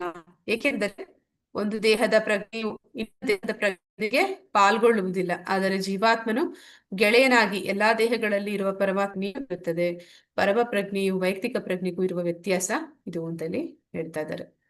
ಅಂದ್ರೆ ಪರಮಾತ್ಮ ಅವನು ಎಲ್ಲಾ ಕ್ಷೇತ್ರಗಳ ಕ್ಷೇತ್ರಜ್ಞ, ಆದ್ರೆ ನಾವು ಮಾತ್ರ ನಮಗೆ ಸಿಕ್ಕಿದಂತ ಒಂದು ಕ್ಷೇತ್ರದಲ್ಲಿ ಮಾತ್ರ ನಾವು ಕ್ಷೇತ್ರಜ್ಞರು. ಹರೇ ಕೃಷ್ಣ. ಹರೇ ಕೃಷ್ಣ. ಮತ್ತೆ ಕ್ಷೇತ್ರದ್ವಯೋರವಮಂತರಂ ಜ್ಞಾನ ಚಕ್ಷುಷಾ ಭೂತ ಪ್ರಕೃತಿ ಮೋಕ್ಷಂ ಚ ಯೇ ವಿದುರ್ಯಾಂತಿ ತೇ ಪರಂ. ಅನುವಾದ ಶ್ರೀಲ ಪ್ರಭುಪಾದ್. ಜ್ಞಾನದ ಕಣ್ಣುಗಳಿಂದ ಕ್ಷೇತ್ರ ಮತ್ತು ಕ್ಷೇತ್ರಜ್ಞನ ನಡುವಿನ ವ್ಯತ್ಯಾಸವನ್ನು ಕಾಣಬಲ್ಲವರು ಮತ್ತು ಐಹಿಕ ಪ್ರಕೃತಿಯಲ್ಲಿ ಬಂಧನದಿಂದ ಮೋಕ್ಷ ಪಡೆಯುವ ಪ್ರಕ್ರಿಯೆಯನ್ನು ಅರ್ಥ ಮಾಡಿಕೊಳ್ಳಬಲ್ಲವರು ಪರಮ ಗುರಿಯನ್ನು ಮುಟ್ಟುತ್ತಾರೆ. ಹರೇ ಕೃಷ್ಣ. ಮಾತಾಜಿ ಧನ್ಯವಾದಗಳು ಮಾತಾಜಿ. ಅಂದ್ರೆ ಈಗ 13ನೇ ಅಧ್ಯಾಯದ ಕೊನೆಯ ಶ್ಲೋಕಕ್ಕೆ ಬಂದಿದ್ದೀವಿ. ಈ ಶ್ಲೋಕಕ್ಕೆ ಬಂದ ನಂತರ ನಿಮ್ಗೆ ಈ ಒಂದು ವ್ಯತ್ಯಾಸ ಗೊತ್ತಾಗ್ತಿದ್ಯಾ? ದೇಹ ಅಂದ್ರೆ ಏನು, ಆತ್ಮ ಅಂದ್ರೆ ಏನು, ಪರಮಾತ್ಮ ಅಂದ್ರೆ ಯಾರು, ಇದೆಲ್ಲ ತಿಳಿತಾ ಇದೆಯಾ? ಹರೇ ಕೃಷ್ಣ. ನಾವೆಲ್ಲರೂ ದೇಹ ಅಲ್ಲ ಆತ್ಮಗಳು ಅಂತ ಗೊತ್ತಾಗ್ತಿದೆ ಅಲ್ವಾ? ಮತ್ತೆ ಈ ಒಂದು ಆತ್ಮ ನಾವು ಏನಿದೀವಿ, ಈ ಮನುಷ್ಯ ದೇಹವನ್ನ ಪಡೆದ ಕಾರಣ ಇದನ್ನ ನಾವು ಮತ್ತೆ ನೆನಪಿಸ್ಕೊಳ್ಳಿಕ್ಕೆ ಸಾಧ್ಯ ಆಗ್ತಿದೆ. ಮನುಷ್ಯ ದೇಹ ಸಿಗದೆ ಹೋಗಿದ್ರೆ ನಾವು ಇದನ್ನೆಲ್ಲ ನೆನಪಿಸ್ಕೊಳ್ಳಿಕ್ ಆಗ್ತಿತ್ತ? ಸಾಧ್ಯನೇ ಇಲ್ಲ ಮಾತಾಜಿ. 84 ಲಕ್ಷ ಜೀವರಾಶಿಯಲ್ಲಿ ಮನುಷ್ಯ ಒಬ್ಬನೇ ಮಾತ್ರ ಅರ್ಥ ಮಾಡ್ಕೊಳಕ್ ಸಾಧ್ಯ. ಈ ಒಂದು ಅವಕಾಶ ಸಿಕ್ಕಿದೆ, ಅದರಿಂದ ನಾವು ಇದನ್ನ ಮತ್ತೆ ಆ ಒಂದು ಜೀವಾತ್ಮನ ಒಂದು ಪ್ರಜ್ಞೆಯನ್ನ ಮತ್ತೆ ವಾಪಸ್ ನಾವು ಪಡ್ಕೊಳ್ಳಿಕ್ಕೆ ಆಗ್ತಾ ಇದೆ. ಈ ಒಂದು ಬಂಧನ ಯಾಕೆ ಆಗ್ತಿದೆ ಅಂತಂದ್ರೆ, ಅಂದ್ರೆ ಬಂಧನಕ್ಕೆ ಮೂಲ ಕಾರಣ ಏನು ಅಂತಂದ್ರೆ, ಈಗ ಏನಂತ ಹೇಳ್ತಾರೆ, ಒಂದು ಉದಾಹರಣೆ ಕೊಡ್ತಾರೆ ಅಂತಂದ್ರೆ, ಈಗ ಭಗವಂತ ಅನೇಕ ಸೃಷ್ಟಿಗಳನ್ನ ಮಾಡ್ತಾ ಇದ್ದಾನೆ. ಅಂದ್ರೆ ಈಗ ತಾಯಿ ಉದಾಹರಣೆಗೆ ಅಡಿಗೆ ಮನೆಯಲ್ಲಿ ಅಡಿಗೆ ಮಾಡ್ತಾ ಇದ್ದಾಳೆ. ಅವಳು ಅಡಿಗೆ ಮಾಡ್ತಾ ಇರೋದನ್ನ ನೋಡ್ತಾ ಇರುವಂತ ಒಂದು ಪುಟ್ಟ ಮಗು, ಅವಳ ಮಗು ಬಂದು ಹೇಳುತ್ತೆ, ನಾನು ನಿನ್ ಜೊತೆಲಿ ಸೇರಿ ಅಡಿಗೆ ಮಾಡ್ಬೇಕು ಅಂತ. ಆಗತ್ತ ಮಗು ಕೈಲಿ ಅಡಿಗೆ ಮಾಡೋದಕ್ಕೆ? ಅಮ್ಮ ನೀನ್ ಈ ಕಡೆ ಬಾ, ನಾನ್ ಮಾಡ್ತೀನಿ ಅಂತ. ಆಗಲ್ಲ ಮಾತಾಜಿ. ಹಾಗೆ ನಾವು ಮಾಡುವಂತಹ ಒಂದು ಸೃಷ್ಟಿ ಕಾರ್ಯಗಳು ಅಂದ್ರೆ ಭಗವಂತನ ಸೃಷ್ಟಿ ಅದು ಅಪಾರವಾದ್ದು, ಅದಕ್ಕೆ ಹೋಲಿಕೆ ಇಲ್ಲ. ನಾವೇನ್ ಮಾಡ್ತೀವಿ, ನಾವು ಸಣ್ಣ ಪುಟ್ಟ ಮನೆಗಳನ್ನ, ಕಟ್ಟಡಗಳನ್ನ ಸೃಷ್ಟಿ ಮಾಡ್ತೀವಿ. ಆದ್ರೆ ನಾವ್ ಅನ್ಕೋತೀವಿ ಇದೆಲ್ಲ ನಾವೇ ಮಾಡ್ತಾ ಇದೀವಿ ಅಂತ. ಆದ್ರೆ ಈಗ ಕಟ್ಟಡ ಮಾಡ್ಬೇಕು ಅಂತಂದ್ರೂ ಕೂಡ ಅದಕ್ಕೆ ಏನೆಲ್ಲ ಬೇಕು ಕಚ್ಚಾ ವಸ್ತುಗಳು, ಇಟ್ಟಿಗೆ ಇರ್ಬೋದು, ಕಲ್ಲಿರ್ಬೋದು, ಒಂದು ಕಬ್ಬಿಣ ಇರ್ಬೋದು, ಅದೆಲ್ಲವೂ ಕೂಡ ನಾವು ಸೃಷ್ಟಿ ಮಾಡಿರುವಂತದ್ದ. ಯಾವ್ದಾದ್ರು ಫ್ಯಾಕ್ಟ್ರಿನಲ್ಲಿ ನಾವು ಮಣ್ಣನ್ನ ಅಥವಾ ಒಂದು ಕಬ್ಬಿಣವನ್ನ ಸೃಷ್ಟಿ ಮಾಡೋದಕ್ಕಾಗತ್ತಾ? ಇಲ್ಲ ಮಾತಾಜಿ, ಅದೆಲ್ಲವೂ ಭೌತಿಕ ಜಗತ್ತಲ್ಲಿ ಸಿಗುವಂಥದ್ದು. ಪರಮಾತ್ಮ ಅವನ ಸೃಷ್ಟಿಯಲ್ಲಿ ಅವನು ಕೊಟ್ಟಿರುವಂತದ್ದು, ಅದನ್ನ ಇಟ್ಕೊಂಡು ನಾವು ಒಂದು ಏನೋ ಒಂದು ಆವಿಷ್ಕಾರ ಮಾಡಿದೀವಿ ಅಂತ ಹೇಳಿ ನಮಗೆ ನಾವೇ ಹೆಮ್ಮೆ ಪಟ್ಕೋತೀವಿ. ಆದ್ರೆ ಎಲ್ಲವೂ ಕೂಡ ವಾಸ್ತವದಲ್ಲಿ ಭಗವಂತನ ಒಂದು ಅವ್ಯಾಜ್ಯ ಕರುಣೆ ಇಲ್ದಿರ ನಾವು ಏನನ್ನೋ ಮಾಡ್ಲಿಕ್ಕೆ ಸಾಧ್ಯ ಇಲ್ಲ. ಆದ್ರೆ ನಾವು ಅವನ ಹಾಗೆ ಆಗ್ಬೇಕು ಅನ್ನೋಂಥ ಪ್ರಯತ್ನ ಪಟ್ಟ ಕಾರಣ ಇಲ್ಲಿ ಬಂಧನದಲ್ಲಿ ಸಿಕ್ಕಾಕೊಂಡಿದ್ದೀವಿ. ಆ ಒಂದು ಪ್ರಯತ್ನ ಮಾಡಿದ ಕಾರಣ ನಮ್ಗೀಗ ಈ ಒಂದು ಅನುಭವಗಳು ಆಗ್ತಾ ಇದೆ. ಇದನ್ನ ಯಾರು ಅರ್ಥ ಮಾಡ್ಕೊಳ್ತಾ ಇದ್ದಾರೆ, ಈ ಒಂದು ವಿಚಾರವನ್ನ ಯಾರು ಸರಿಯಾಗಿ ತಿಳ್ಕೊಳ್ತಾ ಇದ್ದಾರೆ ಅಂತವ್ರು ಮತ್ತೆ ಆ ಒಂದು ಸರಿಪಡಿಸ್ಕೊಂಡು ಮತ್ತೆ ಪರಮ ಗುರಿಯನ್ನ ಮುಟ್ಟುತ್ತಾರೆ ಅಂತ ಹೇಳಿ ಪ್ರಭುಪಾದರು ಕೂಡ ಹೇಳ್ತಾರೆ. ಭಾವಾರ್ಥದಲ್ಲಿ ನೋಡೋಣ. ಭಾವಾರ್ಥ ಅನ್ಸುತ್ತೆ 3 ನಿಮಿಷ ಓದ್ಬಿಡ್ತೇನೆ. ಭಾವಾರ್ಥ ಪ್ರಭುಪಾದರಿಗೆ ಜವಾಗಲಿ. ಕ್ಷೇತ್ರ, ಕ್ಷೇತ್ರಜ್ಞ ಮತ್ತು ಪರಮಾತ್ಮ ಇವುಗಳ ನಡುವಣ ವ್ಯತ್ಯಾಸವನ್ನು ಮನಸ್ಸು ತಿಳಿದುಕೊಳ್ಳಬೇಕೆಂದು ಈ 5ನೇ ಅಧ್ಯಾಯದ ಭಾವಾರ್ಥ 8ರಿಂದ 12ನೇ ಶ್ಲೋಕದವರೆಗೆ ವರ್ಣಿಸಿರುವಂತೆ ಮೋಕ್ಷದ ಪ್ರಕ್ರಿಯೆಯನ್ನು ತಿಳಿದುಕೊಳ್ಳಬೇಕು. ಆಗ ಪರಮ ಗುರಿಯ ಕಡೆಗೆ ಸಾಗಬಹುದು. ಅಂದ್ರೆ ಕ್ಷೇತ್ರ, ಕ್ಷೇತ್ರಜ್ಞ, ಪರಮಾತ್ಮ ಇದು ನಾವು ಮೊದಲು ತಿಳ್ಕೊಂಡಂತ ವಿಷಯ. ದೇಹ, ಜೀವಾತ್ಮ, ಪರಮಾತ್ಮ ಅವರ ವ್ಯತ್ಯಾಸಗಳು. ದೇಹಕ್ಕೆ 6 ವ್ಯತ್ಯಾಸಗಳಿದೆ. ಜೀವಾತ್ಮನಿಗೆ ಆ ಕ್ಷೇತ್ರದ ಅನುಭವ ಮಾತ್ರ ಆಗುತ್ತೆ. ಪರಮಾತ್ಮನಿಗೆ ಎಲ್ಲಾ ಕ್ಷೇತ್ರಗಳ ಅನುಭವ ಕೂಡ ಅವನಿಗೆ ಗೊತ್ತಿರುತ್ತೆ ಅನ್ನುವಂಥದ್ದು. ಮತ್ತೆ 8ರಿಂದ 12ನೇ ಶ್ಲೋಕದವರೆಗೆ ಹೇಳಿರುವಂತದ್ದು ಅಜ್ಞಾನದ ವಿಷಯದ ಬಗ್ಗೆ. ಯಾರು ಜ್ಞಾನಿಯಾಗಿದ್ದಾನೆ ಅವನಲ್ಲಿ ಇರುವಂತಹ ಗುಣಗಳು, ಆ ಒಂದು ವಿಚಾರವನ್ನ ಭಗವಂತ ತಿಳಿಸ್ಕೊಟ್ಟಿದ್ದಾನೆ. ನಂತರ ಶ್ರದ್ಧಾವಂತ ಮನುಷ್ಯನು ಮೊಟ್ಟ ಮೊದಲನೇದಾಗಿ ದೇವರ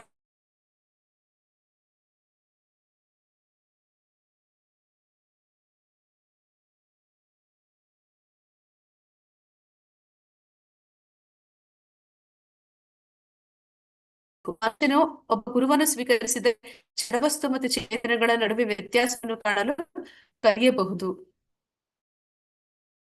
ಇದು ಮೆಟ್ಟಿಲಾಗುತ್ತದೆ. ಇದೆಲ್ಲವೂ ಕೂಡ ಪ್ರಥಮ ಹಂತ. ಹಲವಾರು ಉಪಗಳಿಂದ ಗುರುವು ತನ್ನ ಶಿಷ್ಯನಿಗೆ ಬದುಕಿನ ಐಹಿಕ ಪರಿಕಲ್ಪನೆಯಿಂದ ಬಿಡುಗಡೆಯಾಗಲು ಹೇಳಿಕೊಡುತ್ತಾನೆ. ಉದಾಹರಣೆಗೆ ಭಗವದ್ಗೀತೆಯಲ್ಲಿ ಕೃಷ್ಣನು ಅರ್ಜುನನನ್ನು ಐಹಿಕ ಪರಿಗಣನೆಗಳಿಂದ ಬಿಡುಗಡೆ ಮಾಡಲು ಉಪದೇಶಿಸುತ್ತಿರುವುದನ್ನು ಕಾಣುತ್ತೇವೆ. ಅಂದ್ರೆ ಅವನು ಮೊದಲಿಗೆ ಹೇಳ್ತಾನೆ, ಪಾಪನ ಸಂಪಾದಿಸೋದಿಲ್ಲ, ನನ್ಗೆ ಬೇಡ, ಗುರು ಹಿರಿಯರಿಗೆ ನೋವು ಕೊಡೋದಿಲ್ಲ ಅಂತೆಲ್ಲ ಹೇಳ್ತಾನೆ. ಇಲ್ಲಿ ಭಗವಂತ ಆ ಒಂದು ಆತ್ಮಜ್ಞಾನವನ್ನ ಹೇಳ್ತಾ ಇದ್ದಾನೆ. ಅಂದ್ರೆ ಈ ದೇಹಕ್ಕೆ ಎಕ್ಸ್ಪೈರಿ ಡೇಟ್ ಅದು ಇದ್ದೇ ಇರುತ್ತೆ. ನೀನ್ ಮಾಡಿಲ್ಲ ಅಂದ್ರೂ ಕೂಡ ಅವ್ರು ಸಾಯ್ತಾರೆ. ಅವರು ಶಾಶ್ವತವಾಗಿ ಉಳಿಯುವಂತವ್ರು ಅಲ್ಲ. ಮತ್ತೆ ಈ ಒಂದು ಯೋಜನೆ ಭಗವಂತನ ಒಂದು ನಿರ್ಧಾರ. ಆ ಕಾರಣದಿಂದ ಈ ಯುದ್ಧ ನಡೀತಾ ಇರುವಂತದ್ದು. ಮತ್ತೆ ಇಲ್ಲಿ ಅರ್ಜುನ ತನ್ನ ಸ್ವಾರ್ಥಕ್ಕಾಗಿ ಯುದ್ಧ ಮಾಡ್ದಿರಾ ದೇಶಕ್ಕೆ ಅನುಗುಣವಾಗಿ ಮಾಡಿದ್ರೆ ಅವನು ಭಗವಂತನ ಯೋಜನೆಯಲ್ಲಿ ನಿಮಿತ್ತವಾಗ್ತಾನೆ ಅನ್ನೋದನ್ನ ಇಲ್ಲಿ ಅವನಿಗೆ ತಿಳಿಸ್ಕೊಳ್ತಾ ಇದ್ದಾನೆ. ಆ ಕಾರಣದಿಂದ ಈ ಎಲ್ಲ ಜ್ಞಾನವನ್ನ ಅವನಿಗೆ ಹೇಳ್ತಾ ಇದ್ದಾನೆ. ದೇಹವು ಜಡವಸ್ತು ಎನ್ನುವುದನ್ನು ಅರ್ಥ ಮಾಡಿಕೊಳ್ಳಬಹುದು. ಇದನ್ನು ಅದರ 24 ಘಟಕಾಂಶಗಳೊಂದಿಗೆ ವಿಶ್ಲೇಷಣೆ ಮಾಡಬಹುದು. ದೇಹವು ಜಡ ಅಭಿವ್ಯಕ್ತಿ, ಮನಸ್ಸು ಮತ್ತು ಮಾನಸಿಕ ಪರಿಣಾಮಗಳು ಸೂಕ್ಷ್ಮ ಅಭಿವ್ಯಕ್ತಿ. ಅಂದ್ರೆ ಈ ದೇಹ ಅನ್ನುವಂಥದ್ದು ಅದು ಸ್ಥೂಲ ಶರೀರ, ಮತ್ತೆ ಅಲ್ಲಿ ಬರುವಂತಹ ಮನಸ್ಸು, ಬುದ್ಧಿ, ಅಹಂಕಾರ ಅನ್ನುವಂಥದ್ದು ಸೂಕ್ಷ್ಮ ಶರೀರ. ಈ ಲಕ್ಷಣಗಳ ಪರಸ್ಪರ ಪ್ರತಿಕ್ರಿಯೆಯು ಬದುಕಿನ ಲಕ್ಷಣ. ಆದರೆ ಇದನ್ನು ಮೀರಿ ಆತ್ಮ ಇದ್ದಾನೆ. ಅಂದ್ರೆ ಈ ಸೂಕ್ಷ್ಮ ಶರೀರ, ಜಡ ಶರೀರ, ಸ್ಥೂಲ ಶರೀರ ಇದೆಲ್ಲವನ್ನು ಮೀರಿ ಅಲ್ಲಿ ಆತ್ಮ ಇರೋ ಕಾರಣದಿಂದ ಅಲ್ಲಿ ಚೈತನ್ಯ ಅನ್ನುವಂಥದ್ದು, ಪ್ರಜ್ಞೆ ಅನ್ನುವಂಥದ್ದು ಇದೆ.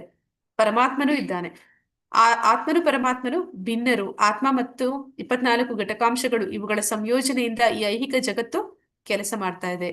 ಇಡೀ ಐಹಿಕ ಅಭಿವ್ಯಕ್ತಿಯನ್ನು ಆತ್ಮ ಮತ್ತು ಘಟಕಾಂಶಗಳ ಸಂಯೋಜನೆ ಎಂದು ಕಾಣಬಲ್ಲವನು ಮತ್ತು ಪರಮಾತ್ಮನ ಸ್ಥಾನವನ್ನು ಕಾಣಬಲ್ಲವನು ದಿವ್ಯ ಲೋಕಕ್ಕೆ ಸಾಗಿ ಹೋಗಲು ಅರ್ಹನಾಗುತ್ತಾನೆ. ಅಂದ್ರೆ ನಾವಾಗ್ಲೇ ನೋಡಿದ್ವಿ, ಈ ಪ್ರತಿಯೊಂದು ನಾವೇನೆಲ್ಲ ನೋಡ್ತಾ ಇದೀವಿ ಅದೆಲ್ಲವೂ ಕೂಡ ಕಾಂಬಿನೇಷನ್. ಯಾವ್ದರ ಕಾಂಬಿನೇಷನ್? ಪ್ರಕೃತಿ ಮತ್ತೆ ಪುರುಷನ ಕಾಂಬಿನೇಷನ್. ಅದರಲ್ಲಿ ಪ್ರಕೃತಿ ಅಂತಂದ್ರೆ ಏನು? ಈ ಐಹಿಕ ಕೆಳಮಟ್ಟದ ಒಂದು ಶಕ್ತಿ, ಭಗವಂತನ ಕೆಳಮಟ್ಟದ ಶಕ್ತಿ ಮತ್ತೆ ಅವನ ಶ್ರೇಷ್ಠ ಶಕ್ತಿ, ಇವೆರಡರ ಸಂಯೋಜನೆಯೇ ಈ ಅಸ್ತಿತ್ವದಲ್ಲಿ ಇರುವಂತದ್ದು ಪ್ರತಿಯೊಂದು ಕೂಡ. ಇವುಗಳನ್ನು ಹೇಳಿರುವುದು ಚಿಂತನೆ ಮಾಡುವುದಕ್ಕೆ ಮತ್ತು ಸಾಕ್ಷಾತ್ಕಾರ ಮಾಡಿಕೊಳ್ಳುವುದಕ್ಕೆ. ಇದರ ಬಗ್ಗೆ ನೀವು ಚಿಂತನೆ ಮಾಡಿ ಮತ್ತೆ ಅದನ್ನ ಸಾಕ್ಷಾತ್ಕರಿಸಿಕೊಳ್ಳಿ, ಅದರ ಬಗ್ಗೆ ತಿಳ್ಕೊಳ್ಳಿ, ಮತ್ತೆ ಅದನ್ನ ಜೀವನದಲ್ಲಿ ಅನುಭವ ರೂಪದಲ್ಲಿ ಅದನ್ನು ಸ್ವೀಕಾರ ಮಾಡಿ. ಮನುಷ್ಯರು ಗುರುವಿನ ನೆರವಿನಿಂದ ಈ ಅಧ್ಯಯನವನ್ನು ಸಂಪೂರ್ಣವಾಗಿ ಅರ್ಥ ಮಾಡಿಕೊಳ್ಳಬೇಕು. ನಾವು ಪ್ರಭುಪಾದರ ಒಂದು ನೆರವಿನಿಂದ ಈ ಒಂದು ಅಧ್ಯಯನವನ್ನ ಅರ್ಥ ಮಾಡ್ಕೊಂಡಿದ್ದೀವಿ. ಇಲ್ಲಿಗೆ ಶ್ರೀಮದ್ ಭಗವದ್ಗೀತೆಯ ಪ್ರಕೃತಿ, ಪುರುಷ ಮತ್ತು ಪ್ರಜ್ಞೆ ಎಂಬ 13ನೇ ಅಧ್ಯಾಯದ ಭಕ್ತಿ ವೇದಾಂತ ಭಾವಾರ್ಥವು ಇದು. ಕೃಷ್ಣ ಅರ್ಪಣಮಸ್ತು. ಹರೇ ಕೃಷ್ಣ. ಎಲ್ಲರಿಗೂ ಈ ಒಂದು ಜ್ಞಾನ ಆಳವಾಗಿ ನಿಮ್ಮೆಲ್ಲರ ಹೃದಯದಲ್ಲಿ ಅದು ಇದ್ದು ನಿಮ್ಗೆ ಅದರ ಪ್ರಯೋಜನ ಸಿಗ್ಲಿ ಅಂತ ಭಗವಂತನನ್ನ ಪ್ರಾರ್ಥಿಸ್ಕೊಳ್ತೀನಿ. ಯಾರಿಗಾದ್ರೂ ಏನಾದ್ರೂ ಪ್ರಶ್ನೆಗಳಿದ್ರೆ ಕೇಳ್ಬೋದು. ವಾಂಛಾ ಕಲ್ಪತರುಭ್ಯಶ್ಚ ಕೃಪಾ ಸಿಂಧುಭ್ಯ ಏವ ಚ ಪತಿತನಾಂ ಪಾವನೇಭ್ಯೋ ವೈಷ್ಣವೇಭ್ಯೋ ನಮೋ ನಮಃ. ಅನಂತ ಕೋಟಿ ವೈಷ್ಣವ ವೃಂದ ಕಿ ಜೈ. ರಾಮಾಚಾರಿ ಹರಿದಾಸ್ ಠಾಕೂರ್ ಕಿ ಜೈ. ಇಲ್ಲಿ ಬಂದಿರುವಂತಹ ಎಲ್ಲ ಭಕ್ತರಿಗೂ ಜೈ. ಹರೇ ಕೃಷ್ಣ.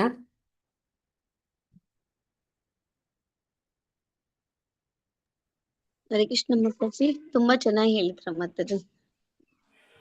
ತುಂಬಾ ಎಲ್ಲರೂ ಚೆನ್ನಾಗಿ ಎಲ್ಲರೂ ಇಂಟ್ರಾಕ್ಟ್ ಮಾಡಿದ್ರೆ ಚೆನ್ನಾಗಿ ಬರುತ್ತೆ ಮಾತಾಜಿ. ನಾನು ಒಬ್ಳೇ ಹೇಳಿದ್ರೆ ನನಗೂ ನಿದ್ದೆ ಬಂದ್ಬಿಡುತ್ತೆ. ಹೇಳ್ತಾ ಇರ್ತಾರೆ, ನಿದ್ದೆ ಬಂದ್ಬಿಡುತ್ತೆ. ಇಲ್ಲ ಮಾತಾಜಿ, ಅದು ನಿನ್ನೆ ನೀವು ಹೇಳಿದ್ರಲ್ಲ, ಆ ಭಕ್ತರ ಸಹವಾಸದಿಂದ ಅಥವಾ ಭಕ್ತರ ಜೊತೆ ಕೂತು ಚರ್ಚೆ ಮಾಡಿದರೆ ಎಲ್ಲವೂ ಅರ್ಥವಾಗುತ್ತೆ. ನಾವು ಓದಿದರೆ ಅದು ಒಂದು ಅಕ್ಷರ ಅಷ್ಟೇ. ಆ ಓದ್ತಾ ಇದ್ರೆ ಅದು ಮೈಂಡಿಗೆ ಪ್ರಿಂಟ್ ಆಗಲ್ಲ, ಓದ್ತಾ ಇರ್ತೀವಿ ಅಷ್ಟೇ. ಬಟ್ ಈಗ ನೀವು ಹೇಳ್ಕೊಡೋ ವಿಚಾರಗಳೆಲ್ಲವನ್ನು ಮೈಂಡಿಗೆ ಪ್ರಿಂಟ್ ಆಗಿದೆ ಈಗ. ಅದು ನಾವು ಅದ್- ಇನ್ನೊಬ್ರಿಗೂ ಕೂಡ ಹೇಳ್ಕೊಡ್ಬೋದು. ಅಂದ್ರೆ ಪ್ರಭುಜಿ, ನೀವೆಲ್ಲರೂ ಕುತ್ಕೊಂಡಾಗ ನಾನು ನಿಮ್ ಜೊತೆಲಿ ಓದ್ದಾಗ್ಲೇ ನನಗೂ ಅದೆಲ್ಲ ಗೊತ್ತಾಗೋದು. ನಾನು ಮತ್ತೆ ಮರ್ತು ಬಿಡ್ತೀನಿ. ನೀವೆಲ್ಲರೂ ಸೇರಿ ಜೊತೆ ಅದೇ ನೀವು ಹೇಳಿದಾಗೆ ಸಂಘ ನಮಗೂ ಬೇಕು. ಸಂಘ ಇಲ್ಲ ಅಂತಂದ್ರೆ ನಾವು ಇದೆಲ್ಲ ಮತ್ತೆ ಮತ್ತೆ ಅದನ್ನ ಆ, ಪ್ರಯತ್ನ ಪಡೋದಕ್ಕೆ, ಅರ್ಥ ಮಾಡ್ಕೊಳ್ಳೋದಕ್ಕೆ ಅದಾಗೋದಿಲ್ಲ. ಹೌದು ಮಾತಾಜಿ. ಹರೇ ಕೃಷ್ಣ ಮಾತಾಜಿ. ಹರೇ ಕೃಷ್ಣ. ಮಾತಾಜಿ, ನಾವು ದೇಹ ಅಲ್ಲ ಆತ್ಮ ಅನ್ನೋದನ್ನ ಇನ್ನೂ ಹೆಚ್ಚಾಗಿ ನಾವು ಹೇಗೆ ಹೇಳ್ಬೋದು ಮಾತಾಜಿ? ನಾವೀಗ ಹೇಳಿದ್ರೆ ನಂಬೋದಿಲ್ಲ. ಈಗ ಕೆಲವೊಂದ್ ಜನ ಅವ್ರಿಗಿನ್ನೂ ಸ್ವಲ್ಪ ಸಿಂಪಲ್ ಆಗಿ ಸ್ಪಷ್ಟವಾಗಿ ಹೇಗೆ ಹೇಳೋದು ಮಾತಾಜಿ? ಅಂದ್ರೆ ಮಾತಾಜಿ, ಸಾವಿಗಿಂತ ಒಂದು ಉದಾಹರಣೆ ನಾವ್ ಯಾವ್ದು ಕೊಡಕ್ಕೆ ಸಾಧ್ಯ ಆಗೋದಿಲ್ಲ ಅಂತ ನನ್ಗನ್ಸುತ್ತೆ ಮಾತಾಜಿ. ಈಗ ಮನೆಯಲ್ಲಿ ಒಂದು ಸಾವಾಗಿದೆ ಅಂತಂದಾಗ ಎಲ್ಲರೂ ಕೂತು ಅಳ್ತಾರೆ, ಜೋರ್ ಜೋರು ಅಳ್ತಾರೆ. ಅಂದ್ರೆ ಅವ್ರು ಯಾರಿಗೋಸ್ಕರ ಅಳ್ತಾ ಇದ್ರೆ ಆ ವ್ಯಕ್ತಿಯ ದೇಹ ಅಲ್ಲೇ ಇದೆ, ಆದ್ರೆ ಮತ್ತೆ ಅವ್ರು ಏನಕ್ಕಾಗಿ ಅಳ್ತಾ ಇದ್ದಾರೆ? ಆದ್ರೂ ಇಷ್ಟು ನಂಬೋದಿಲ್ಲ ಅರ್ಥ ಮಾತಾಜಿ. ನಮ್ಗೆ ಅವ್ರಿಗೆ ನೀನು ಸುಮ್ನೆ ಇದೀಯಾ? ಅಷ್ಟು ಅಲ್ಲಿ ಅವರೆಲ್ಲ ಅಷ್ಟು ಅಳ್ತಿದ್ದಾರೆ, ನೀನು ಸುಮ್ನೆ ಇದೆಯಲ್ಲ, ನಿನ್ಗೇನು ಅನ್ಸೋದಿಲ್ವಾ ಅಂತ ಬೈತಾರೆ ಮಾತಾಜಿ. ಆದ್ರೆ ಅವ್ರಿಗೆ ಅರ್ಥ ಮಾಡ್ಸೋದು ಹೇಗೆ? ಅದೇ ಹೇಳ್ಬೋದು ಮಾತಾಜಿ. ನೀವ್ ಯಾರಿಗಾಗಿ ಅಳ್ತಾ ಇದ್ದೀರಾ ಆ ವ್ಯಕ್ತಿಯಿಂದ ನಿಮ್ ಕಣ್ಣೆದುರುಗಡೆ ಇರುವಾಗ ನೀವ್ ಯಾಕೆ ಅಳ್ತೀರ ಅಂತ ನಾವು ಕೇಳ್ಬೋದು. ಅಂದ್ರೆ ಆಗ ಅವ್ರಿಗೆ ಆ ಪ್ರಶ್ನೆ ಮೂಡುತ್ತೆ. ಅಂದ್ರೆ ಅಲ್ಲಿಂದ ಏನೋ ಹೊರಟು ಹೋಗಿದೆ, ಮತ್ತೆ ಹೊರಟು ಹೋಗಿದ್ದು ಏನು? ಅಲ್ಲಿಂದ ಹೊರಟು ಹೋದದ್ದೇನು? ಆತ್ಮ. ಮತ್ತೆ ಆತ್ಮ. ಮತ್ತೆ ನಾವೆಲ್ಲರೂ ನಿಜವಾಗ್ಲೂ ಹೊರಟು ಹೋದದ್ದು ವ್ಯಕ್ತಿ, ಅವನು ಆ ದೇಹ ಅಲ್ಲ, ಇನ್ನ ಆ ದೇಹ ಅಲ್ಲ. ಅದು ಮಣ್ಣಿಗೆ ಹೋಗುತ್ತೆ ಅಥವಾ ಸುಡ್ತೀವಿ, ಇನ್ನೊಂದಾಗುತ್ತೆ ಆ ದೇಹದ ಜೊತೆಯಲ್ಲಿ. ಮತ್ತೆ ಯಾವ ಒಂದು ದೇಹದ ಜೊತೆಯಲ್ಲಿ ನಾನು ಅಷ್ಟೊಂದು ಸಂಪರ್ಕವನ್ನ ಏರ್ಪಡಿಸ್ಕೊಂಡಿದ್ದೆ, ಅದರಲ್ಲಿ ಪ್ರೀತಿ ವಿನಿಮಯವನ್ನ ಮಾಡ್ತಿದ್ದೆ, ಅಲ್ಲಿ ನಿಜವಾಗ್ಲೂ ಆ ದೇಹದ ಜೊತೆಯಲ್ಲಿ ಆದಂತದ್ದು ಅಲ್ಲ. ಈಗ ಹೆಣದ ಹತ್ರ ಹೋಗಿ ಅವ್ರು ಅದೇ ರೀತಿ ಆ ಪ್ರೀತಿ ವಿನಿಮಯ ಇಟ್ಕೊಳಕ್ಕಾಗುತ್ತೆ? ಎಷ್ಟೊತ್ತು ಇಟ್ಕೋತಾರೆ? ಒಂದು ದಿನ ಇಟ್ಕೋತಾರೆ, ಎರಡನೇ ದಿನ ಅದು ಏನಂತ ಹೇಳ್ತಾರೆ, ಕೊಳೆಯೋದಕ್ಕೆ ಪ್ರಾರಂಭ ಕೆಡವೋಗ್ತದೆ. ಆಗುತ್ತೆ. ಕೊಳೆಯೋದಕ್ಕೆ ಪ್ರಾರಂಭ ಆಗುತ್ತೆ. ಆಗ್ಲೂ ಅವ್ರ ಹತ್ರ, ಆ ದೇಹದ ಹತ್ರ ಹೋಗಿ ಅದೇ ರೀತಿ ಒಂದು ಪ್ರೀತಿ ವಿನಿಮಯನ ಇಟ್ಕೊಳ್ತಾರ. ಏನಂತಾರೆ, ಆಯ್ತು ಬೇಗ ಇದನ್ನ ಕಾರ್ಯ ಮುಗಿಸಿ ಅಂತ ಹೇಳ್ತಾರೆ. ಹೌದಲ್ವಾ? ಹೌದು ಹೌದು ಹೌದು. ಮಾತಾಜಿ. ಮತ್ತೆ ಹೇಗೆ ನಾವು ದೇಹ ಆಗೋದಕ್ಕೆ ಸಾಧ್ಯ ಆಗುತ್ತೆ? ಹಾ, ನಾವೀಗ ಕೃಷ್ಣ ಪ್ರಜ್ಞೆಯಲ್ಲಿ ಬಂದಿದೀವಿ, ನಾವು ತಿಳ್ಕೊಳ್ತಾ ಇದೀವಿ ಮಾತಾಜಿ. ಆದ್ರೆ ಅವ್ರಿಗೆ ನೀವು ಬನ್ನಿ ತಿಳ್ಕೊಳ್ಳಿ ಅಂತಂದ್ರೆ, ಇಲ್ಲ ಇಲ್ಲಪ್ಪ ನಮ್ಗೆಲ್ಲ ಟೈಮ್ ಇಲ್ಲ, ಅದನ್ನೆಲ್ಲ ಎಲ್ಲಿ ನಂಬೋದಿಲ್ಲ ನಾನು ಅಂತ ಏನೇನೋ ಮಾತಾಡ್ತಾರೆ ಮಾತಾಜಿ. ಅಂದ್ರೆ ಏನಂದ್ರೆ ಮಾತಾಜಿ, ಅವ್ರದ್ದು ಏನಂತ ಹೇಳ್ತಾರೆ, ಕೃಷ್ಣನು ಹೇಳ್ತಾನೆ, ಯಾರು ಪಾಪಗಳಿಂದ ಪರಿಪೂರ್ಣವಾಗಿ ಮುಕ್ತರಾಗಿರ್ತಾರೆ ಅಂತವ್ರು ಮಾತ್ರ ನನ್ನ ಹತ್ರಕ್ಕೆ, ನನ್ನ ಜ್ಞಾನ ಪಡೆಯೋದಕ್ಕೆ ಬರ್ತಾರೆ ಅಂತ. ಅವ್ರ ಕರ್ಮ ಅನ್ನುವಂಥದ್ದು ಅದನ್ನ ಕಂಪ್ಲೀಟ್ ಆಗಿಲ್ಲ ಅಂತ. ಆ ಕರ್ಮದಿಂದ ಅವರು ಕಂಪ್ಲೀಟ್ ಆಗ್ಬೇಕು ಅಂತಂದ್ರೆ ಅವ್ರನ್ನ ನೀವ್ ಕರೆದ್ರೂ ಅವ್ರು ಬರೋದಿಲ್ಲ.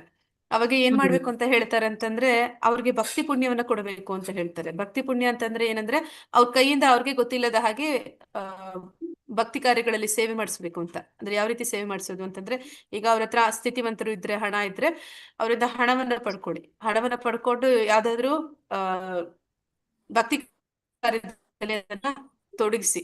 ಅವ್ರಿಗೆ ಗೊತ್ತಿಲ್ಲದ ಹಾಗೆ ಅವರು ಭಕ್ತಿ ಅನ್ನುವಂತಹ ಒಂದು ಏನಂತಾರೆ ಅಕೌಂಟ್ ಅವ್ರಿಗೆ ಓಪನ್ ಆಗುತ್ತೆ. ಅಥವಾ ನೀವು ಭಗವಂತನ ಒಂದು ಸೇವೆ ಮಾಡ್ತೀರಾ, ಅಥವಾ ನೈವೇದ್ಯ ಪ್ರಸಾದ ಮಾಡ್ತೀರಾ, ಭಗವಂತನ ಪ್ರಸಾದವನ್ನ ಅವ್ರಿಗೆ ತಿನ್ನಿಸಿ. ಗೊತ್ತಿದ್ದೋ ಎಲ್ಲ ಗೊತ್ತಿಲ್ಲದ ಹಾಗೆ ಅವ್ರು ತಿಂದಾಗ ಅವ್ರೇನಾಗುತ್ತೆ, ಎಲ್ಲ ಅವ್ರಿಗೆ ಮಾಡ್ತೀವಿ ಆ ಮಾತಾಜಿ. ಈಗ ಡೊನೇಷನ್ ಕೊಡೋದಾಗ್ಬೋದು, ಮತ್ತೆ ನಾವು ಪ್ರಸಾದ ಮಾಡ್ತೀವಿ, ಅದನ್ನೆಲ್ಲ ಕೊಡ್ತೀವಿ. ಆದ್ರೆ ಅವರು ಈ ಭಗವಂತನ ದೇವೋತ್ತಮ ಪರಮ ಪುರುಷನನ್ನ ನಂಬೋದಿಲ್ಲ ಮಾತಾಜಿ. ಈಗೆಲ್ಲ ಅವರು ಈಗೆಲ್ಲ ನಾನು ದೇವ್ರು ಅಂತ ಹೇಳ್ಕೊಂಡು ಅಡ್ಡಾಡ್ತಿರ್ತಾರಲ್ಲ ಮಾತಾಜಿ. ಅವ್ರ ಹತ್ರ ಹೋಗಿ, ಅಯ್ಯೋ ಅವ್ರ ಹತ್ರ ಹೋಗ್ಬಂದ್ಮೇಲೆ ನಮ್ಗೆ ಸಮಾಧಾನ ಸಿಕ್ತು ಅಂತ ಹೇಳ್ತಾರೆ ಮಾತಾಜಿ. ನಂಬೋದಿಲ್ಲ ಮಾತಾಜಿ. ಅದೇ ಮಾತಾಜಿ ಏನು ಅವ್ರದ್ದು. ನಿಂಗೆ ನೀನ್ ಕ್ಲಾಸ್ ಕೇಳ್ತಾ ಇದೀಯಾ, ಅವ್ರೇನಾದ್ರೂ ಕೃಷ್ಣ ಬಂದ್ ನಿನ್ಗೆಲ್ಲ ತಂದ್ ಕೊಟ್ಬಿಡ್ತಾನ ಊಟ, ನೀನ್ ಕೂತಲ್ಲೇ ಅಂತ ಕೇಳ್ತಾರೆ.